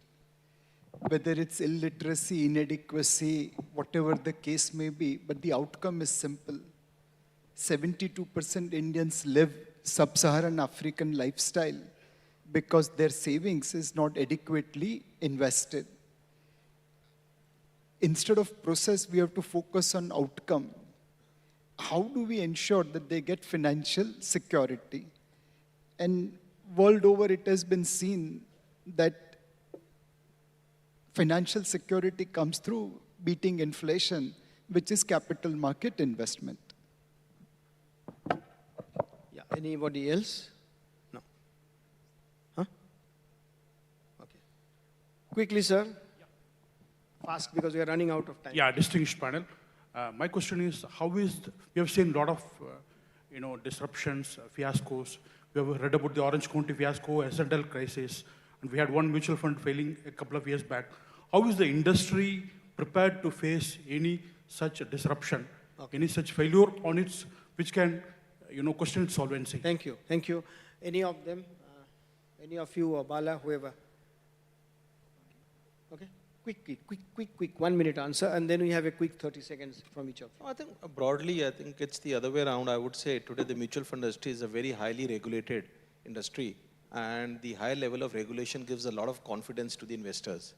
So I take it the other way around. I think Nilesh talked about this example of the chit fund or the plantation companies and all. A lot of the regulation and the framework that is there is one of the best in the world. Number two, disruption, like any industry, whether it's a mutual fund industry, insurance industry, banking industry, we have to keep our eyes and ears open because not only it's about disruption, the investor behavior is also changing. That's a part of all of us run companies, and we have to continuously keep evolving and keep an eye on how the investor needs are changing. Thank you. So we have about 3 minutes, so I would like each of you, maybe 1 sentence or 30 seconds each and all. So I don't think there is any conflict between savings and investments. All of us agreed that, and it's great to hear that there is no competition between mutual fund and banking. You are actually working hand in hand. We are complement to each other. Yes, absolutely. We are not competing with each other. Absolutely. That's a great thing to hear. So there is no competition between mutual funds and on this turf. There is no question of any, and nobody is asking about whether the level playing field or unlevel playing field and the tax benefits, so on and so forth. You think this is the need of the hour, and when you're talking about Viksit Bharat 2047, this trend, this is the new phenomenon. It's already started. It's little slow at this point of time, but it will grow, and even it will get into the beyond this B30 and rural India, hinterland. Every saver, even from the Jan Dhan account, also they will become investors. So that's the interesting part. There is no question. There is nobody is challenging this. So at this point. I mean, each of you, I'll start with you because you were the last speaker always. Just give us 1 or 2 or 3 things, key things that you think we need to do. The banking system need to do, mutual funds need to do, and government needs to do, and anybody else needs to do to make this phenomena stronger. Come. Banking system, I think I mentioned this, so I will again stick to that we need to create innovation. We have to be innovative. The service delivery, the efficiency of our delivery, and value add for our customer. That is the key for the banking system. For the mutual fund industry, I think they are better placed to anything answer else? that. What needs to be done? What is not being done? The way I see is definitely product innovations, both in the banking systems as well as on the mutual fund can come, which is nothing but moving away from transaction-oriented product to actually to a solution-oriented product, solutions to the customers.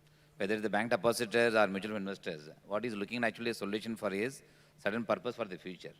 Therefore, the entire segmentation should move towards the solution approach by way of bundling of product. I think eventually, as you mentioned about complementary, I think deposits and the other products can coexist by way of bundling the product. So that becomes a solution for the customers. Sandeep. I think one thing from my point of view is you have to keep the investor interest in the center. And I would rather go a little differently. I'll say we need to keep things simple. I think it's always very exciting to be very innovative. But when it's about saving, and especially when we're dealing with small investors, the key is to keep it very simple so that a layman can understand. And the other one part which I would I'd like to just touch upon, maybe got unnoticed or we did not discuss too much. I think it's very interesting to note, I think when we talked about the B30, today the women investors in B30 is far higher than the bigger cities and towns. Now, again, we kept talking about only one initiative of the Prime Minister, Viksit Bharat.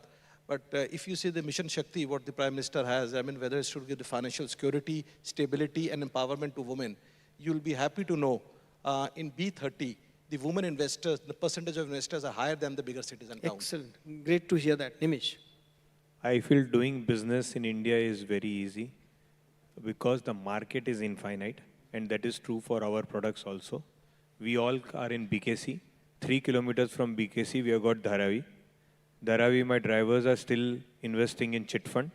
There are no mutual funds reached 3 kilometers from BKC.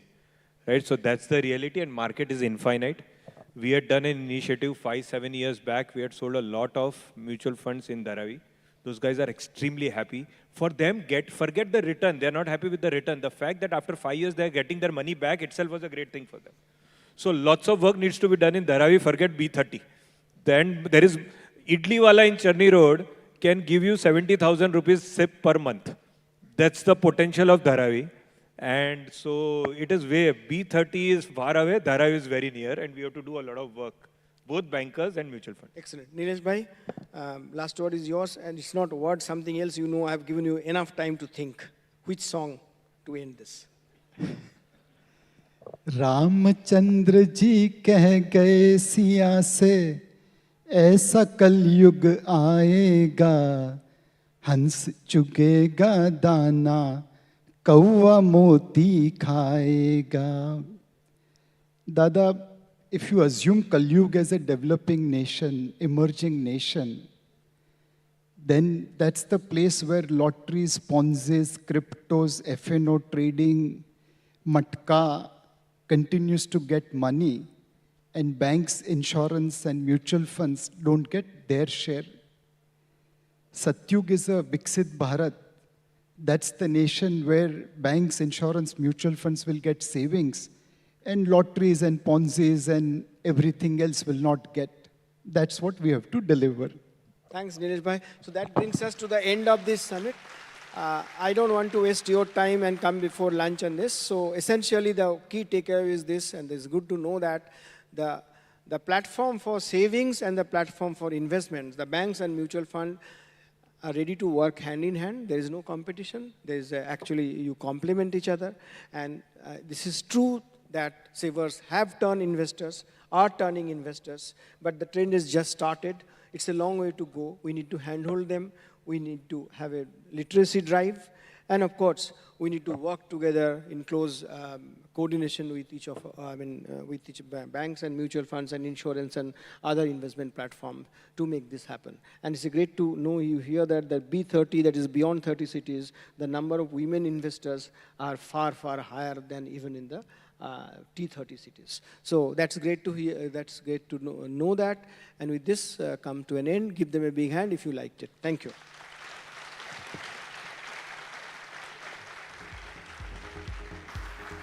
Well, thank you to all our panelists. I now request SBI Chairperson C.S. Sethi to come to the stage and present mementos to the panelists.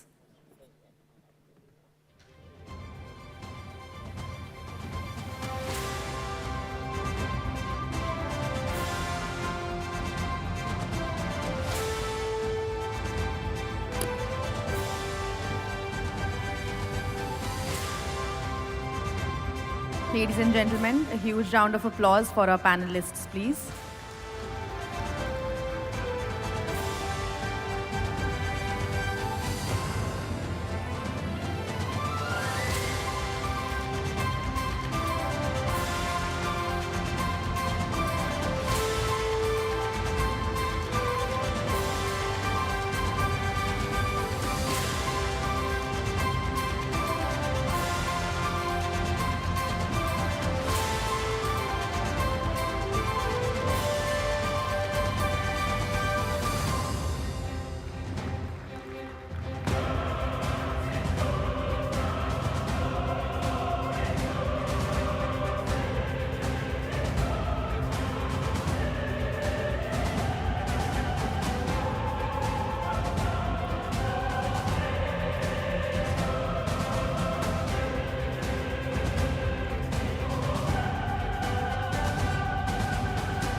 Thank you so much. We will now take a break for lunch arranged just outside the auditorium. Kindly return by 2 p.m. as we have a very special lecture by Chief Economic Advisor Dr. V. Anantanageshwaran waiting for you.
I would request the audience to please be seated now. We're about to start.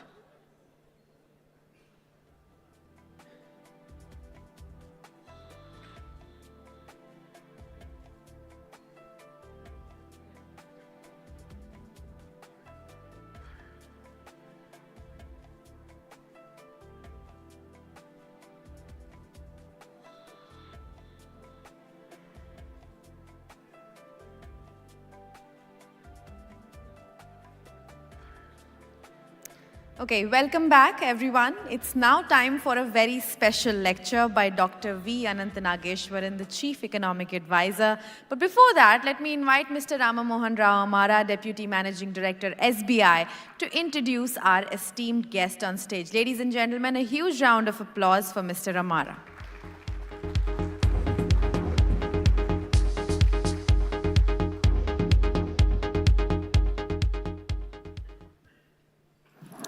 Good afternoon. I think quite silent kind of thing. I can understand post-lunch blues. It's my privilege to introduce Dr. V. Anantanageshwaran, who honestly doesn't need any introduction. In fact, borrowing from Mr. Tonse, I'm using that phrase without his permission. It's like holding a mirror to the sun, right?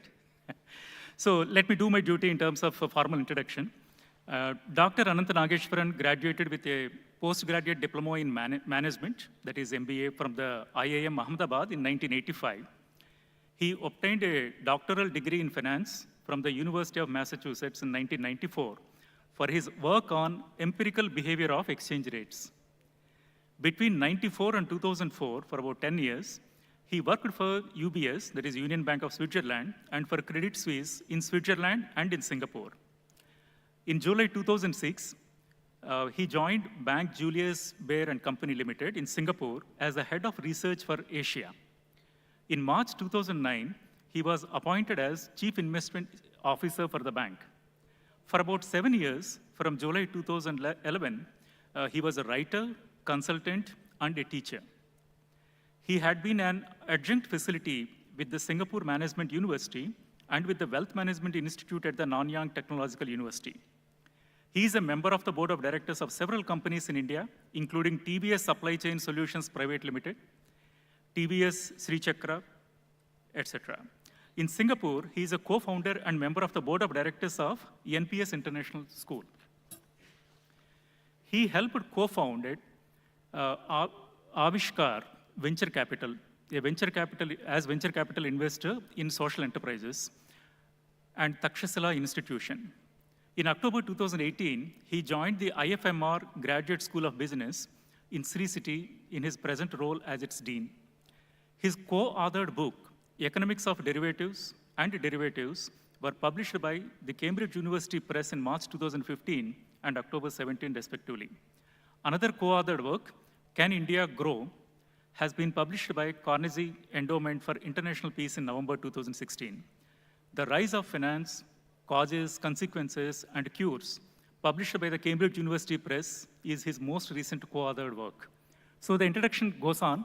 I don't want to come in the way between you and Dr. Nageshwaran. Let's give a huge round of applause and welcome him to the dais.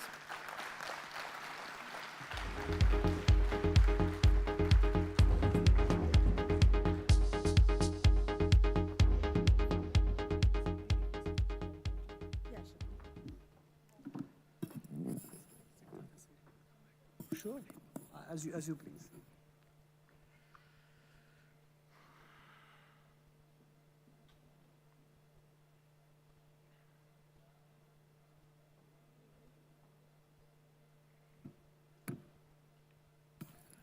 Good afternoon, Honorable Chairman and Managing Director of State Bank of India, Mr. Sethi, members of the Board of Directors, senior management, friends, ladies and gentlemen. I must thank Dr. Soumyakanti Ghosh for getting me here. For the last 2 years, he was very insistent that I come and speak in person, but last year I could manage only a virtual presentation. He said, this is the third time since you became the CA, we have been doing this, and it is about time that you showed up. So I couldn't resist his entreaties, and therefore I'm here. So my special thanks to my good friend Dr. Soumya for getting me here, and this is my first time in this wonderful auditorium and this institution itself. So I know that post-lunch sessions are usually very difficult, not for the speaker, but for the members of the audience. Let me try. I'm not going to use too many slides here. In fact, it is a speech, but facilitated by a few slides I want to share with you. Thank you. So a couple of weeks ago, or maybe 3 weeks ago, there was an article in Business Standard newspaper when a commentator had written, the name is not important, you can guess that yourself later if you want to find out, whether this country is always a country that eventually only achieves modest or moderate growth, never capable of sustaining very high growth rates. The context, of course, has been the recent indicators of mild slowdown, maybe credit growth tapering down from the highs of 2023 and early 24, corporate earnings in second quarter being somewhat on the slower side, and guidance for the coming quarters, etc. And FMCG companies or even automobile companies talking about tepid sales in urban India, etc. That was the context in which this particular article was written, asking the question whether India was only capable of modest to moderate growth. So I thought that is a good topic for exploration today. Is that the case? Or are there much better chances than what is being mentioned in the article? And what are the challenges as well to be able to achieve something more than modest growth? After all, we are in a very interesting phase in geopolitics as well. So given this kind of backdrop, how is it possible that we have aspirations of 7.5%, 8% GDP growth, but how are we going to get there? Let's start with the look back. What you see in this slide that I put together is decadal growth averages. So for example, when I show the number 5.9 towards the right side of my slide there, it means, thank you, it means the average annual growth rate in the 10 years between 13-14 and 23-24. So accordingly, you can interpret the rest of the numbers as well. So obviously, the best growth performance, first thing you like about this slide is that there has been a very steady improvement, right? From the 1970s onwards, the decadal average annual growth rate kept rising. So for example, in the decade between 2003-4 and 13-14, India achieved the best decadal average growth rate of 6.8% per annum. Now the question therefore is, can we do as well as 6.8 or can we do even better than that? So what were the important ingredients in that 10-year phase? First of all, that 10-year period included the global financial crisis, but for which this number might have been higher than 7%. This is in real terms. So we had a global boom between 2003 and 2008. It did continue for a while, particularly in emerging markets, particularly in India as well, even after the financial crisis. We had good growth for a few years, partly because of fiscal policy and partly because of monetary policy accommodation, etc. But the truth is we had growth sustaining in 10-11 and 11-12 as well. And then 12-13 onwards, it kind of slowed down. So we had this period of fairly 7 to 8 years of very high growth, punctuated by the global financial crisis. But what were the other important ingredients of this phase was export growth was extremely strong between 2003 and 2008, recovered a brief while post-financial crisis.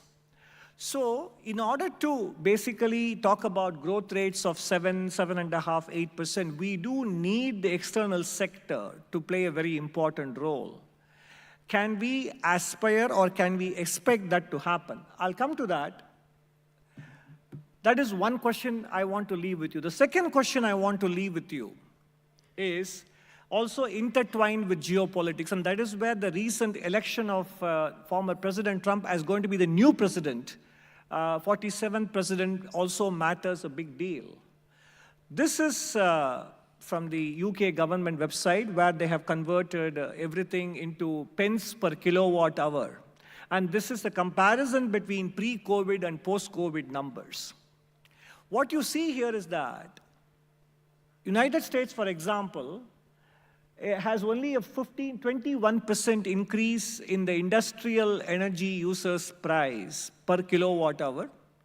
But look at the European countries, because of their commitment to energy transition, because of their commitment to phasing out fossil fuels, the increase in the price of electricity supplied to industrial users has gone up by more than 100% for countries starting from Greece onwards in the last 4 years. Even other countries like Sweden, Germany, etc., are all close to between 40 and 50% increase in energy prices.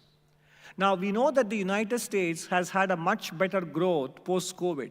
And some of us know that it is partly because they have been running a very expansionary fiscal policy. Budget deficits are in the range of 6 to 7% per annum, whereas Europe has been struggling. And part of the reason is this huge increase in energy cost, and to the extent that Germany is talking about deindustrialization, elections are due in February, there is a huge sense of question mark about Europe's economic future. But talk about ourselves. If we have to sustain a high growth rate in the next 25 years or so, apart from exports having to play an important role, we need to have affordable energy prices. We need to have energy availability with affordability. And that is where managing this fossil fuel transition is very important. I wrote about it 2-3 weeks ago in Business Standard. This concept of energy transition itself is flawed. We have not moved from wood to coal, from coal to oil, oil to gas, and then gas to nuclear or renewable. It has not happened that way. As we used newer forms of energy, in fact, our dependence on the earlier forms of energy still remained high. In fact, in some cases, went up as well. In other words, while net zero goals are important, it's equally important to ensure that we have affordable and abundant energy to be able to generate the economic growth, which in turn is a prerequisite for achieving net zero transition. Because today the developed world does not take into account the spirit of the Paris Agreement. I know that we are in the middle of COP29 that's going on right now.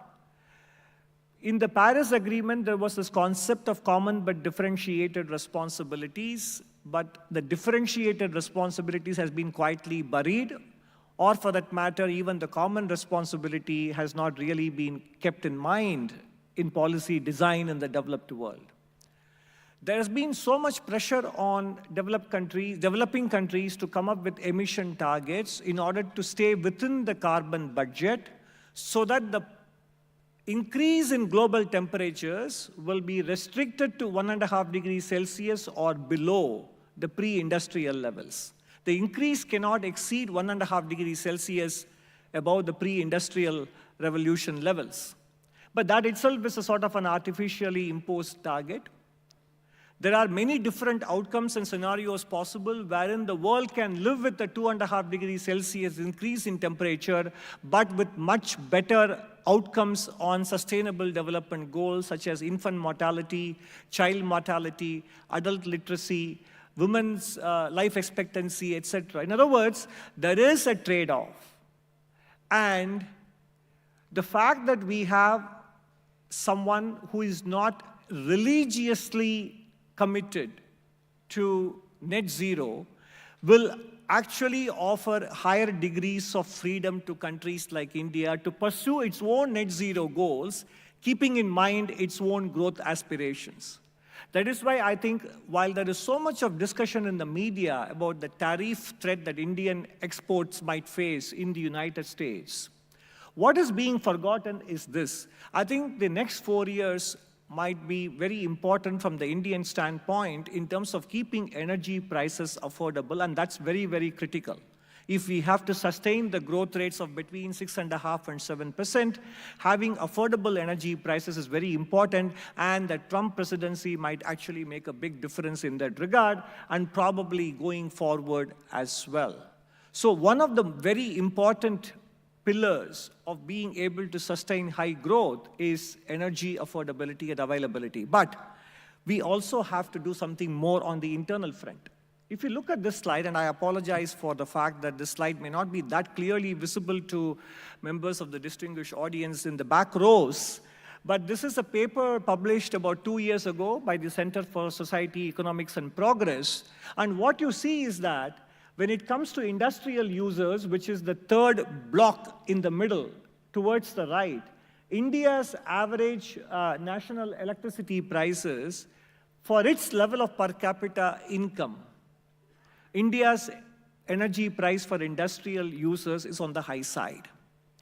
So not only do we need global energy prices to be manageable, to be affordable, we also need to look at the way our internal policies have been arranged such a way that we are imposing this huge burden on industrial users, giving rise to captive energy, more consumption of diesel, etc. In other words, if we have to talk about sustaining high growth rates and achieving a certain status as a developed nation, not only we need to keep the global dialogue and discourse on net zero in mind and manage it to our advantage, keeping the controls and the path of and progress towards net zero in our hands.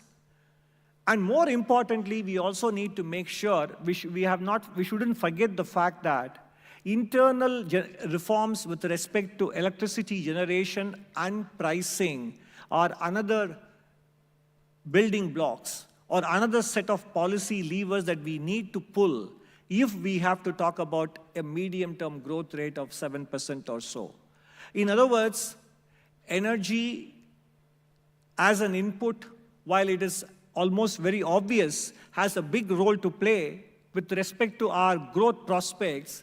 How we manage to price the energy becomes equally important, not only in terms of our distribution and generation reforms and economic viability of the distribution generation entities, but equally in terms of the speed of transition to renewable energy, the subsidies it would involve, and also the implications it will have for the taxes collected by our state and union governments, the revenues earned by the railways hauling coal. All these factors have to come into play, and more importantly, banks that have lent for power projects will also have to contend with the question of stranded assets and bank assets valuations if we make a very hasty transition towards non-fossil fuels, because there are so many other jigsaw pieces that have to fall in place. So when it comes to talking about the kind of growth rates and the aspirations we have, we cannot trivialize or completely ignore the importance that both external and internal energy policies have to play in this regard.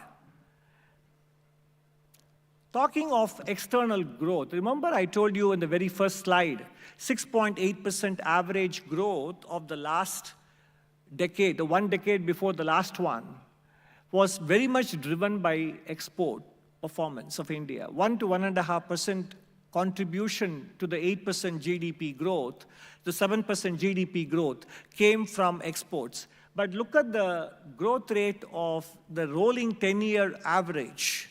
This is an annualized growth rate of 10-year rolling export growth rates. One is including oil, one is excluding oil product exports. The growth rate touched a peak of about 20% in 2013, as you can see, coinciding with the peak in the growth rate between 2004 and 2014. And since then, export performance has been, on the merchandise side, disappointing. And India's exports historically has been nothing but a play on global exports. The green line is global exports, the blue line is Indian exports, including goods and services. So let me now go back to the previous slide to keep it there. Can we actually go back to the kind of export growth rates that we experienced in the decade between 2004 and 2014? The answer is, of course, multifold, and it is not going to be easy. Because as I showed in the next slide, global export growth is an important requirement for India to perform well on export front. And that is going to be a big challenge if we are going to face a world of tariffs increases and domestic production, friend-shoring and onshoring. Global trade volumes itself will come down. And if global trade volumes come down, the next slide showed you that India's growth performance invariably in the past has suffered when global trade volume growth has not been as good. In other words, we are a high beta play on global export growth. How can we therefore increase our alpha rather than depending on global trade growth as an important foundation? That not only depends on our commitment to quality, but also depends on our commitment to volumes. And that is where I think a combination of policy and private sector initiatives will have to play a very big role. Because what is happening is, with respect to the way in which we aspire for growth is not matched by our willingness to make the kind of commensurate efforts required for growth. You look at very many policy changes on regulatory front. I'm not talking about financial regulation, talking about non-financial sector regulation. When we relax constraints on factories going from 100 workers to 300 workers, and anything more than 300 workers will have to comply with all these rules and regulations, etc. We are still talking of extremely small volumes. Our mindset hasn't yet come out of the scarcity phase that we were used to between 1950s and 1980s. This is a volume play. We're talking about a world of 8 billion people, and we are a country of 1.4 billion ourselves. So therefore, when we think of deregulation, we have to think in terms of huge scale. 100 has to become 5,000. Anything less than 5,000 workers will not be subject to these constraints and regulations. And this, by the way, has to happen both in the union and state government. That kind of mindset shift has to happen. Because what has happened is, because of these regulations, it has also killed the ambitions and aspirations of our businesses. Some of them feel very content to keep their businesses below the regulatory radar. Some of us think sometimes it is a lack of ambition and is the Indian mindset of satiation and contentment. That might be the factor. We may be very content with very modest growth rates, but it could also be the case that we have become reconciled to the fact that we cannot grow beyond a certain point. If we do so, we will only attract much higher regulatory scrutiny, and that might have played a role in keeping our ambitions and growth aspirations on a leash. And that, therefore, has to shift. So in order to be able to compete in a world where growth opportunities and export opportunities are going to be scarce, one of the important requirements is this mindset shift both in the public and private sector. The public sector, in terms of policies and regulations, we have to let go. And in the private sector, we have to commensurately up our scale and ambition and aspirations to compete in the global space. Right now, both of them are probably feeding off each other in the wrong direction. Second aspect is actually what I put in the first, state capability and capacity. So for example, today we talk about the fact that pollution levels in India, in many countries, especially where I come from, are on the high side. It is a combination of multiple policy developments over the years that has brought about this condition, apart from the weather factors such as absence of wind and heavy winter air, which keeps the pollutants closer to the ground, etc. The massive encouragement we have given to private modes of transport and the policies with respect to the farm sector, which have incentivized only food grains, paddy and wheat, and not other forms of agricultural products, have combined to play this role in terms of keeping our air quality somewhat on the lower side. I'm being moderate here. So in other words, if we are able to show that we have the capacity to grow, we have to be able to tackle the most visible problems and show results in short order for the public to gain confidence that the state has the capacity and the capability to fix the problem that they're able to see on a daily basis. And while on this flight to Mumbai, and also in the last weeks during my journeys elsewhere, I finished the book called Invisible China, first published in 2020 and then reprinted in 2022. I was just telling the chairman and managing director, in that book, you simply have to replace the word China with India using a word processor. That book would very much be relevant, if not even more relevant than it is for China. It will be more relevant for India. And the important issues that book talks about are the issues with respect to human capital. Because human capital is one that if you start investing today, it gives you results 20 years later. The number of Indian youngsters who manage to go on to higher education and the kind of skilling they get will depend on how much of cognitive skills they have picked up during their school years. And even before, how much of ability to converse, to pick up ability to see pictures and words, put them into words. And what kind of investments in their health were made by the family with respect to anemia, wasting, stunting, deworming on an annual basis, myopia. All these things will greatly enhance their learning abilities, learning achievements, and their ability to go on to take higher skills down the road. Now, if this book talks about these areas as challenges for a country like China, which has achieved nearly 9% growth rate, and even if you think some of those numbers were probably on the higher side officially, the fact remains that their economy is, if not close to 18 trillion, maybe it is close to 12 or 14 trillion, it is still a huge achievement within a single generation.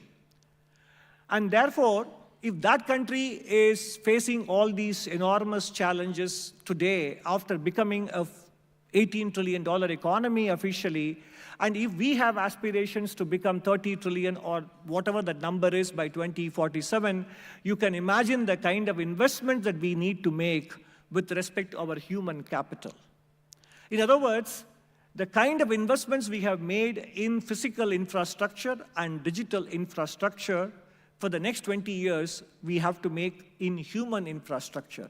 And allied to that is this question of state capacity and capability. The third element, which is the second bullet point here, is capital versus labor share of income. Post-COVID, we have noticed that profitability growth has been tremendous, and that is why the market gets very disappointed with one quarter numbers being on the lower side. But profitability has driven corporate sector's growth and market valuations. But if you look at the wage growth in the BSE 3,500 companies, etc., it has come down from double digits to single digits. And therefore, the income shares between capital and labor have become skewed in the country once again. We understand some of the considerations. It is competitiveness. It is about profitability. It can also be about management compensation, etc. And it is not an area where policy can or should intervene, because sometimes there are problems, and there are problems where policy can actually compound it rather than resolving it. But it is a matter for society to arbitrate within itself, between itself, to be able to figure out what is the right mix of income share between capital and labor, because that has got implications for purchasing power, for aggregate demand growth, for social stability, etc. So therefore, if we are going to end up pursuing a skewed allocation of incomes between capital and labor, that will also come in the way of our willingness and aspiration to achieve a developed country status. And of course, the capacity of the financial sector to achieve economic growth. And there, if you look at this slide, this is the flow of resources to the commercial sector in India as a share of nominal GDP. This includes bank, non-banks, foreigners, FDI, everything. which means basically it is the non-government sector, including the personal sector. As a share of GDP, the peak was at 12%. Naturally, in 2019-20, with the kind of crisis we had in NBFC space, housing, non-housing NBFCs, banking sector still not out of the doldrums, etc., it reached a very low number below 8% of GDP, 7.8. And now it has come back to almost close to 12% of GDP, which is a good thing. But we have to have a good idea of what is the investment requirement and what is the size of the flow of resources that we need. We need to have a roadmap as well. And think about what is the kind of banking sector we need to have. And what is the size. And what is the kind of flows we need to have from non-banking sources, from the equity market. And today, we may have also adopted certain practices and behavior which may be suitable for countries which are of a much higher income status, speculating in single stock futures and options, etc. But is it really helping capital formation? Is our focus on quarterly earnings reports the right one for long-term capital formation? Does that help the capital markets play the role of intermediating savings and investments? Have we therefore adopted certain developed country practices and behavior which are not suitable for a country of a much lower per capita income status?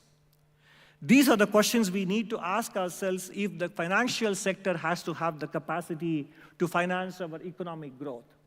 And the last 2 points were the ones I mentioned at the very beginning. In other words, there is an interplay between both the willingness and the ambitions and the aspiration levels of our youth to skill itself and the business sector to grow, and in turn, it probably depends on the willingness of the public sector to let go. So, what are the medium-term growth prospects, therefore, in conclusion? I can say that we may be in a position to even do better than what we did in the decade between 2003-4 to 2013-14, when we achieved an average growth rate of 6.8% per annum in real terms. But it is not going to be easy, because the export engine is going to be much more difficult to fire in the coming decades than it was in that decade. And second, we have to ensure not only affordable energy internationally, which is sometimes beyond our control, but also internally we have to make sure that our industry is not saddled with uncompetitive prices of energy.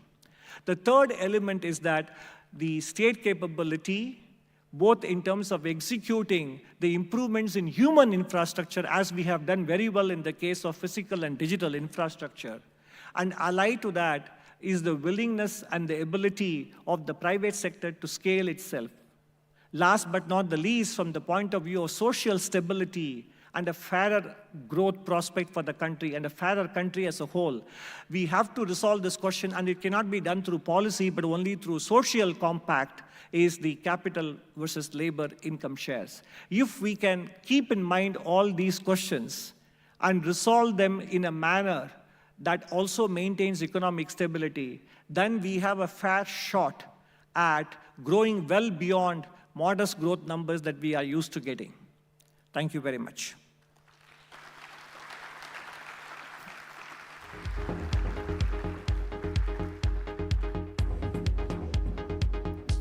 Thank you, Dr. Nageshwaran, for your contemplative remarks on the economy. I now request you to please take a seat on the stage, and now I request Mr. Amara to start the question and answer session, please.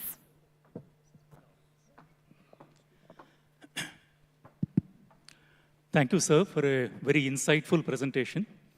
I think some of my questions are already knocked out, so I will only limit myself to a couple of questions, but I'm sure audience will be very keen to interact with you. One thing, very briefly, you touched upon Trump coming back and Trump tariffs, perhaps, if they were to play, like the way it played in the first tenure. What will be the impact on the trade flows between India and US? And correspondingly, what will be the impact on the markets, capital markets, or any other related thing? I think at this stage, it will be difficult to be very precise and give you numerical or quantitative or quantifiable answers. We all know that India has a bilateral trade surplus with the United States, both in goods and services, so there will be pressure. And some of it may even play to our own advantage, because in some of those areas, we may necessarily have to reduce some duties to become competitive ourselves. So I don't think it is necessary for us to assume that it will be negative for India.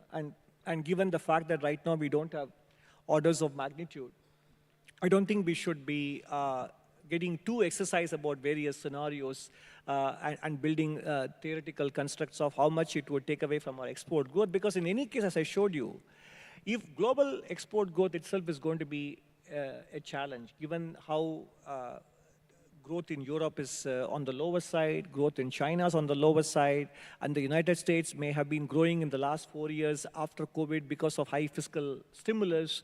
So export per se may not be the most, what shall I say, most effective engine of growth for India in any case. It has to be, it's going to be a hard grind in any case, regardless of the new tariffs that may come or may not come. But what is more important is that this presidency may also be very useful from the Indian point of view, which is what I showed you in terms of keeping energy prices affordable.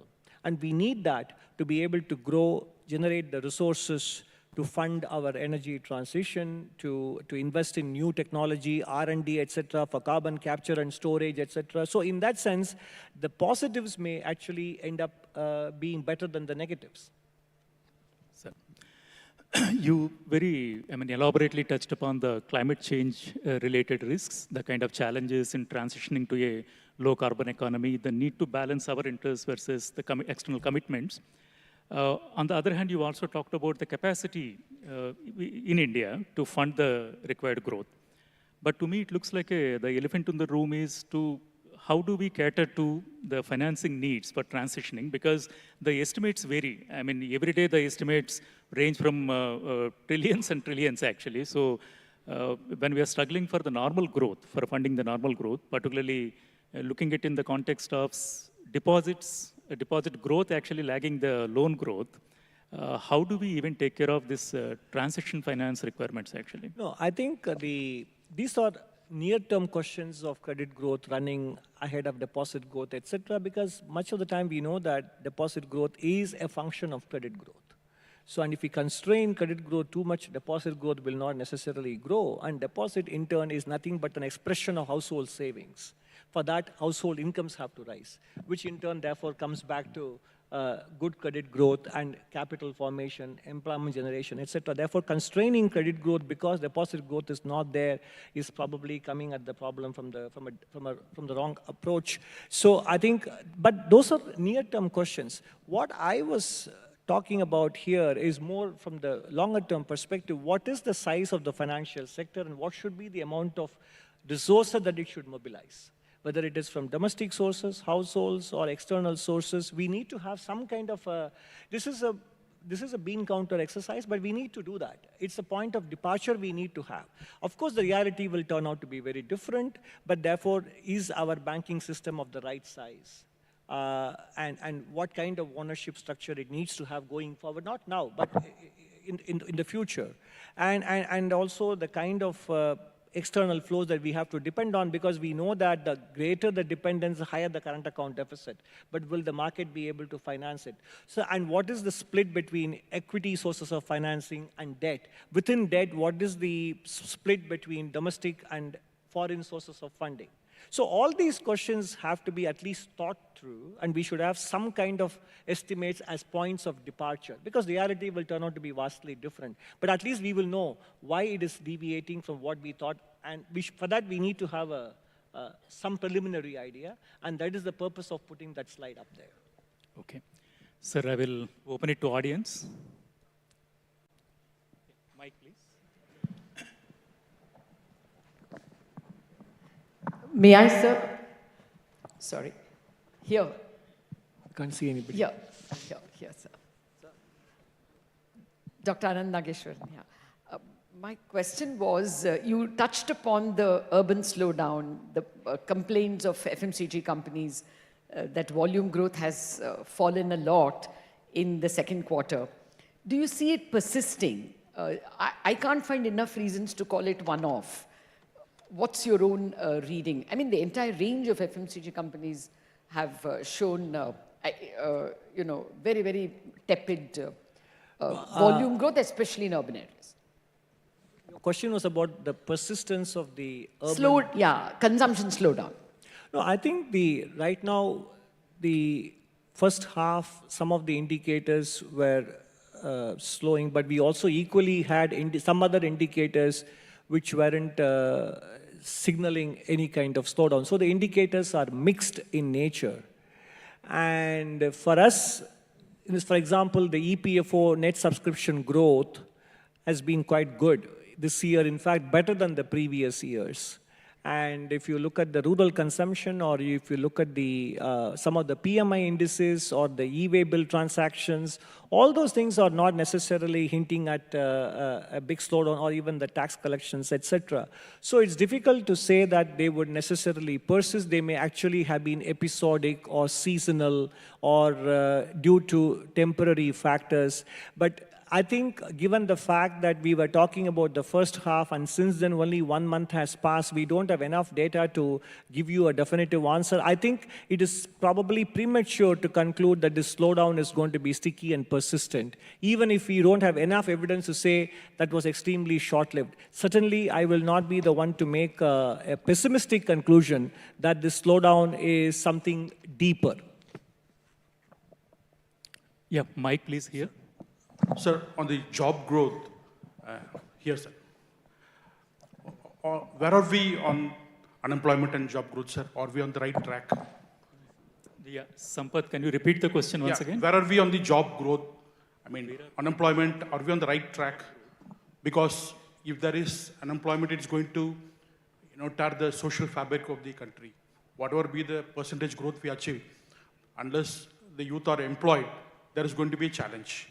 Where are we? Are we on the right track in this? I mean, as I said, in my response to the previous question by Lata, I was pointing out to the fact that the data from EPFO does point out that this year, net new joiners in the EPFO are actually running at a very, very healthy rate compared to the previous years. And if you look at compared to March 2024, then you look at Naukri.com's jobs peak index, etc. There has been improvement in more sectors than deceleration.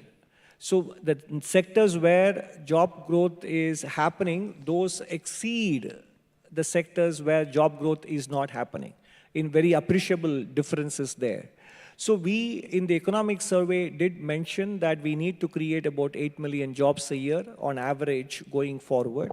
I think we are creating those jobs. What is important is the jobs that are being created, what kind of income levels at which they are being created, and what will be the kind of jobs that need to be created in future with appropriate skill level that are more important. And I said the answer for this lies as much with the private sector as it is with policy. Sir, on the export side, services exports have been, growing. Which is the right strategy between manufacturing exports and services exports? Again, where are we on that sphere? Look, if we look at this year, I think export performance has been much better than FY24. We have data for 7 months now. You keep aside oil because oil prices have been lower, and therefore petroleum product prices have been lower. Keep aside petroleum products, keep aside gems and jewelry.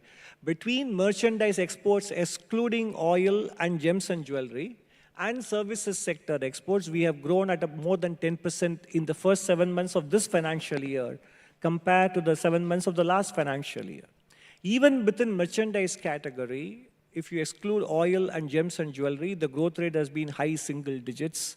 So I think the export performance of India, if you look at the second decade, it was somewhat stagnating between $250 and $300 billion.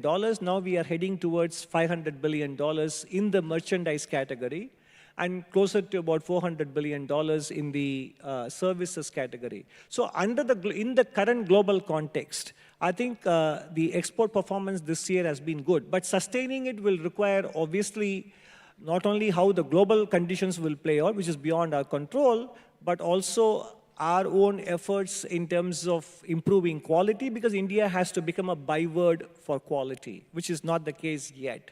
And Indian corporate sector also has to think of R&D as an investment and not as an expenditure. So these are all the things that we need to do. Again, I would say this is an area where perhaps as much as policy has work to do in terms of lowering last mile costs or improving logistics and making formalities easier for exporters, etc., much of the onus lies with the private sector. Thank you, sir. Just a quick question. I saw your decade 2013 to 23, the slowing in the exports. I wonder whether you see the fact that interest rates between 13 and 18 were pretty high and the rupee was very strong, having an impact on export growth during that period. It is possible, but I would not say it is a probable or a leading cause of that slowdown. Because growth rates of exports of several other countries, apart from India, countries like Brazil, Indonesia, etc., which also experienced very high export growth in the first decade, had a very tepid export growth in the second decade. And it's also largely because, as I showed you in the subsequent slide, India's export performance has been a higher beta play on global export growth, and global export growth were middling or tepid in the second decade. That's because some of the policies adopted in the developed world to spur growth post-crisis did not necessarily result in growth as much as they would have expected. So if we have to do, to speak the language of an econometrician, of a multivariate regression, wherein interest rates is one of the variables, and you have global growth and global trade volume growth or GDP growth in the rest of the world, I think those factors would have a much bigger influence and higher coefficient values than domestic interest rates. Yeah, good afternoon, sir. On your energy prices, you mentioned that India's energy price to the industry is around ₹8. And if you look at, we have the lowest capex today in the world on building new capacity using green energy. Solar is almost at 40% cost of US, 60% cost of Europe. Wind is almost at half the cost of US and Europe. Same thing is true for the BESS right now. The reason is not the electricity price, but the way our discoms are structured. There is a ₹3 roughly cost cross subsidy, which is put on to the industrial customer, whereas the rest of the world, housing customers are paying higher and industry does not pay that higher tariff. So the issue is in the structuring and the policy, not because our energy cost is so high.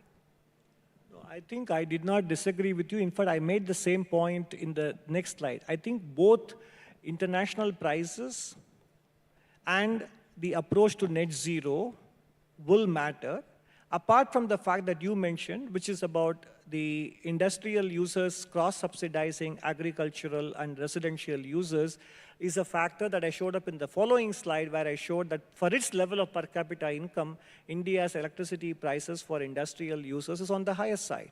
So what you said in the second part of your statement does not negate the importance of the first part, and where you spoke about solar prices, etc., being on the lower side, energy generated by solar, but bulk of it depends on also subsidies, and we don't account for all the costs, land use, etc., and the upfront capital investment. And then I also spoke about the fact that it will create costs that are not currently accounted for.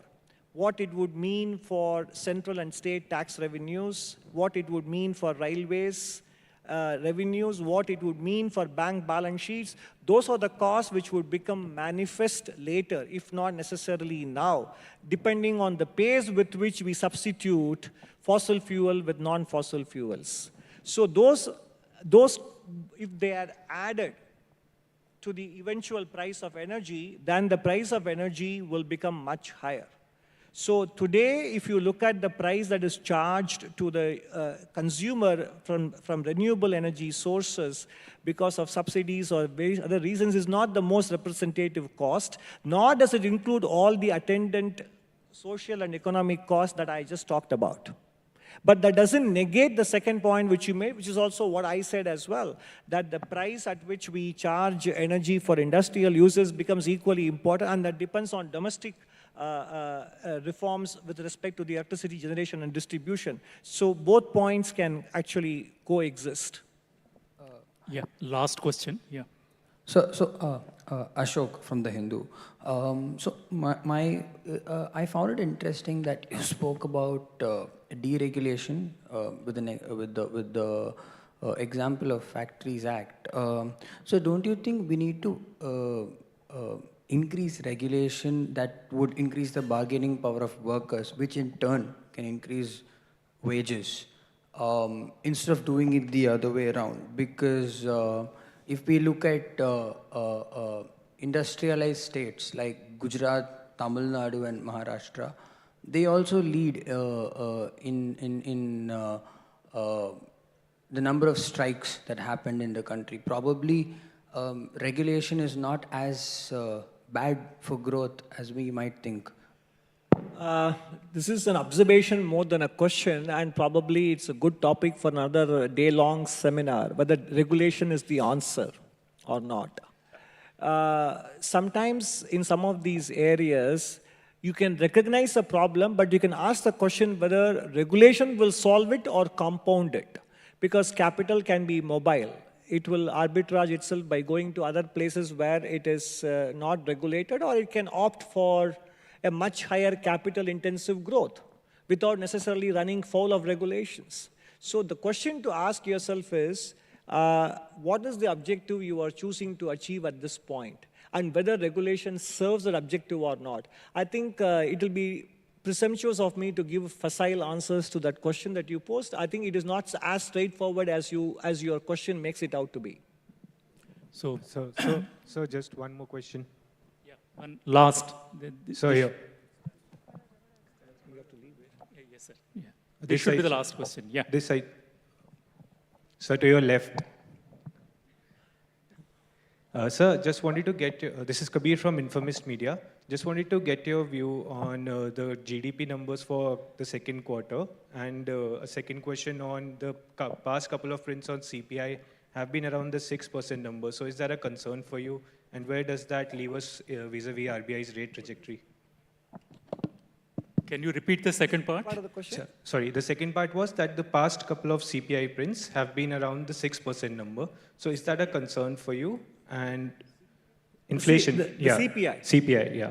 And where does that leave us vis-a-vis the RBI's rate trajectory? I don't have comments on monetary policy.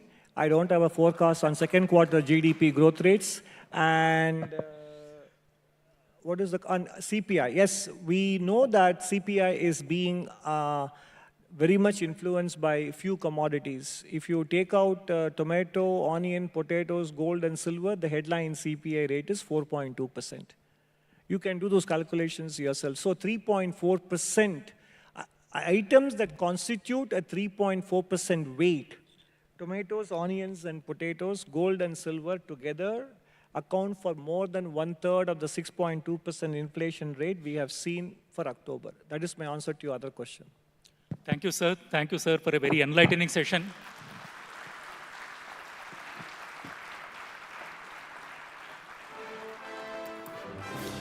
Thank you so much, Dr. Nageshwaran and Mr. Amara. Now I'd request Mr. C.S. Sethi, Chairperson SBI, to felicitate our guest, Dr. Nageshwaran.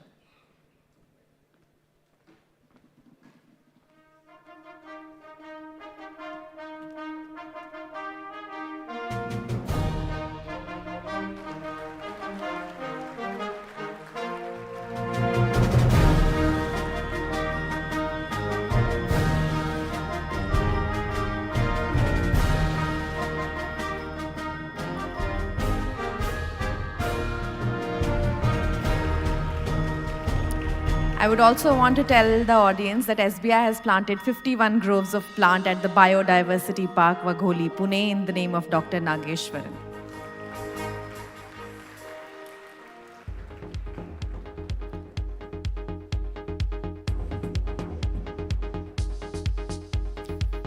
Now, as we proceed, Our next discussion is on empowering India's middle class in Viksit Bharat. This session emphasizes the role of the middle class as key drivers of India's economy amidst an ongoing global crisis. Let me introduce our esteemed panelists to you. Please join me in welcoming Mr. T.V. Mohandas Pai, Chairman, Aaron Capital. A huge round of applause for all the panelists. Ms. Rama Bijapurkar, thought leader and author. Dr. Tithankar Patnaik, Chief Economist, NSE. Mr. Mahesh Nandurkar, MD and Head of India Equity Research, Jefferies. Shri Janmeja Sinha, Chairperson, BCG India. Shri Vinay M. Tonse, Managing Director, SBI. And also a huge round of applause for our host of the panel, the wonderful Ms. Lata Venkatesh.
I think I have an extremely erudite panel over here to discuss what I think all of us should be even personally interested in, empowering the middle class as we move towards Viksit Bharat. Empowering the middle class in Viksit Bharat is the topic given to us. And as you can see, it's an extremely elite panel. We have, of course, bankers, equity strategists. We have someone who has managed several companies in Janmeya Sinha, considering their vast experience, especially in the financial sector. Likewise for Tirthankar, I doubt if there's any FMCG company or consumer company that has not been advised by Rama Bijapurkar. And of course, Mr. Mohandas Pai, an angel investor, as well as an IT czar. So an extremely erudite and well-rounded panel. We have a choice about people wanting to make a presentation or straight away going to Q&A. I think there are two people who have said they would want to make a presentation, but including me, that makes around 3. So I'm just going to state the problem. The first question that our panel will seek to answer is, how do you define the middle class? There are several definitions. I looked up several researchers. As Rama says in her paper, there are as many methodologies as there are people who have done research. So I'm going to do mine. And I'm simply relying on the tax data, since, that is kind of incontrovertible. If you look at the tax data, the latest I got from the press information from the PIB is the total number of direct tax filer, income tax files in the country is 8.18. So if it comes up for you, I'm sorry, my mistake. Okay, so there it is, 8.18 crore income tax returns were filed for assessment year 23-24. That's the PIB release. Of this, These are tax filed. How many paid tax? That is 2.24 crore income tax payers. Now, why is there a difference? Persons with taxable income below 5 lakh rupees don't have, in the old regime, and below 7 lakh rupees in the new regime, do not pay taxes because of standard deduction and other rebates that they get. So the actual number of people who pay taxes falls. That's Section 87A. So therefore, let's see how many people are we calling middle class. Taxpayers are those with income over 7 lakh, according to the definition itself. Assume one taxpayer is a family of 4, then at 2.14 crore taxpayers, you may say that the middle class would be 2.14 into 4 people per family, say 10 crore persons approximately. That would be one way of looking at the middle class. Let us look at the tax filers. The tax filers, as I told you, 8.18 or about 8.2 crore families. Of that, they would be families earning around 3 lakh rupees or more. And if you again multiply that by 4, you may get a 33 crore middle class definition that accounts for 24% of the population. Obviously, a lot of, inductive leaps over here. I am in a family where all 4 pay taxes. So anyway, we are only taking a ballpark. So that could be, 25% could be the definition of middle class. I'll just go through 2 or 3 other people who have done this. Last 2 decades, 25 crore people transitioned out of poverty, according to the Niti Aayog study. And Shaumyo, the main drive behind this seminar, has defined that as a neo-middle class. American Pew Research Center says India's middle class is about 20 crore people. Another survey, I mean, this is not important because it's a survey based on 40,000 people, 40,000 households. That is the People Research on India's Consumer Economy or price. They define the middle class as 43 crore or 31%. I would still think that the tax filers giving you 33 crore or 10% of the population makes more sense. Now, how do you grow? The questions we have for the panelists, first, of course, how you define, and I'll have a lot of people speaking on that. The second question would be, how do you grow this class? Clearly, it is not enough if we want to call it the big Indian middle class. Then how do you finance, since it is a banking and economics seminar, and we have bankers and financial experts with us, how do you provide finance in a better way so that, so that it is cash flow based, not collateral based? How do we change the rules so as to grow the middle class? And then how else can you empower them? Infrastructure, the soft skills that we've spoken about, education, health, digitalization, telecom lines, electricity, all those. Then can the other lever that the government has, taxes, can taxes be shuffled? Do you tax less to help them consume more? Do you tax more so that you can provide the infrastructure that we spoke about? Those would be another set of points. And how do you make savers into investors? How do you unleash financialization of the economy so that it becomes a conduit to better economic growth? Those are some of the questions that come to the mind. And I think that concludes my 3 minutes. And may I invite the first speaker, since the person who has done a lot for the definition of the middle class is Rama Bijapurkar. Rama, can you make the first presentation? Okay, so I have notes so I don't wander. I think the definition of the middle class clearly emerges if you start with just half a minute on why is the middle class so important to the economy and to society. We'll talk about economy today. One is predictability or stability of growth, consumption, savings. The second is if you have a genuine middle class, you will have resilience because they will be able to weather downturns. Economic shocks are inevitable, and we will just have less volatility. So this whole question of feasting and fasting hopefully will not be there. And then you will not just have growth in the quantum of consumption, but in the quality of consumption, where if you have a genuine middle class, it should grow over time from price sensitivity to benefit sensitivity. And there should be generational progress, and this is what is attractive to investors. This is a genuine middle class. Now when you run the numbers based on surveys, first and foremost, what should the definition be? Based on these criteria, you should have surplus income, not just money to buy television sets when Amazon has a Republic Day sale. I think that is a definition I don't really agree with. Surplus income, my research shows 25 to 30% surplus income is a good number for where we're seeing the middle class. And this is 25 to 30% after grihastha, not just after, onions and potatoes and things like that. If there is a stable, sensible way to make a living with a skilled occupation, I'm willing to go with 14 to 15%. The second is not just surplus income, but how it earns. There is a quality of earning that you actually have. Our occupation demographics are actually not very exciting. We're mostly own account workers. Very few get regular salaries. So it's what's the skills, the capabilities, the foundation on how it earns. And if you take that, then you have about a 60 to 70 million household size. And I think about households out of our total 308 million. I think our best kept secret is that our middle class is actually our upper class. And we confuse middle India with middle class India. So I think it's the skills, the education, the formality of occupation, not in terms of whether you have a GST number or not, but in terms of whether your employer is willing to invest in you.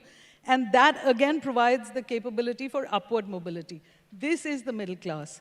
If you were to add a little more stringent education qualification coming in to say, do you have the capability to earn in a stable way? Do you have the resilience to not fall off because you have haath mein kaam, you have a pesha? Then you're actually down to almost a little less. I'll push 50 to 60 on this side, is down to 40, depending on how you actually feel.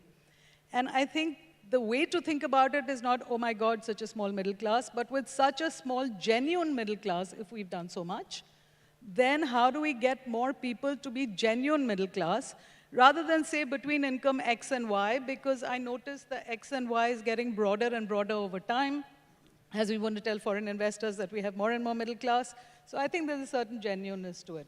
Whether that can happen, I mean, the panel will tell us how, but I follow debates with some confusion. Danny Rodriguez of Harvard Business School says, until manufacturing is the elevator, if you don't have low-skill manufacturing, you can't have it.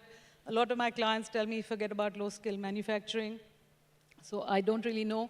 But we also need vocational training. People need to have a pesha. So I think that's where I'm going to leave it at that. So if we can get rid of BAs and BScs and have proper vocational training so people have haath mein kaam, maybe that's a beginning. So I'll stop there. Fair point. We will be seeking answers to how do we expand the middle class.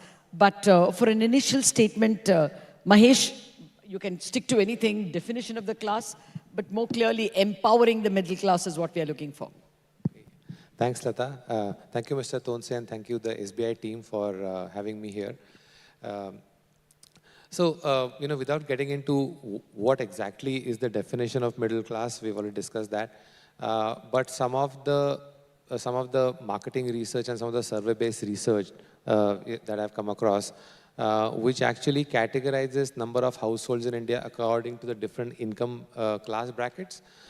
So on an overall basis, we have a little over 30 crore households or 30 crore families in India. And if you were to look at a part of that segment where the income levels per family is between 25,000 rupees a month to about 1 lakh. So if you take that as a category, I don't want to necessarily say it as a middle class or not, because there are various definitions kind of floating around.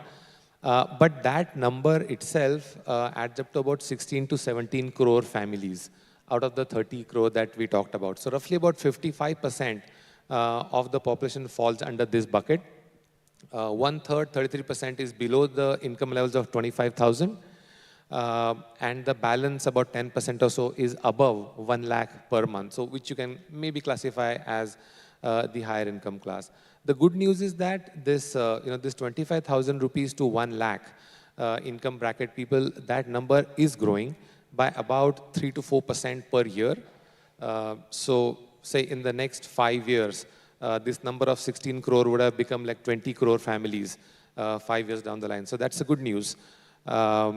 And as you mentioned, Lata, you sort of gave all the numbers about how many tax filers and how many taxpayers, and there's a big gap between those who file and those who pay.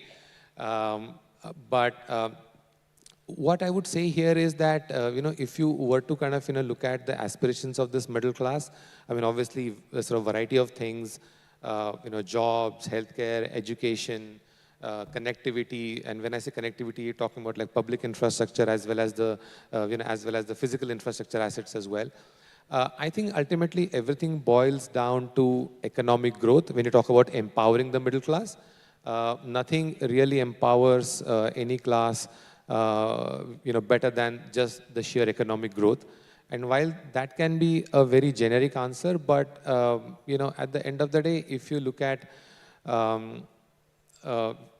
economic growth, basically has to be driven by jobs creation, and jobs ultimately give income levels, which obviously kind of empowers the so-called middle class.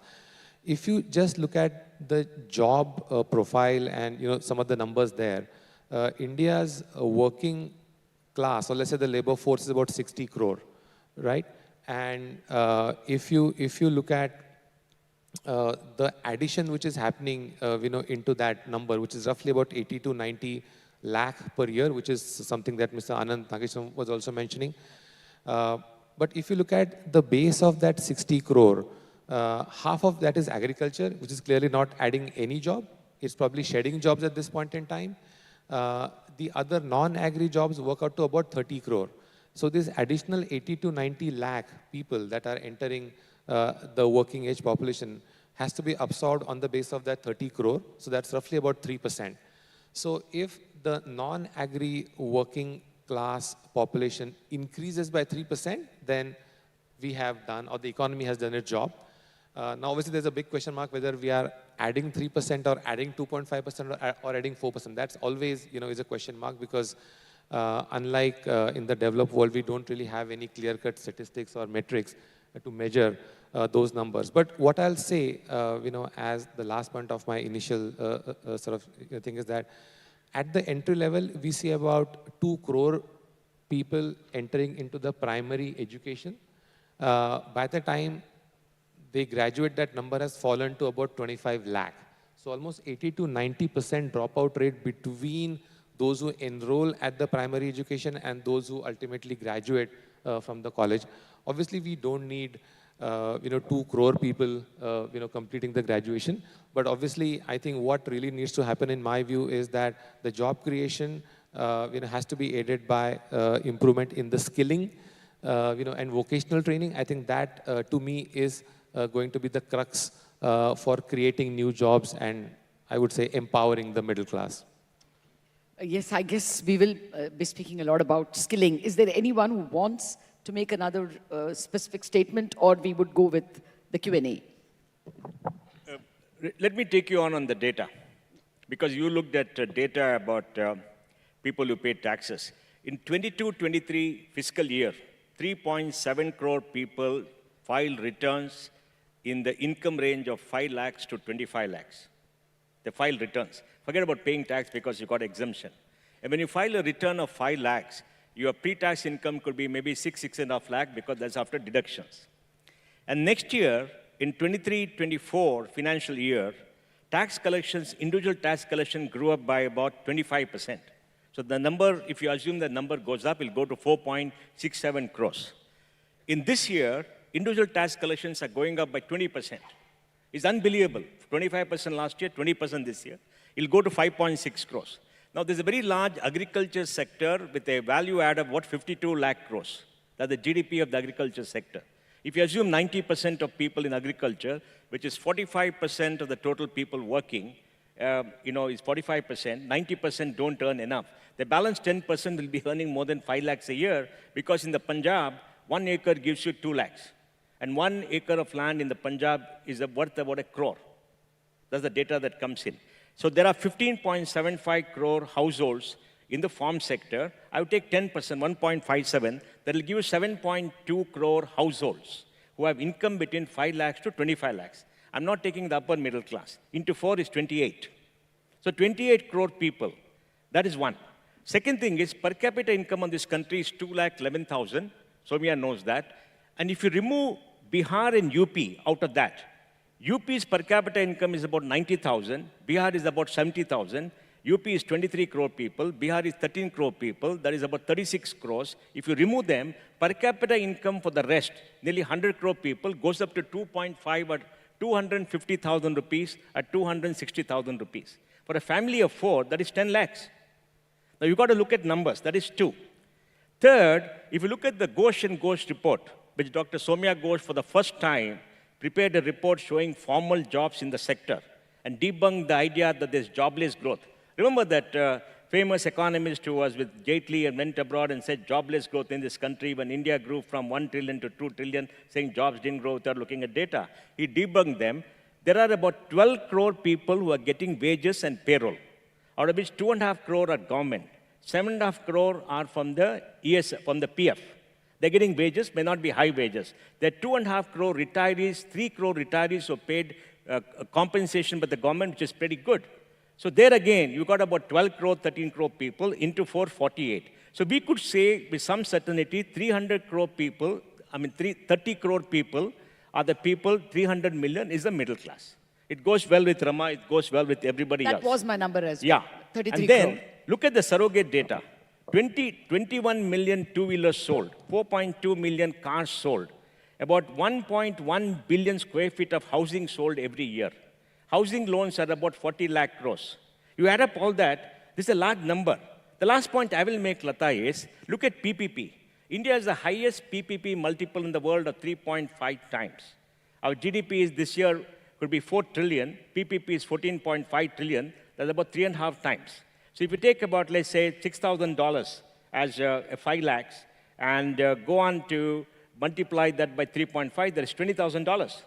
$20,000 overseas, I think, is middle class, right?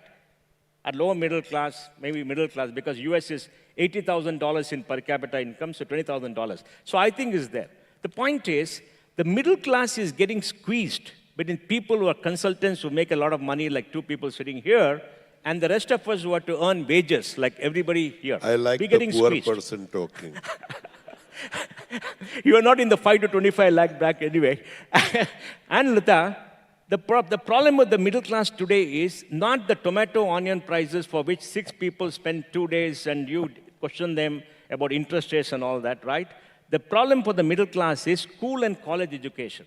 That is what is squeezing them. They're in pain because school and Some education. places rent also. Yes. Because there are 1 crore, 4.3 crore young people in college, 65% in private colleges where you have to pay fees.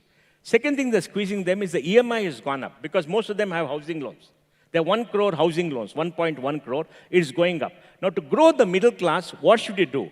I believe strongly, make them productive. Solve the biggest challenge for the middle class of mobility in the cities because most of the middle class lives in cities. Cities are engines of growth. Today, 8 lakh crore of subsidy is paid out of our taxes to people who are in the bottom 60% of society. 8 lakh crores, a lot of money. That money is paid by the middle class. So invest in your cities, invest in urbanization, invest in mobility, make the life better and make them more productive. Second, we need to incentivize job-intensive growth sector. Job incentive growth like China. China exports $800 billion of electronics. About 1.2 or 1.3 trillion dollars of job-intensive industries, okay? And I think employment incentive in the job-intensive employment in the industries, and we have not incentivized that because in this country, we incentivize capital. What Ananta Nageshwar said is very correct. The allocation between capital and labor is gone in the way of capital because government incentivizes capital. Look at Gujarat. Industry makes up 45% of Gujarat's GDP. In Karnataka, industry makes up about 25%. Services is 66%. Karnataka pays 2,30,000 crores tax. Gujarat only pays 99,000 crores of income tax. So job-intensive growth has to come, and for that, we've got to incentivize job creation at the lower level, and that will lead to the upper level, the middle class, along with a rise in growth. And for growth to come, we have to invest in making sure productivity goes up, because productivity is the biggest contributor to growth. Oh, absolutely. I think nobody would argue that productivity would be the best. Thank you. Are they clapping because they said consultants are taking away a lot from the middle class? Well, firstly, let me, most people see me as an economist, but my first degree was in history. And I want to just change this discussion a little bit. I think middle class is an idea. It is not a level, concrete class. Yeah. And this idea is about wanting to own a house, wanting to have education, and wanting to have healthcare. That's the core middle class, as you see it. What's going on in India right now is something which is so remarkable that none of us are aware of it. Our experience is coming in the way of the upcoming, our imagination is being completely messed up by our experience. India became $1 trillion economy in 2007. It became 2 trillion in 2015. In 2020, it was 2.2 trillion. So in 5 years, it grew 200 million, right? Between 2020 to today, we have doubled. We've gone from 2.2 to almost 3.9 trillion. And by 2030, we will be 7 trillion. Our brain is not being able to deal with this. We are just not being able to appreciate this. And if I look at India slightly differently, I can look at India, the 7 states, Maharashtra, Telangana, Andhra, Goa, Kerala, Karnataka, and Tamil Nadu, which are 25% of population, 50% of our GDP, and growing 60% faster, and aging also faster. Okay, so it's a very different. And these states survive because of Biharis like me, because we go and work there and allow those states to operate. India actually... Even we work, yaar. Not only the the migrants. Biharis actually help both Punjab, Chennai, Tamil Nadu, Kerala, Karnataka to operate. If Bihar disappeared, there'd be no India. But that's a separate issue. I'll come to that. I must object to that, but it is just taking away from the topic. So yeah, no. But the issue is, think of India not as a middle class. I think of 3 Indias, a Europe of 50 million people, an Indonesia of 500 million people, and a sub-Saharan Africa of 1 billion people. We don't see the 1 billion people. The Europeans, all of us are Europeans. We deal with the Indonesians. Our chauffeur is an Indonesian. And so if you talk about middle class, Indonesia for me in India is middle class. So that entire 500 million people fit into a differing sector of middle class.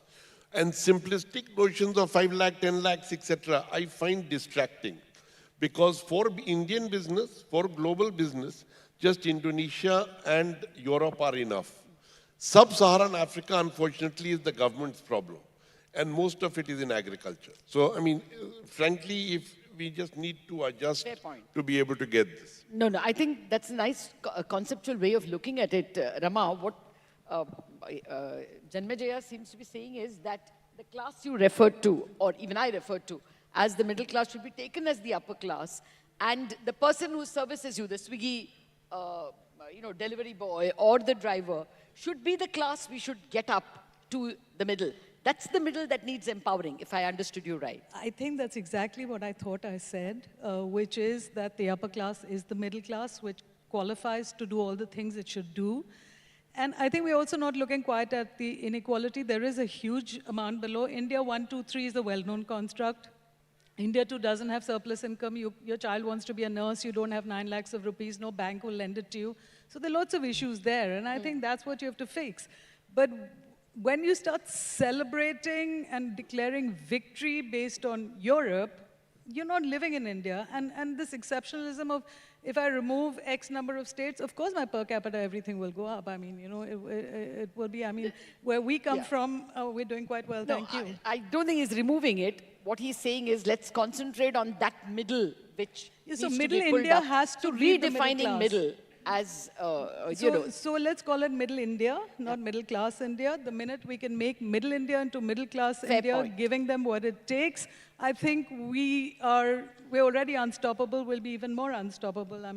It's hard to disagree either with Janmay or with, I wouldn't dare disagree with Mohan.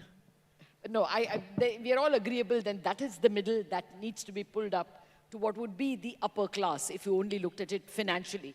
I'll come to the finance guys in just a minute, because I think that'll be the lever that has to be pulled to, collateralize, to financialize, and then pull them up to a higher class, whatever you want to call the class. But just a word, Mahesh, if you wish, and others can jump in.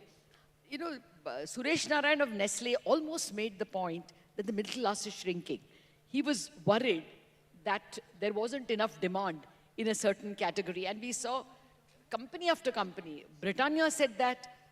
Asian Paints, of course, said that, but there was competition also in that space. But if you took, you know, Marico, the whole set of FMCG, Hindustan Unilever included, is there a problem that there is a stagnation?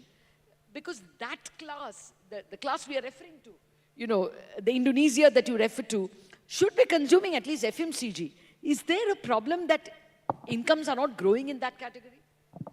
Okay, so first of all, I'll say that what we have seen post-COVID recovery, I mean, there is this famously used word, which is a K-shaped recovery, right? So I think to some extent, if you look at the broader trends over the last 2 to 3 years, I'm not talking about just the one quarter, I think, which you're referring to, but if you look at... It was 2 quarters. Even Q1, there was a Q1 FMCG was problem. also, yeah. Yeah, so, yeah, I mean, if you look at just the post-COVID recovery, there is no denying the fact that there has been differential rate of improvement in, you know, across different classes. And, you know, maybe what happened is that people at the lower income level who had a loss of livelihood for a period of, let's say, 6 months, 1 year or something like that, kind of depleted the savings to a very, very low level, and maybe they just took some time to replenish the savings level before the consumption starts, because the income levels got restored pretty much in a year or maybe 18 months time after March 2020. But I think the consumption expenditure has taken much longer than that. That's about the last 2 to 3 years. But I think the phenomenon that you're talking about is, I think, the last 2 quarter phenomenon. I am actually not excessively worried about what we've seen in the last 2 quarters. The reason for that, I would say, is, I mean, I can talk about a couple of you know, reasons, right? You know, one is that we know for a fact that in the first half of this financial year, FY25, the central government expenditure was lagging massively, right? So as compared to the 10% budgeted growth in the overall central government expenditure, we saw -1%. So there was a massive lack of spending, although the tax collections, etc., was doing very well. So the revenues for the government were doing pretty okay, but the expenditure for some reason was trending much below.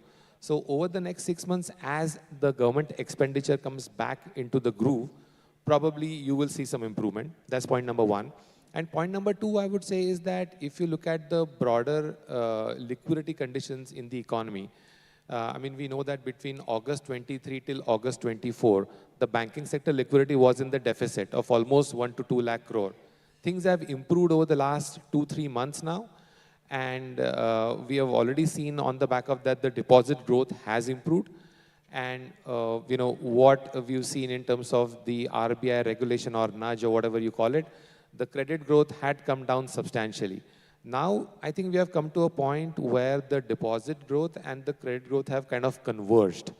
So my sense is that as the liquidity improves, and maybe if there would be a CRR cut, whatever, who knows, the liquidity will improve even further, the deposit growth will improve, and I think that should probably help the credit growth as well. Although I know I'm getting into the field of, I think Mr. Tonse, but that's what you know, my limited view is. Okay, no, it's just the journalist in me wanting to get back to something newsy and near term. We are clearly not discussing the passing problems, perhaps. But my only fear is that it shouldn't be that we are tapering off in terms of the strong words that some of the FMCG guys used is the middle class shrinking or stagnating. They didn't say shrinking, they said, is it stopped growing? That worry was what I wanted to discuss. First and foremost, if we preface it with genuine middle class, to begin with, you sold to a bunch of guys who were not genuinely middle class, as in surplus income. The Indonesia that Janmay rightly talks about has a surplus income of 5 to 6%. Onions, tomatoes, much as we would like to not talk about them, I think that there is a certain amount of issues. So in bad times, there will be volatility, they will fall off. I think the Nestle chairman said middle income. I don't think he said middle class. So, I mean, firstly, to be fair. I agree with you. But I also believe that FMCG is no longer the bellwether of consumption expenditures. Somebody just said, "Mera birthday tha to diya sirf Cadbury." Second-hand smartphones are doing well. Healthcare is doing well. A data pack, people love more than a bottle of shampoo. So we've been through this phase before where FMCG became the residual in the consumption basket.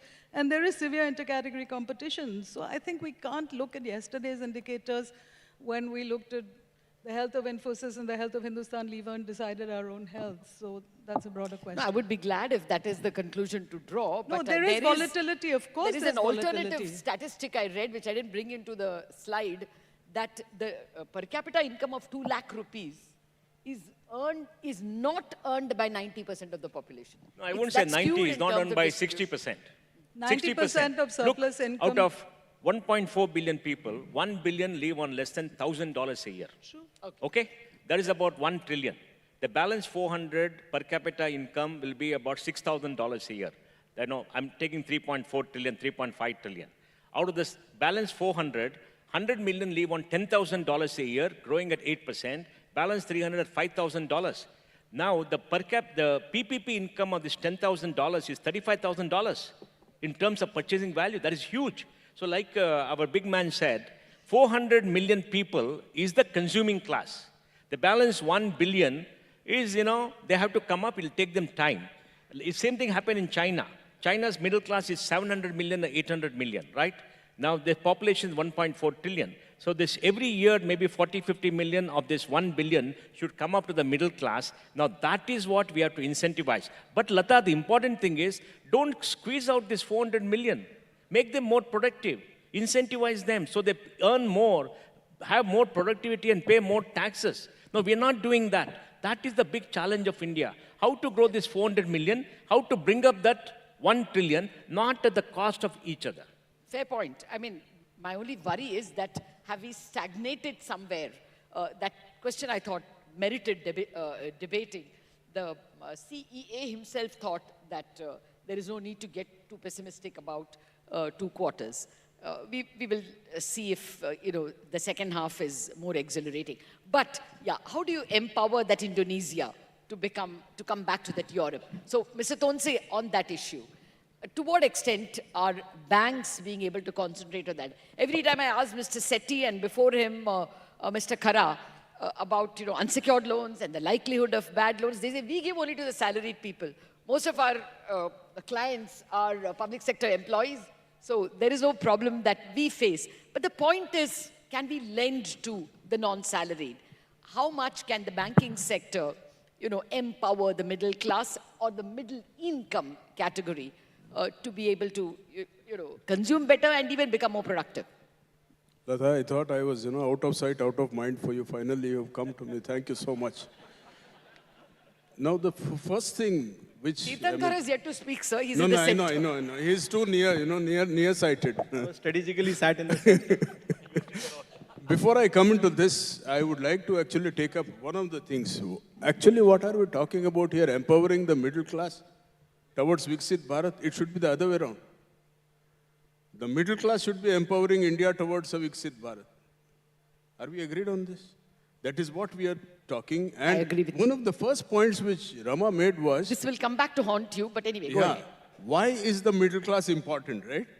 Actually, they are the ones who give us from the supply side, which Mr. Pai said we should, encourage them, elevate them to give us more on the supply side. And they are the ones who are on the consumption side, the demand side. This is why it is important. And I do not think we have the liberty to broad brush whether an entire middle class like this or middle level, whether it is shrinking based on a few quarter numbers or otherwise. And when I'm talking, you mentioned specifically FMCG, I do not think we should be distracted by the performance of, say, XYZ company or ABC company. I think we should go more with the industry. And I do not see any shrinkage there that could be linked to the middle class shrinkage. That's too much of a linkage which, my mind could do imagination-wise. Now, on the other side, coming back to this particular point of whether I would be lending to... You're just leaving the outside ball, please. I do not think we have a problem as such in lending because we are still seeing a lot of demand coming up. And definitely we will be getting into this so-called non-salaried, because there's a lot of income generation that happens. And today when we are getting into the DPI, there's so much of data available to us. I think that will enable us to get into these also. And this is definitely not out of bounds for us. We see demand, and we are willing to actually meet that. No, I want to counter-question that. We almost ran away, we eloped with our imagination when UPI first came, and we were told that this digitalized footprint that will be left all over the place will be, empowering bankers to be able to judge, do due diligence, because you have a lot more data about people.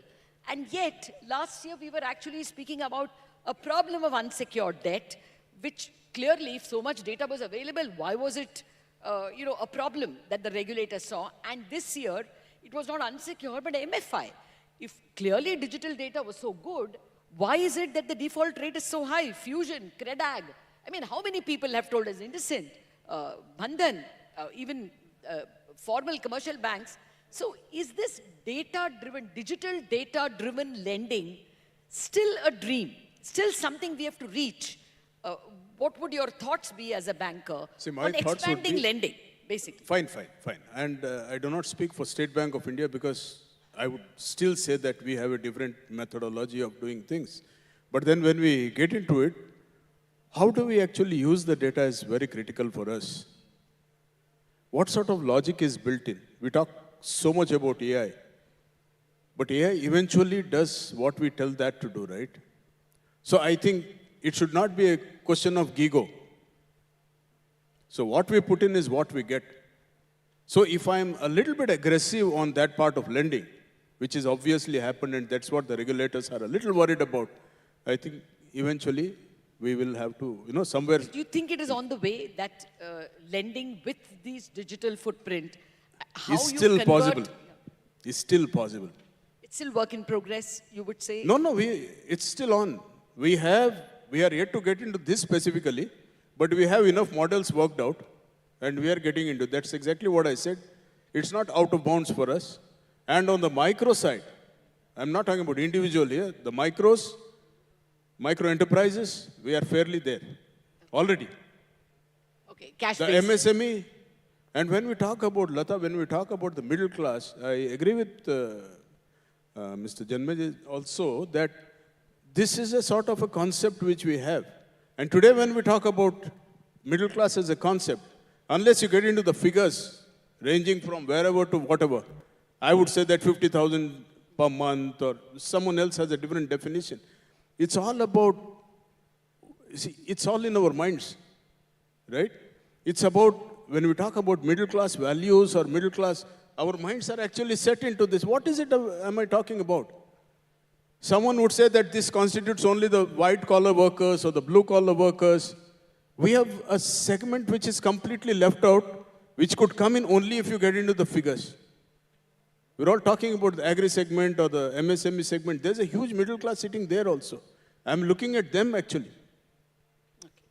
Okay. So I'm not only talking about the salaried, non-salaried. You think the banking sector is geared to be able to lend to Absolutely. those who are left with, off this with far? strong modeling. Okay, fair enough.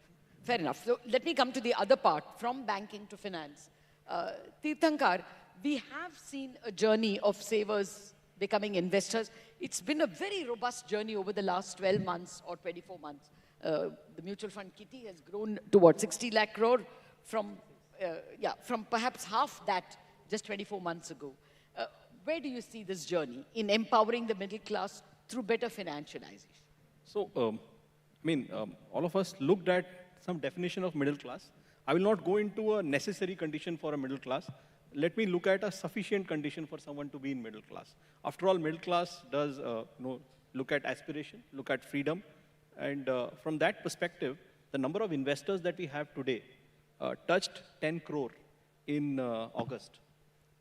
Again, the same geometrical progression that Mr. Sinha was talking about, it takes some time to get our 10 crore is the unique investors. 10 crore unique investors, PAN-based. So in terms of accounts, we have 20 crores already. Now, it took us 14 years to get to a crore investors. It took us 7 years to get to the second crore. And then 3.5 years, geometric. And the last crore came in 6 months, less than 6 months to be precise.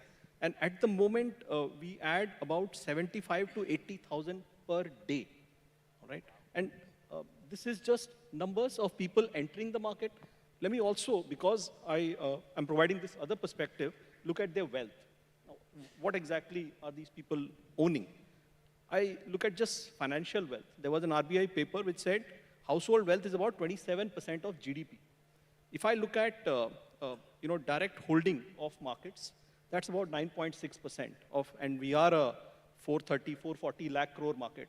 We crossed 5 trillion long before we are going to cross in the economy. Market has already crossed. About 80%, as you rightly said, mutual funds are about 80% held by individuals. That adds another 7-8% of the market. So if you look at household non-promoter ownership, I'm not looking at promoters here, you still get about 23-24% of our entire market owned by individuals. If this isn't middle class, what is? I mean, this allows us to think about what kind of wealth has increased, and this is not the last 12 months. See, pre-pandemic, we were about 2.8 crores people who were unique investors. Of course, we do include entities here, mutual funds and all, but they are in thousands. We're talking in crores. From 2.9, we have touched 10 crores. So this is an entirely new India. And if I then make this calculation in terms of how many households are we representing? Now, MOFHW numbers show that we have 4 people roughly in India. So 140 crore people, 35 crore households. I'm looking at about 20% of all Indian households having direct access to the markets. Exactly right. That is the upper class. 100 million unique PANs. Let's assume 1 per household. That's 100 million households. Right? That's a 50% of all of Indian households. Is about 308. That's what he says, 10 crores. Yeah. So you're exactly the same point, that I think the upper class, which is the middle class, is actually exactly the same number. Ghum gham ke, we are still in Europe. But Europe is getting more European, and thank God for that. What would be the number of unique bank accounts? I mean, would there be a number for that? Shomyo or anyone would be able to give out. My sense is a lot of that 10 crore, which suddenly grew from 2 crore to 10 crore, is actually a transition from bank deposit savers to mutual fund investors. I mean, it's a conversion of the method in which people are saving and investing, wouldn't they? Unique mutual fund investors are about... 10 crore, you said? No, those are people who are in the markets, direct investment. Indirect investment would be about 5 crores. Now, there will be a significant overlap between the two, but of course, the point I was trying to make was not about we being European, but the kind of wealth that people have earned and the added option of looking at another investment, yes, certainly. Which is away from the fixed income based investments that Indian households have been traditionally looking at. Okay. Well, now we've all been speaking about expanding the middle class and empowering the middle class. To what extent, Mr. Pai, you think that financialization will improve the rate of growth? Because that's equity capital. I think for the first time, the CapEx, that was the number of IPOs and QIPs that are lined up already, is amounting to a goodish bit. I forget the number. But we are probably on the throes of a CapEx cycle which will be equity funded rather than bank debt funded. That perhaps is the first time in India. So does this mean an empowering of the middle class which will empower growth? Lata, there again we must look at data. Our capital investment as a percentage of GDP is 31%. We are investing $1 trillion in capex every year. So all this story that you read in the media, private sector not investing, is not right. Government is 250 billion. Private sector should be 350 billion. Balance is the household sector, largely in real estate. This is a national income statistics which gives you data by sector where the investment is coming year after year. The data is there. People in the financial press don't read that. They look at the CMI data. So I'll come to that. I'll come to that. 31% is gross. No, I'll come to that. How much of it is net, we don't know. Much of it is depreciation also. No. Replacing You got to worn out gross up. assets. You got to gross up depreciation. It is the net block, is the increase in gross block, not the increase in net block, because net block is after depreciation. Now, what is happening today is that a large section of the economy is getting equity capital. But I'll give another piece of data. In 2022-23, corporate tax payment was 10,04,000 crores. At a 25% tax rate, pre-tax income was 40 lakh crores. On a GDP of 272 lakh crores, 15% of GDP is pre-tax profit. Next year, it went to 11,32,000 crores. It has become 45 lakh crores. On 296 lakh crores, 15%. This year, again, is going up gross by 20%. So it will go to about 55 lakh crores. So between 22-23, 23-24, 85 lakh crores of pre-tax income was earned by the corporate sector as a whole, not only listed companies. They paid about maybe 20 crores as taxes. They paid about maybe 10 crores as dividend. The balance money has been invested.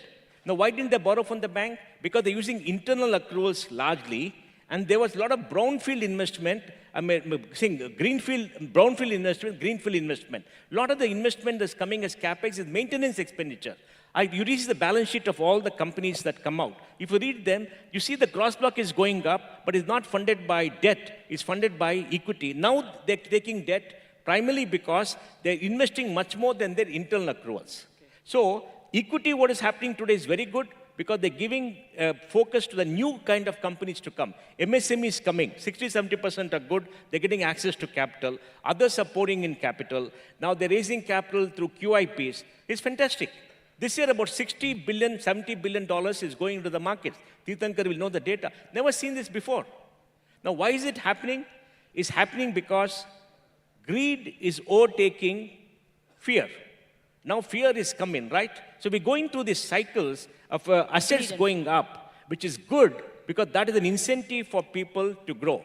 So I think we are seeing, like our Jeremiah said, we're seeing some very interesting things happening in this market. Now I'll leave a thought with you. Imagine we go to $7 trillion by 2030. 5 years, $7 trillion. Okay, we're going to add about $3 trillion in 5 years. $3 trillion is 80 lakhs into 3, 240 lakh crores to GDP. Our banking deposits are 70% of GDP. Deposits will go up by 240 crores into 70%. Lending will go up by 55-60%. Just imagine the growth in the next 5 years because of the economy growing, financialization happening, productivity of capital. Productivity of capital in India now is 14%. You'll know all the data. 14%. I think it's fantastic. We're going through an upward cycle driven by productivity, driven by investment, driven by big things. But the biggest challenge is the allocation of these profits and surplus between capital and labor. Labor is losing out. Now that is a big challenge. That is exactly what the CEA said. The allocation, the more it comes to profits, is actually coming to capital. And exactly the class that we want to pull up, perhaps, is not getting the share of GDP. And I want a little bit of skepticism over this doubling to 7 trillion. Because when we spoke from 2.5 trillion to 5 trillion, we were supposed to have been 5 trillion today. 2020, FY25. Exactly. At 75 rupees. Yeah, but you have got to get that into it. No, you have to get the dollar price. Sanjeev said 75 I will just tell you. See, you have to divide it by 84.5, whether we like it or not. No, Lata, it's hard to get around geometric progression. It really does, spring a surprise. It can easily add 3 trillion We over should have been at 5 trillion today. We are at 3.7 trillion. How much According to the number that we gave ourselves. I was very kicked that we are going to be a 5 trillion economy by FY25. Let us face it, we are 3.7 trillion. You see, Whatever the I just keep multiplication. saying. But anyway, I think... No, hang on. I just find that $1 trillion amongst friends is nothing. It is completely nothing. I don't mind if when you you give it are to me. adding $2 trillion, do you know in this decade, you can mark my words, write it down and we will discuss after 5 years. You will be the skeptic, I will be the optimist, okay? That India alone will add as much to global GDP as the full EU. European Union, okay? And this is not us saying it. This is IMF, World Bank, their statistics.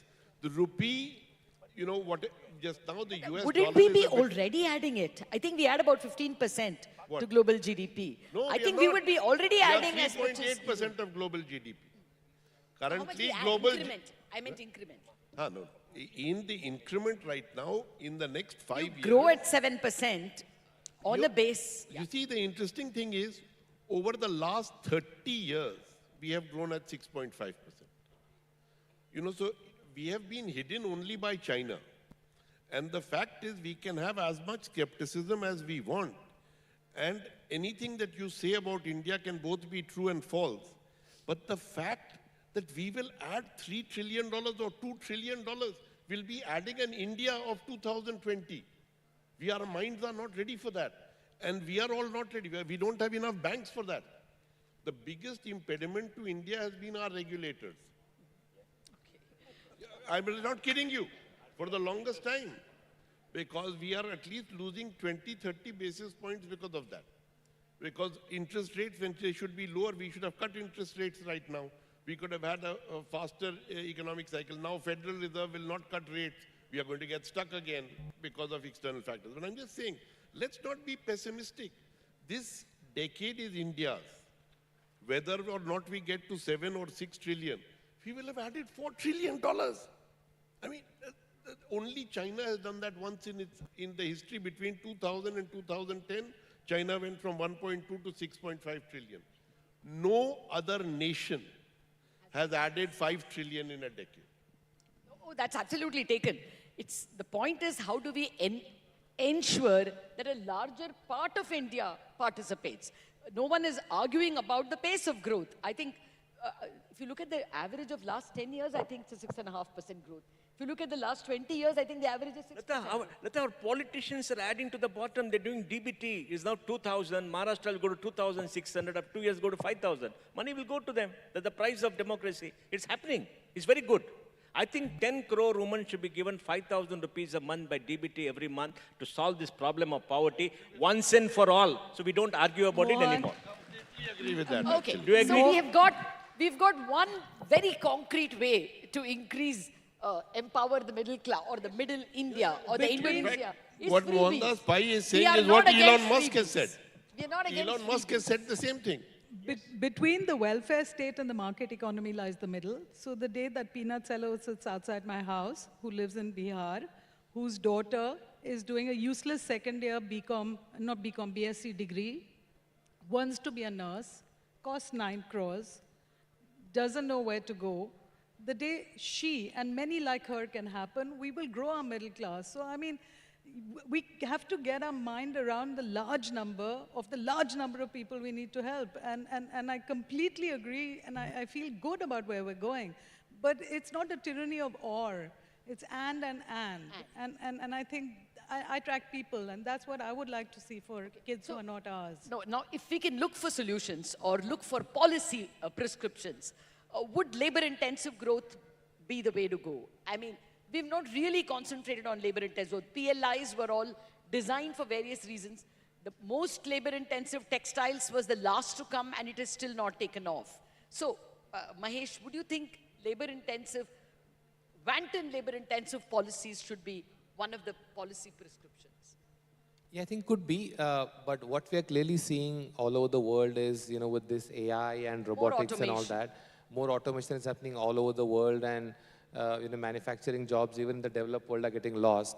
So, my sense is that, we have to focus on the basis of what our core strengths are.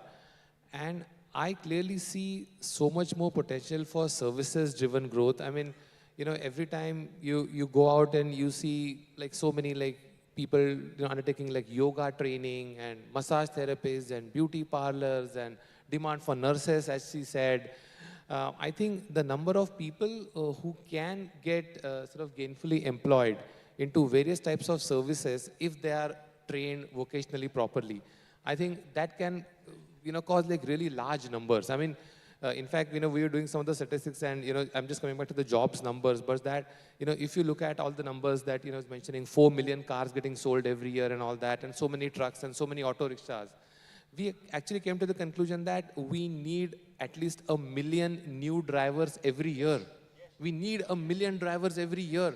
So almost, so when you talk about 80, 90 lakh people coming into the job market every year, 10 lakh out of that number can be taken up by just driving and nothing else. And we can talk about all these other, So I think there is a lot of potential for various small segments of the services sector also to grow rapidly. And I'll just come back to one of the initial points that you made, Lata, about the financialization of savings. And we did this interesting analysis of estimating the household wealth and marking it to market and splitting it across different asset classes. So the household wealth today of all Indian families put together, excluding the promoters, by the way, adds up to almost 11 to 12 trillion dollars. $12 trillion, and 15% of that wealth, as of now, is stored in the form of gold, which is $2 trillion. Now, the good news is that while gold is accounted for 15% of the stock of the wealth, but of the flow of the savings, it has come down to just like 2 to 3%, 3-4%. So incrementally, a lot is changing. And I think when we're talking about capital mobilization and stuff like that going forward, if this $2 trillion can be utilized, or even if it doesn't get utilized, from the historical standpoint, but even from the flow perspective, a lot more capital is clearly going to be made available for the economic growth. So I think your point on financialization of savings is very valid there as well. Well, Mr. Tonse, would you want to add? As everybody, Mr. Sinha and Mr. Pai are saying, we have to be ready for a very large banking sector. Is regulator the problem? Is capital requirement the problem? Interest rates the problem? You think I would really answer that? But let me get into this first, the labor-intensive part of it. India is too complicated a country to give a single-line response to that. Definitely, we would need labor intensivity. But then where does this happen is an issue. Do I push everything towards the urban side and eventually end up having all those urban issues? Or do we actually develop the rural, the semi-urban sites? I think that is labor intensivity, but in those areas where it would be ideally needed. Secondly, about problem, I actually do not see any problem. It will happen on its own.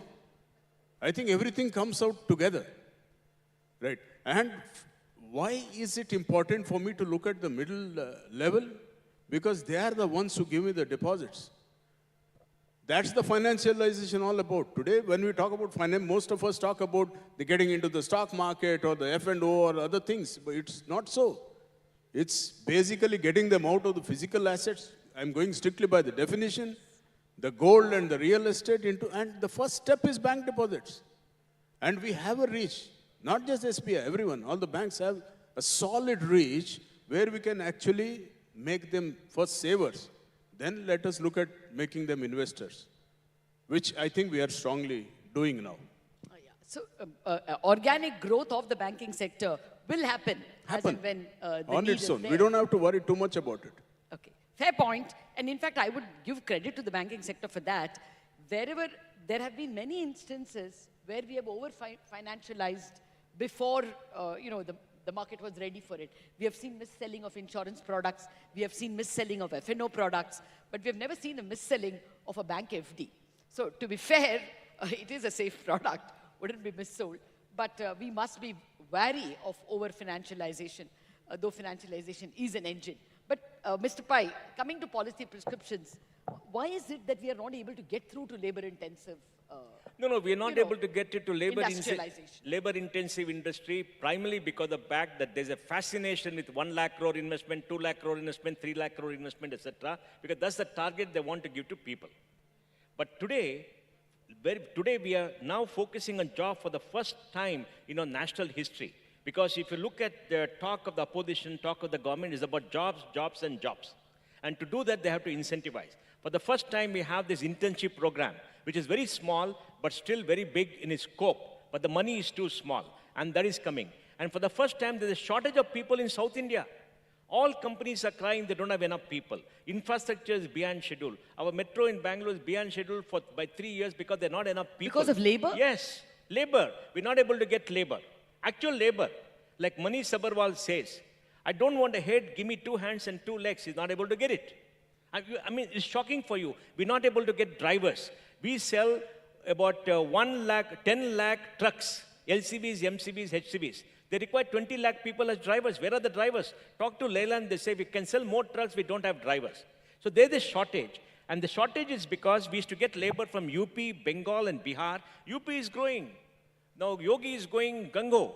UP is growing.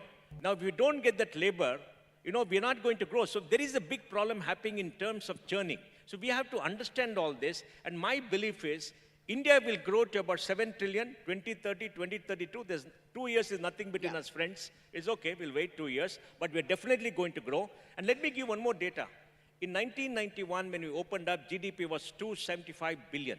We've gone to 3.49 trillion in 2024, 8.11% a year in yearly terms in dollars for 33 years. We were 5,32,000 crores in GDP in 1991. We're 296 lakh crores, 12.96% increase year after year for 33 years in rupees.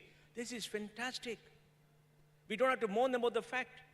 And if you go forward, the entrepreneurial spirit of the Indians has come forward. Indians are entrepreneurial. Indians are very entrepreneurial, and they come forward because India is the only country which can handle hardware and software.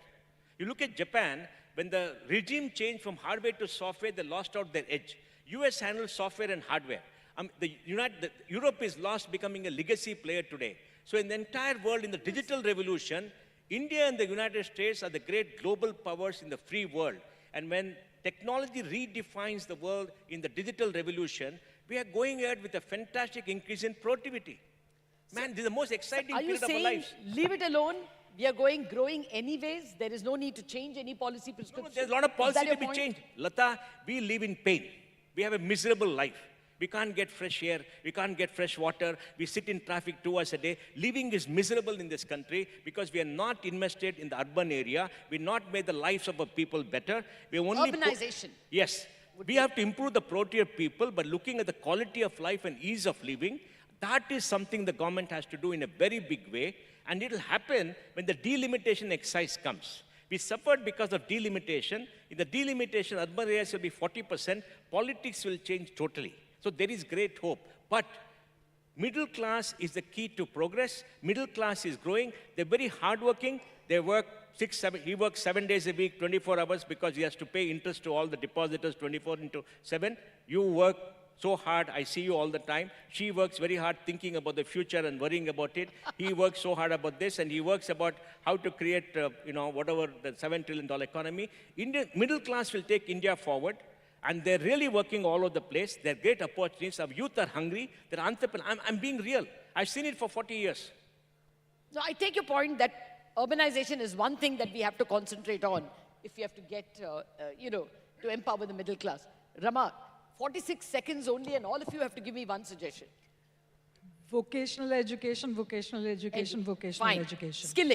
Skilling and education. No, not skilling, vocational education. We take skilling, put it in a different ministry. We say it's not education. The Ministry of Education has got to skill our people. There is demand, where's the supply? Our kids deserve better. Ministry of Urbanization and Ministry of Education, I hope they are listening.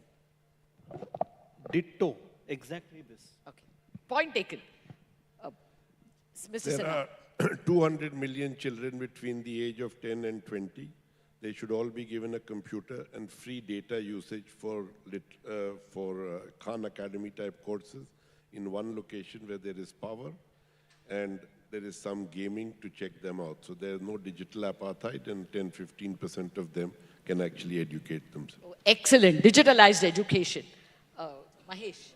Same point as Rama made, which is sort of what I talked about in the beginning as well. So, yeah.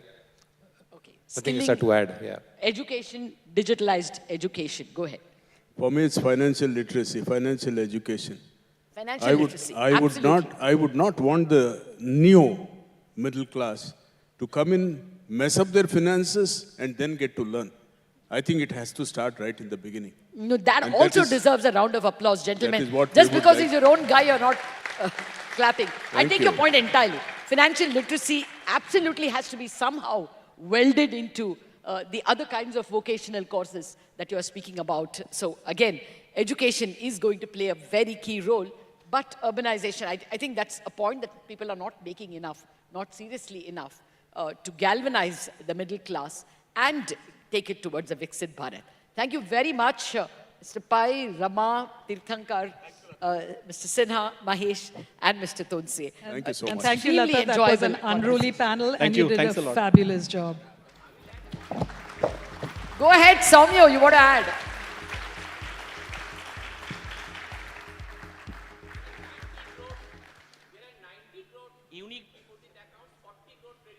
All are unique. 90 crore unique deposit accounts and 40 crore credit accounts. And the total amount which is non-unique is 260 crore. Thank you very much, Soumya. Thank you very much for that number. I always wanted to know how much is the unique bank accounts. Thank you for that. Well, thank you so much to all our panelists and to Ms. Lata Venkatesh. I now request SBI Chairperson, Mr. C.S. Sethi, to come to the stage and present mementos to the panelists. Ladies and gentlemen, a huge round of applause for the last panel of the day.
Can we all please pose for a photograph?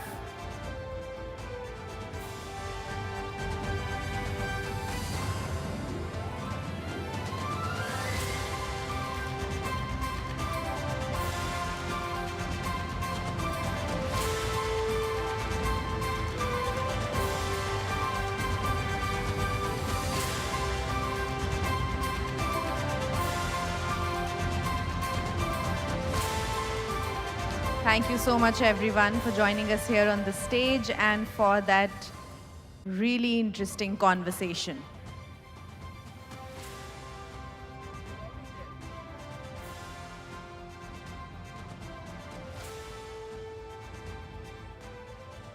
I would please request everybody to settle down.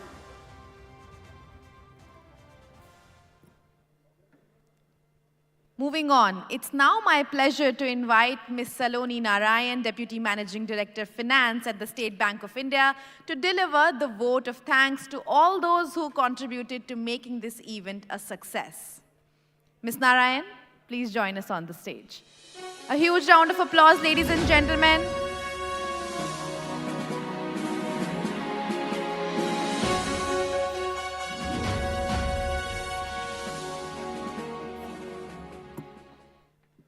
Good evening, everyone.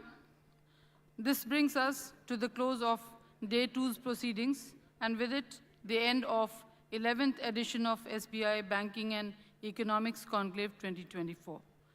I hope the 2 days event has been an insightful and enriching experience for every one of us.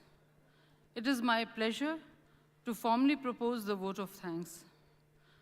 First and foremost, I thank Chairman Sir for the inspiration, guidance, and support in organizing the 11th edition of the Banking and Economics Conclave, a signature event well recognized in the wider industry. I thank him for his keen interest in bringing young leaders for the event.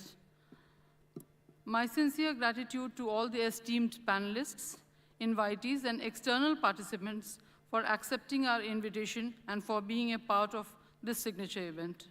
I also extend my thanks to Shri M. Damodaran, Shri Devashish Panda, and Dr. Anant Nageshwaran for their thoughtful insights. My special thanks to members of SBI board for taking the time out to grace the occasion. Thanks are also due to the managing directors for their support and participation in the panel discussions. I also thank all the DMDs, CGMs, and bank staff for enthusiastically participating in the sessions. Special thanks are also due to the organizing team led by Dr. Ghosh and my economic research team for all the efforts from conceptualizing the event, inviting marquee speakers, and tirelessly working through the modalities. Special compliments to Dr. Ghosh. As usual, it has been a great event. My special thanks to our media partner, CNBC TV 18, Shireen, Lata, Ritu, Shruti, and Shivani for being part of the event and making it a grand success. I thank NCPA, Taj, and event manager Calypso for all the logistics and back-end support for the last 2 days. Last but not the least, I extend my thanks to all the silent contributors who have played their part. With this, I announce the end of the 11th SBI Banking and Economics Conclave 2024, with the hope that we will meet again next year with a new theme and a new set of ideas. I now invite you all for a high tea. Thank you very much.